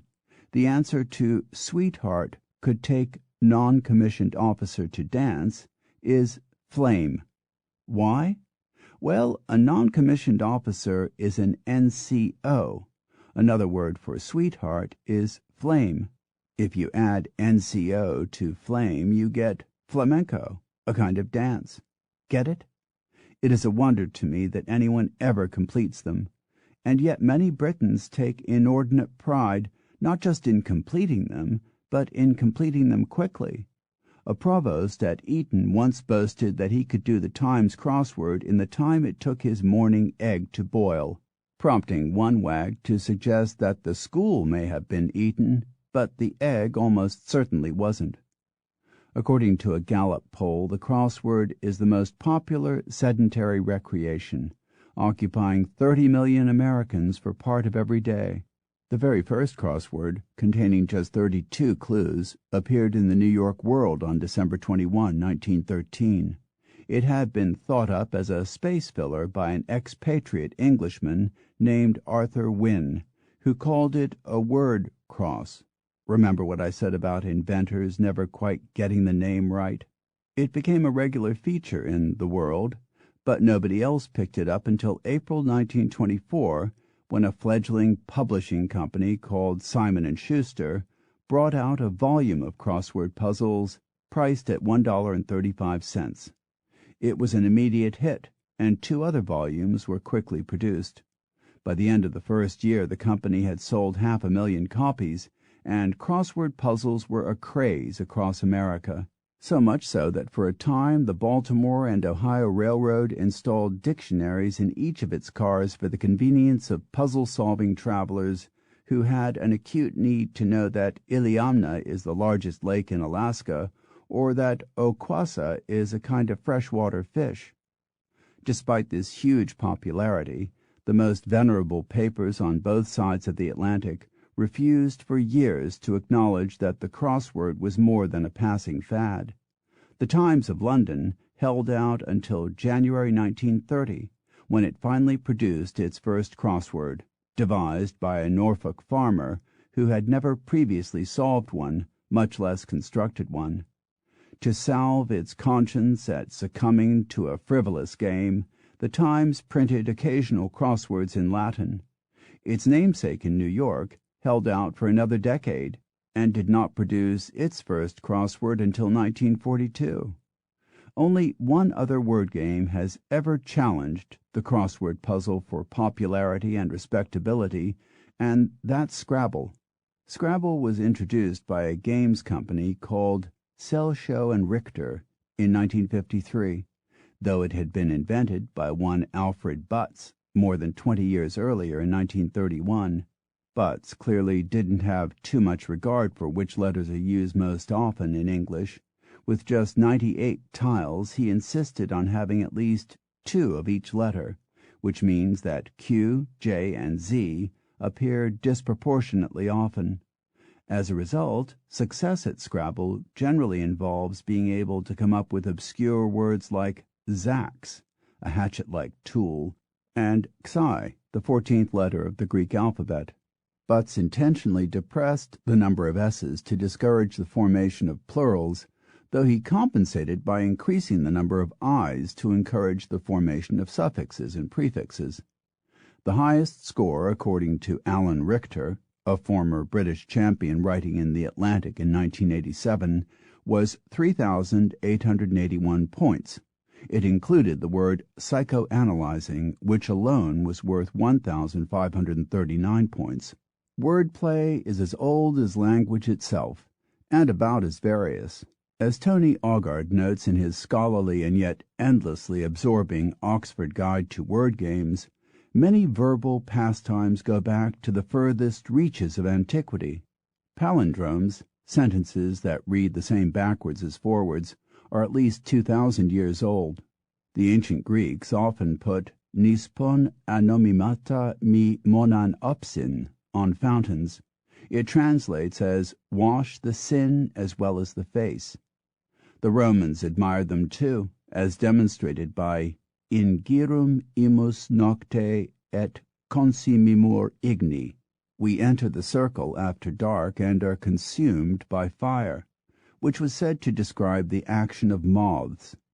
The Romans also liked anagrams, scrambling the letters of a word or phrase to form new words or phrases, and turned quid est veritas, what is truth, into est vir qui adest, it is this man here. Among the earliest instances of wordplay, Augard cites a Greek anagram dating from the 3rd century B.C., and earlier still a lipogram by the Greek Lassus from the 5th century B.C., in which the poet intentionally avoided using the letter S. So it is safe to say that wordplay is very old and effectively universal. Even Christ reputedly made a pun when he said, "Thou art Peter, upon this rock I shall build my church." It doesn't make a lot of sense from the wordplay point of view until you realize that in ancient Greek the word for Peter and for rock was the same. Wordplay in English is as old as our literature. In the 8th century A.D., Cynewulf, one of the first English poets, wrote 4 otherwise serious religious poems, into each of which he artfully wove acrostics of his own name, presumably for no other reason than that it amused him. Verbal japes of one type or another have been a feature of English literature ever since. Shakespeare so loved puns that he put 3,000 of them, that's right, 3,000, into his plays, even to the extent of inserting them in the most seemingly inappropriate places, as when in King Henry IV Part I, the father of Hotspur learns of his son's tragic death and remarks that Hotspur is now Coldspur. The most endearing names in English literature, from Lewis Carroll to James Joyce, have almost always been associated with wordplay. Even Samuel Johnson, as we have seen, managed to insert a number of jokes into his great dictionary, an action that would be inconceivable in other languages. The varieties of wordplay available in English are almost without number. Puns, tongue-twisters, anagrams, riddles, cryptograms, palindromes, clarihues, rebuses, crossword puzzles, spelling bees, and so on ad infinitum. Their effect can be addictive. Lewis Carroll, an obsessive deviser and player of word games, once sat up all night trying to make an anagram of William Ewart Gladstone before settling on wild agitator means well. Some diligent scholar, whose identity appears now to be lost, set his attention on that famous Shakespearean nonce word in Love's Labour's Lost, honorific habilitudinatibus, and concluded that it must contain an anagram proving that Shakespeare didn't write the plays, and came up with He ludi F. Baconis nati tuiti orbi, which translates as These plays, born of F. Bacon, are preserved for the world. Think of the hours of labor that must have involved. According to the Guinness Book of Records, a man of the English county of Hereford and Worcester wrote a palindrome of 65,000 words in 1983. Whether or not it makes much sense, and I would almost bet my house that it doesn't, we can but admire the dedication that must have gone into it. Possibly the most demanding form of wordplay in English, or indeed in any language, is the palindrome. The word was first used in English by Ben Jonson in 1629. A good palindrome is an exceedingly rare thing. Most of them require a generosity of spirit to say that they make much sense, as in Mad Zeus, no live devil, lived evil on Suez Dam, or Stiff, O dairymen, in a myriad of fits, or Straw? No, too stupid a fad, I put soot on warts, all three of which deserve an A+ for length and a D- for sensibility, or else they involve manipulations of spelling, as the short but notable Eureka Bakery, or the rather more venerable Lewd I did live and evil did I dwell, 1L. This last, according to Willard R. Espy in The Game of Words, was written by the English poet John Taylor and is the first recorded palindrome in English, though in fact it isn't really a palindrome since it only works if you use an ampersand instead of and. The reason there are so many bad palindromes, of course, is that they are so very difficult to construct. So good ones are all the more cherishable for their rarity. Probably the most famous palindrome is one of the best. It manages in just 7 words to tell an entirely sensible story. A man, a plan, a canal, Panama. That is simply inspired. Others that have the virtue of making at least some kind of sense. Norma is as selfless as I am, Ron. Was it Eliot's toilet I saw? Too far, Edna, we wander afoot. Madam, I'm Adam. Sex at noon, taxes. Are we not drawn onward, we few, drawn onward to new era? Able was I ere I saw Elba. Sums are not set as a test on Erasmus. Satan, oscillate my metallic sonatas. This last, I realize, does not even begin to pass the plausibility test, but so what? Anyone ingenious enough to work oscillate, metallic, and sonatas into one palindrome is exempt from all requirements bearing on sense. The Greeks and Romans also had a kind of palindrome in which it is the words rather than the letters that are read in reverse order, rather as if the English sentence, Jack loves Jill, not Jane, had its word order reversed to read Jane, not Jill, loves Jack, giving an entirely new sense. This kind of palindrome has never caught on in the English-speaking world, largely because English doesn't lend itself to it very well. I've been working on it most of the afternoon. I told you wordplay is addictive, and the best I can come up with is, "Am I as stupid as you are?" which reads backwards as well as forwards, but, alas, keeps the same sense in both directions. Not far removed from the palindrome is the anagram, in which the letters of a word or name are jumbled to make a new and ideally telling phrase. Thus, Ronald Wilson Reagan becomes insane Anglo warlord. Spiro Agnew becomes grow a penis. Again, one can but gasp at the ingenuity and dedication that have gone into some of them. What kind of mind is it that can notice that 2 plus 11 and 1 plus 12 not only give the same result but use the same letters? Other famous or notable anagrams: Western Union equals no wire unsent. Circumstantial evidence equals can ruin a selected victim. A stitch in time saves 9 equals this is meant as incentive. William Shakespeare equals I am a weakish speller, or I like Mr. W.H. as a pal, see? Or we all make his praise. Funeral equals real fun. The Morse code equals here come dots.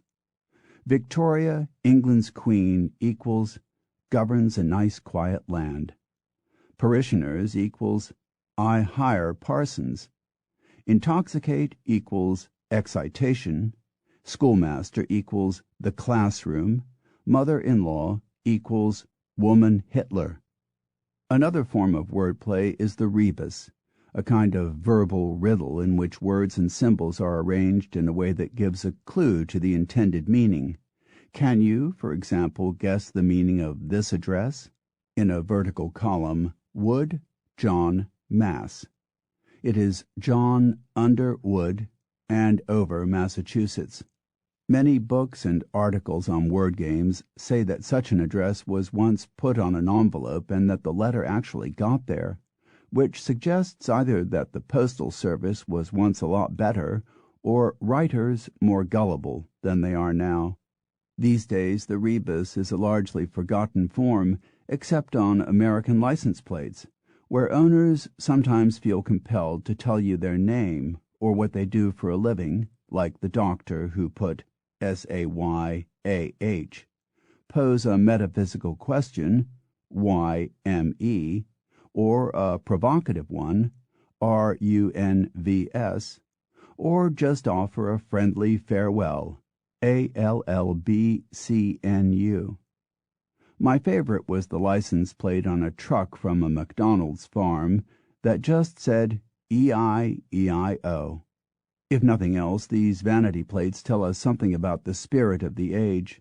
According to a 1984 report in the Los Angeles Times, the most frequently requested plate in 1970 was Peace. By 1984, that had been replaced by Go for it. The French, in accordance with their high regard for the cerebral, have long cultivated a love of wordplay. In the Middle Ages, they even had a post of anagrammatist to the king. One of the great French word players was the novelist Georges Perec, who, before his early death in 1982, was a guiding force in the group called Oulipo, for Ouvroir de Littérature Potentielle, whose members delighted in setting themselves complex verbal challenges. Perec once wrote a novel without once using the letter E.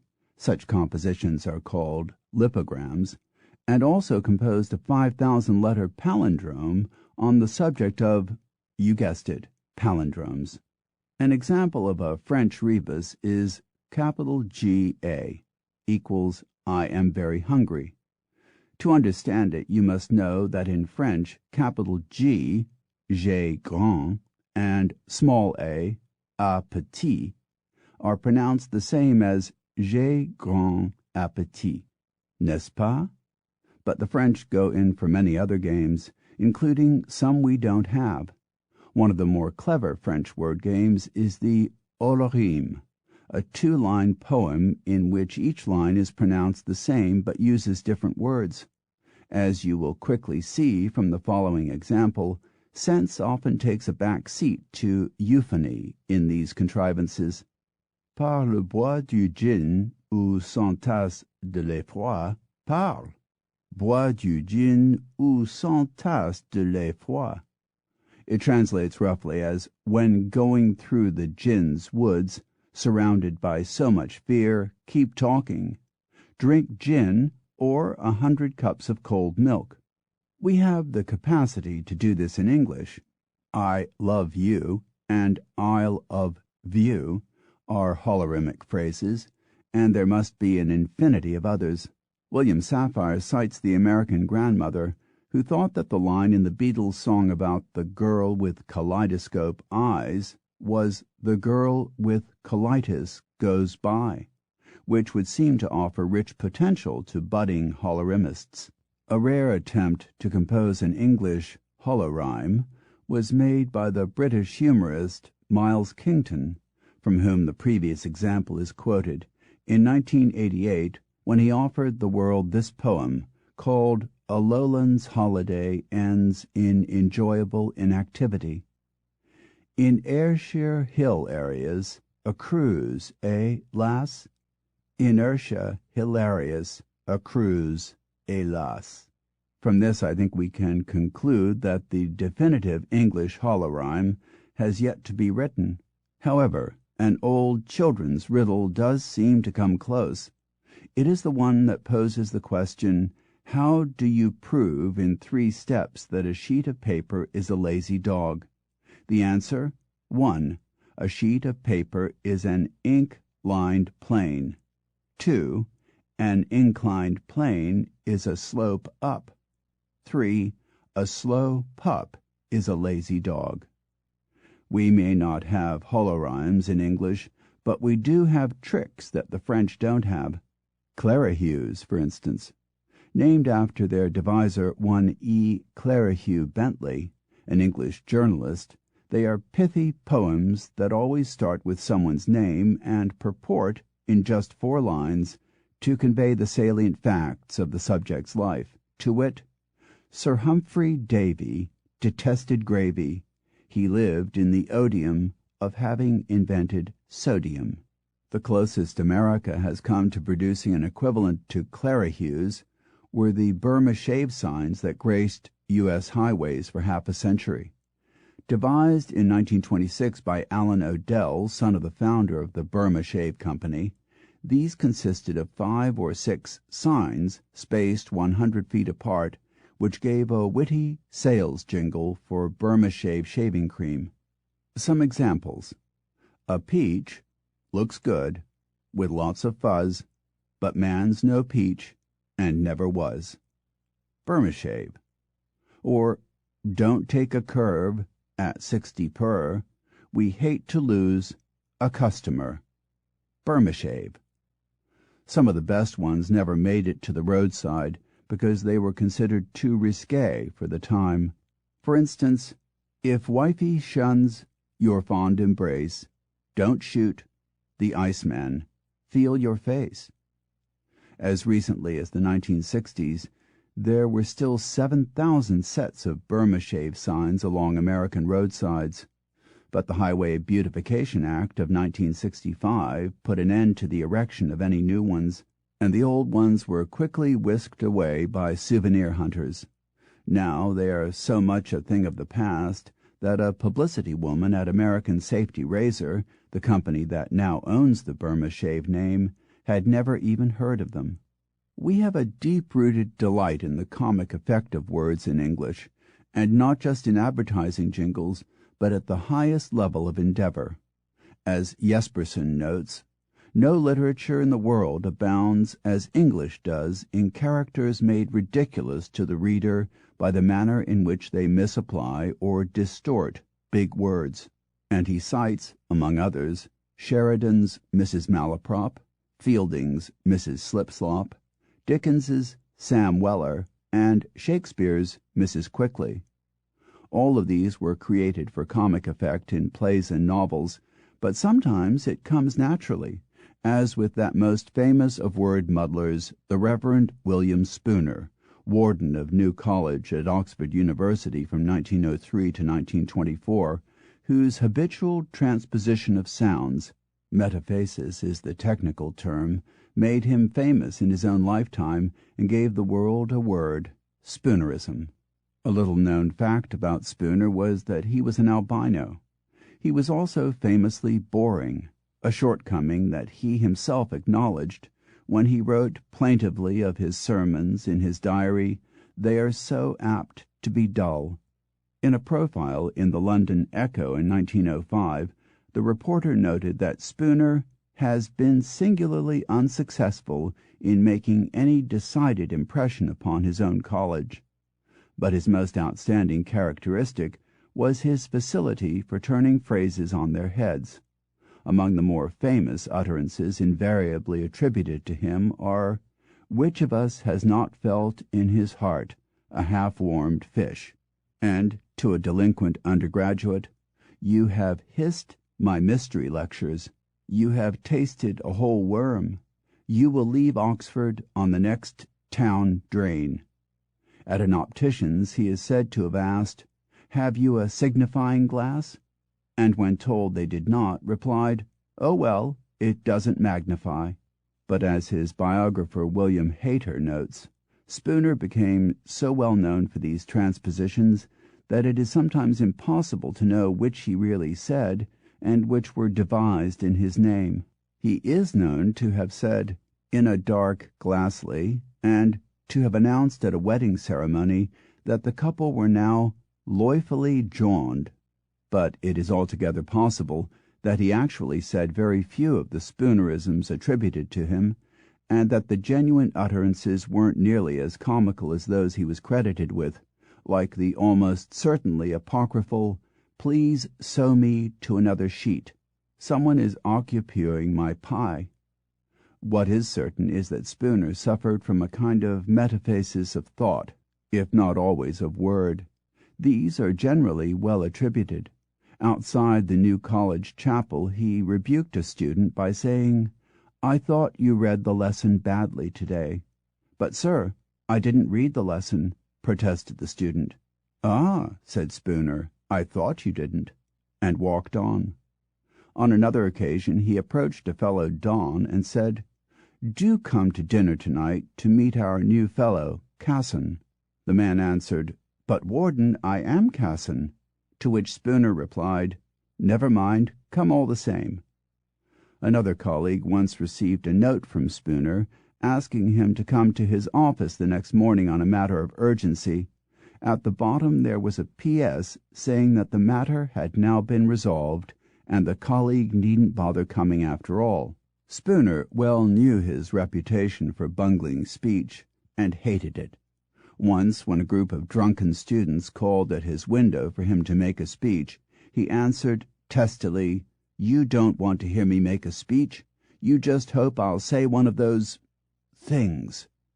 In addition to mangling words in amusing ways, something else we can do in English that they cannot always do in other languages is construct intentionally ambiguous sentences that can be taken in either of two ways, as in the famous, if no doubt apocryphal, notice in a restaurant saying, "Customers who think our waiters are rude should see the manager." There is a technical term for this, isn't there always? It's called amphibology. An admirable example of this neglected art was Benjamin Disraeli's airy note to an aspiring author, "Thank you so much for the book. I shall lose no time in reading it." Samuel Johnson didn't quite utter an amphibology, but he neared it in spirit when he wrote to another would-be author, "Your work is both good and original. Unfortunately, the parts that are good aren't original, and the parts that are original aren't good. Occasionally, people grow so carried away with the possibilities of wordplay that they weave it into their everyday language. The most famous example of this in America is boontling, a made-up language once spoken widely in and around Boonville, California.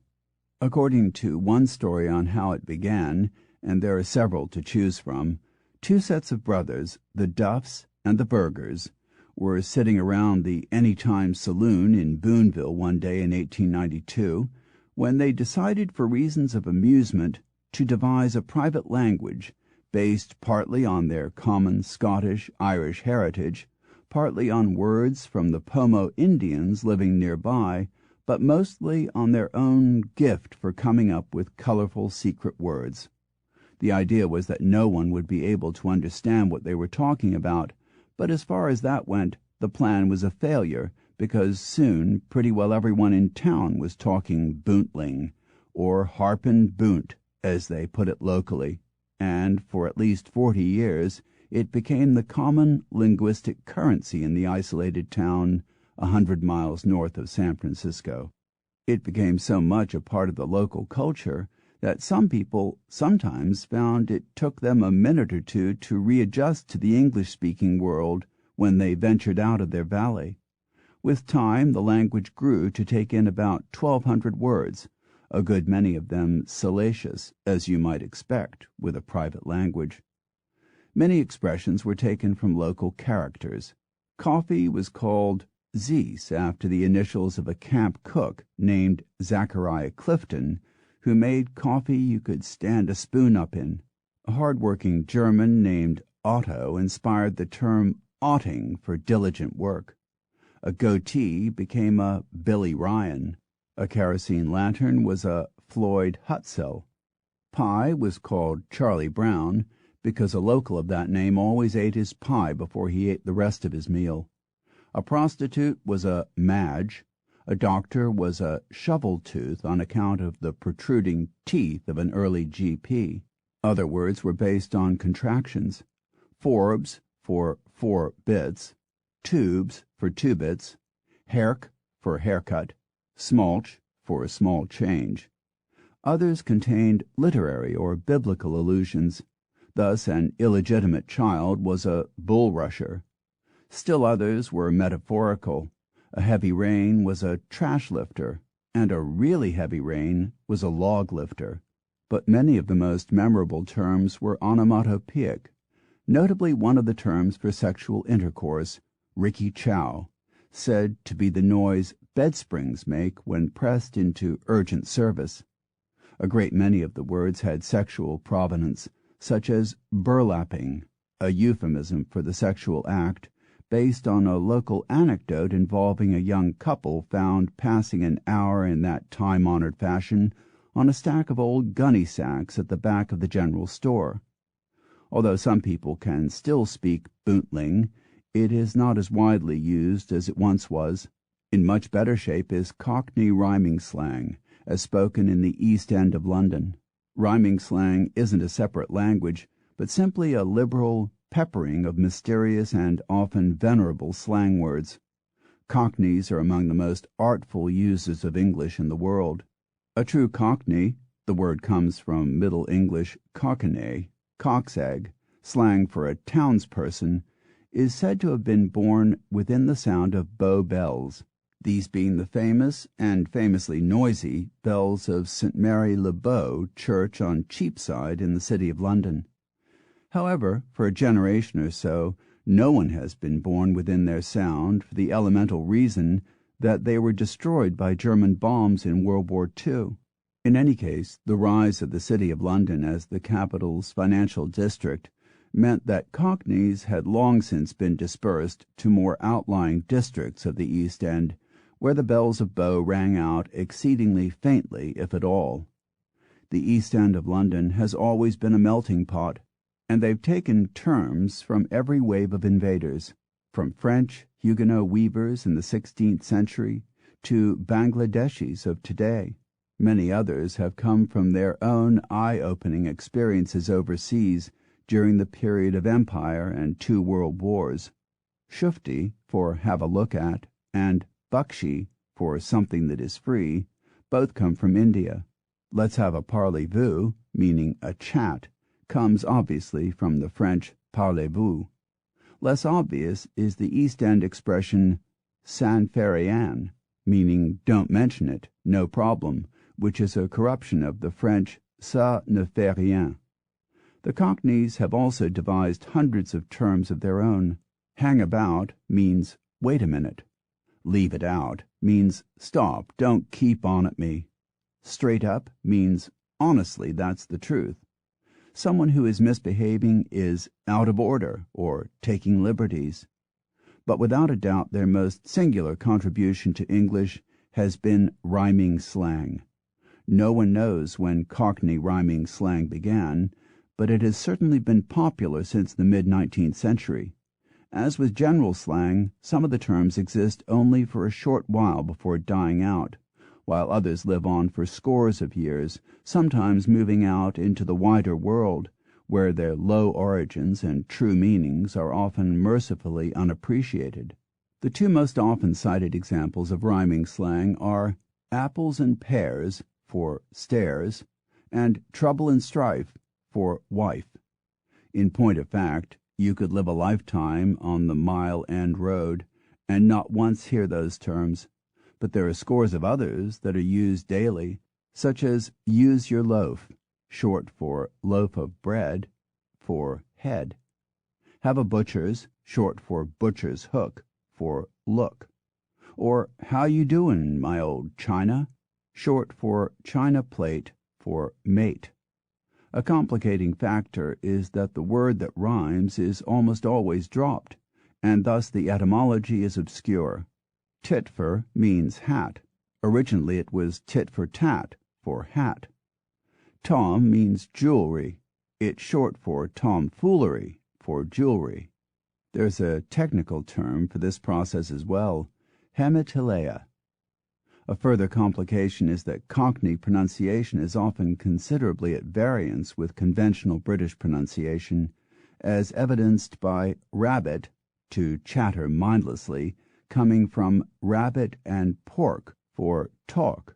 In the East End, both pork and talk rhyme, more or less, with soak. Something of the flavor of Cockney pronunciation is found in the old supposed Cockney spelling of the London district of Ealing.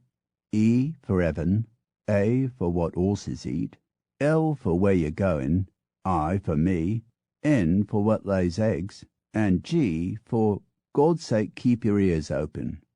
Sometimes these words spawn further rhymes. Bottle, for instance, has long meant ass, from bottle and glass, for ass. But at some point that in turn spawned Aristotle, often shortened to Aris, as in, "Oh, I just fell on my Aris." And that in turn spawned plaster, from plaster of Paris. So you have this convoluted genealogy.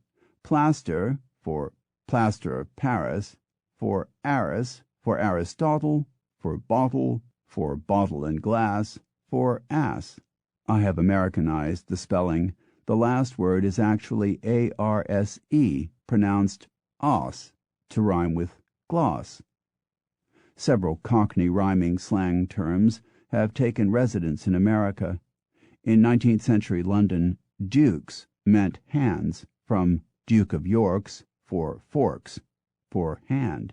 But in America it came to mean fist, and lives on in the expression put up your dukes. Bread, as a slang synonym for money, comes from bread and honey. To chew the fat comes from have a chat, and brass tacks comes from facts. And if you've ever wondered why a Bronx cheer is called a raspberry, you may wish to bear in mind that a popular dessert in Britain is called a raspberry tart. Chapter 16. The Future of English. In 1787, when representatives of the new United States gathered in Philadelphia to draw up a constitution that could serve as a blueprint for the American way of life forever, it apparently did not occur to them to consider the matter of what the national language should be. Then, and for the next 2 centuries, it was assumed that people would speak English. But in the 1980s, a growing sense of disquiet among many Americans over the seepage of Spanish, Vietnamese, and other immigrant languages into American society led some of them to begin pressing for laws to make English the official language. According to the Census Bureau, 11% of people in America speak a language other than English at home. In California alone, nearly 1/5 of the people are Hispanic. In Los Angeles, the proportion of Spanish speakers is more than half. New York City has 1.5 million Hispanics, and there are 1 million more in the surrounding area. Bergenline Avenue in New Jersey runs for 90 blocks, and throughout most of its length is largely Spanish-speaking. All told, in America there are 200 Spanish-language newspapers, 200 radio stations, and 300 television stations. The television stations alone generated nearly $300 million in Spanish-language advertising in 1987. In many areas, English speakers are fearful of being swamped. Some even see it as a conspiracy, among them the former U.S. Senator S.I. Hayakawa, who wrote in 1987 that he believes that a very real move is afoot to split the U.S. into a bilingual and bicultural society. Education Digest, May 1987. Hayakawa was instrumental in founding U.S. English, a pressure group designed to promote English as the lone official language of the country. Soon the group had 350,000 members, including such distinguished advisory supporters as Saul Bellow, Alistair Cook, and Norman Cousins, and was receiving annual donations of $7.5 million. By late 1988, it had managed to have English made the official language of 17 states, among them Arizona, Colorado, Florida, Nebraska, Illinois, Virginia, Indiana, Kentucky, Georgia, and California. It is easy to understand the strength of feeling among many Americans on the matter.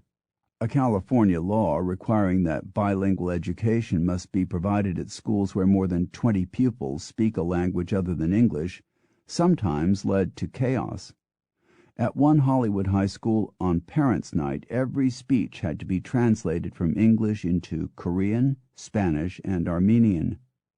As of December 1986, California was employing 3,364 state workers proficient in Spanish in order to help non-English speakers in matters concerning courts, social services, and the like.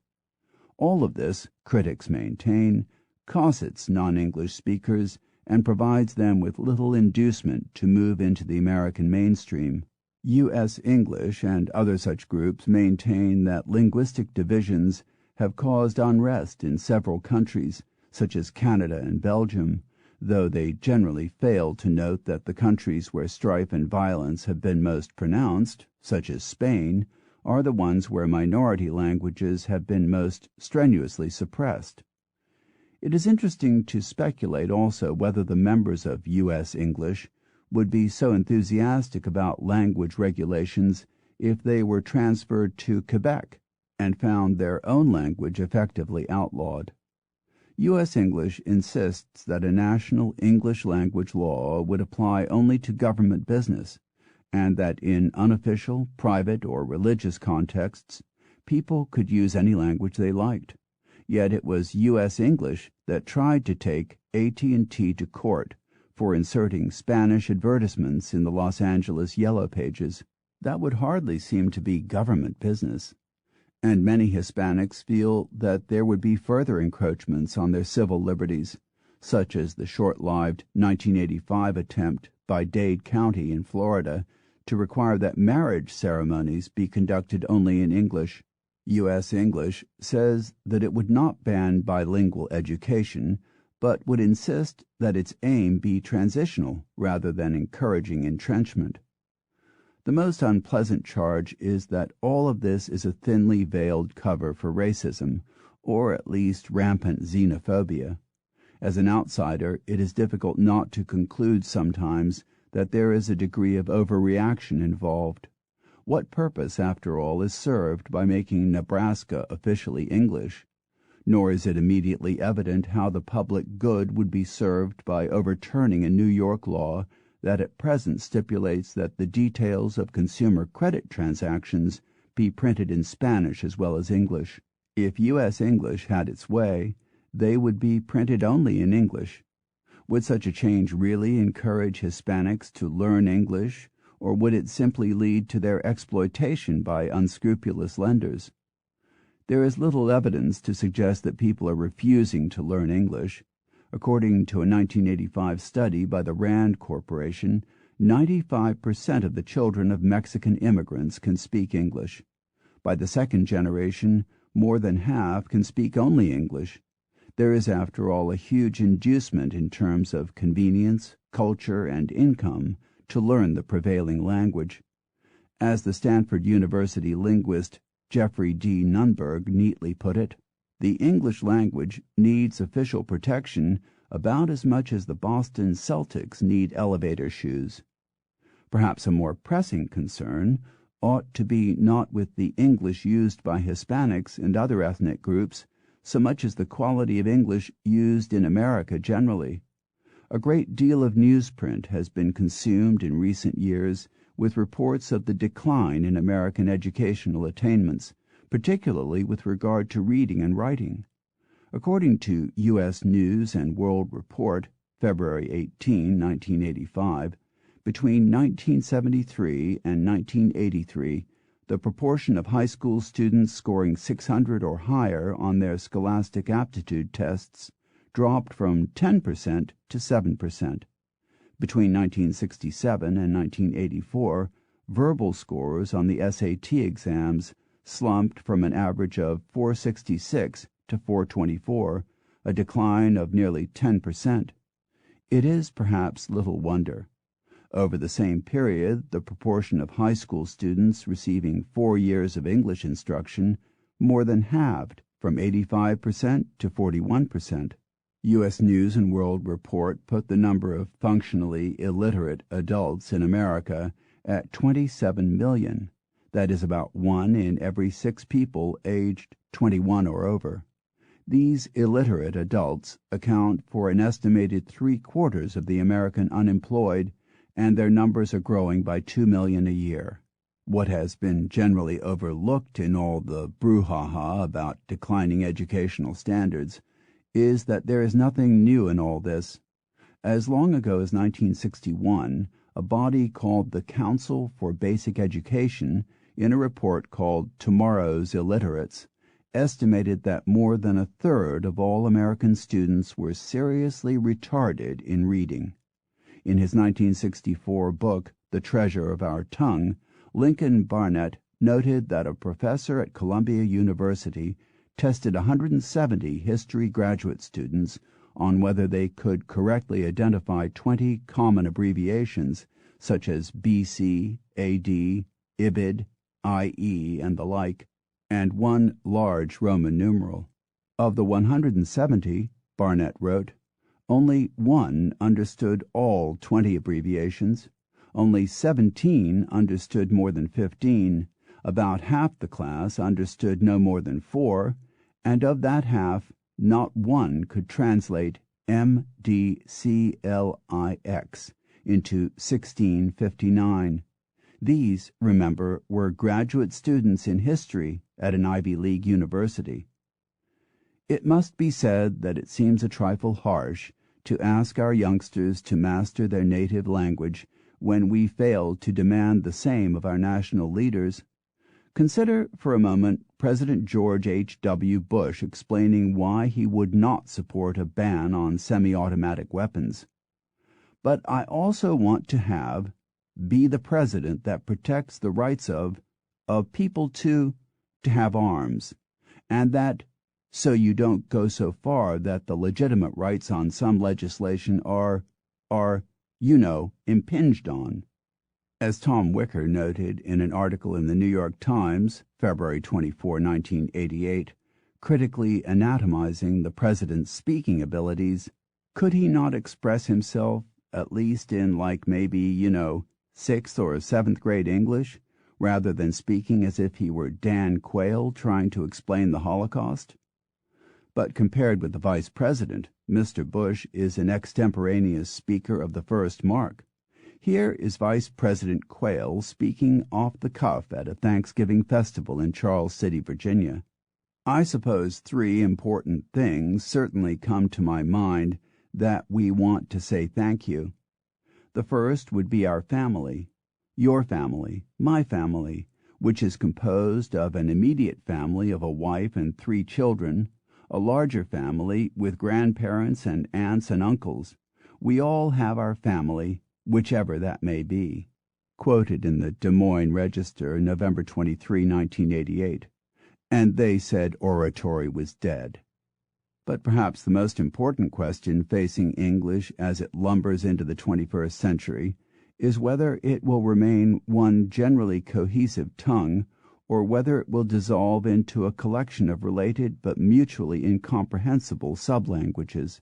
In 1978, in a speech to 800 librarians in Chicago, Robert Birchfield, then the chief editor of the Oxford English Dictionaries, noted his belief that British English and American English were moving apart so inexorably that within 200 years they could be mutually unintelligible, or, as he rather inelegantly put it, the 2 forms of English are in a state of dissimilarity which should lead to a condition of unintelligibility given another 200 years, and this from the man chosen to revise Fowler's Modern English Usage.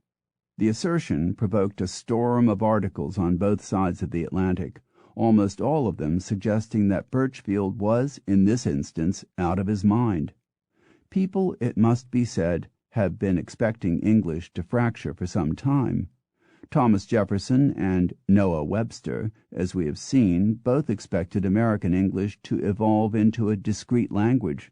So did H.L. Mencken in the first edition of The American Language, though by the 1936 edition he had reversed this opinion and was suggesting, perhaps only half in jest, that British English was becoming an American dialect. The belief was certainly not uncommon up until the end of the 19th century. In the 1880s, Henry Sweet, one of the most eminent linguistic authorities of his day, could confidently predict, in another century, England, America, and Australia will be speaking mutually unintelligible languages. But of course nothing of the sort happened, and, I would submit, is not likely to now. Following the controversy aroused by his speech, Birchfield wrote an article in the London Observer defending his lonesome position. After expressing some surprise at the response to his remarks, which he said had been made almost in passing, he explained that he felt that the 2 main forms of English, separated geographically from the beginning and severed politically since 1776, are continuing to move apart, and that existing elements of linguistic diversity between them will intensify as time goes on. This is not quite the same thing as saying they are becoming separate languages, but it is still a fairly contentious assertion. The main planks of Birchfield's defense rest on 2 principal beliefs. The first is that the divergence of languages is a reasonable historical presumption. In the past, most languages have split at some point, as when the mutually intelligible North Germanic dialects evolved into the mutually unintelligible languages of German, Dutch, and English. And second, Birchfield observed that English already has many words that cause confusion. It is easy to assemble lists of American expressions that are not, or are barely, intelligible to people in this country, he wrote in the Observer, and cited as examples barf, boffo, badmouth, schlep, and schlock. That may be true, though in point of fact most Britons could gather the meaning of these words from their context, but even so the existence of some confusing terms hardly establishes permanent linguistic divergence. An Iowan traveling through Pennsylvania would probably be puzzled by many of the items he found on menus throughout the state. Soda, scrapple, subs, snits, fat cakes, funnel cakes, and several others, all would be known either by other names or not at all to the Iowan. Yet no one would suggest that Iowa and Pennsylvania are evolving separate languages. The same is surely no less true for American and British English. In the late 1940s, the London Daily Mail ran an article discussing American expressions that would be positively incomprehensible to the average English person. These included commuter, seafood, rare as applied to meat, mean in the sense of nasty, dumb in the sense of stupid, intern, dirt road, and living room. Putting aside the consideration that the Daily Mail must have had a very low opinion of its readers to conclude that they could not surmise the meaning of seafood and dirt road even if they hadn't heard them before, the simple fact is that all those terms are now known throughout Britain, and several of them, seafood, commuter, rare meat, are now established as the invariable words for those items.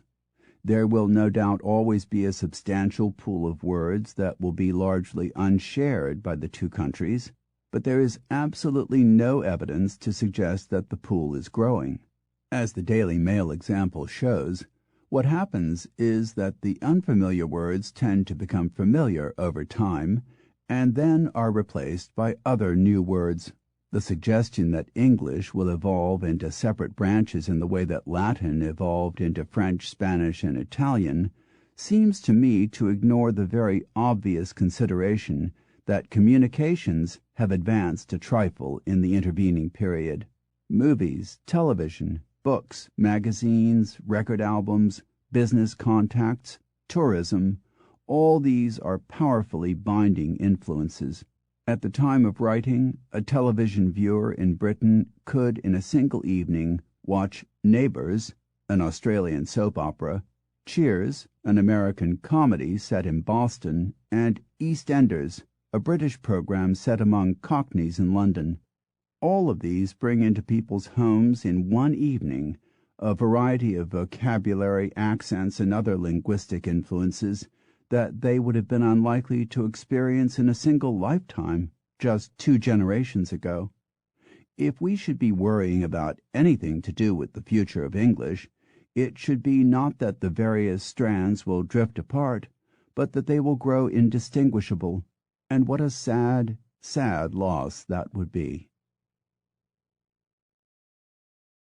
This is Stephen McLaughlin. We hope you have enjoyed this unabridged production of The Mother Tongue, English and How It Got That Way, by Bill Bryson. This program was produced by Mind's Eye Productions. The director was William DeFries. Executive producer, Katie Ostroka. Text copyright 1990 by Bill Bryson. Production copyright 2015 by HarperCollins Publishers. All rights reserved. Thank you for listening.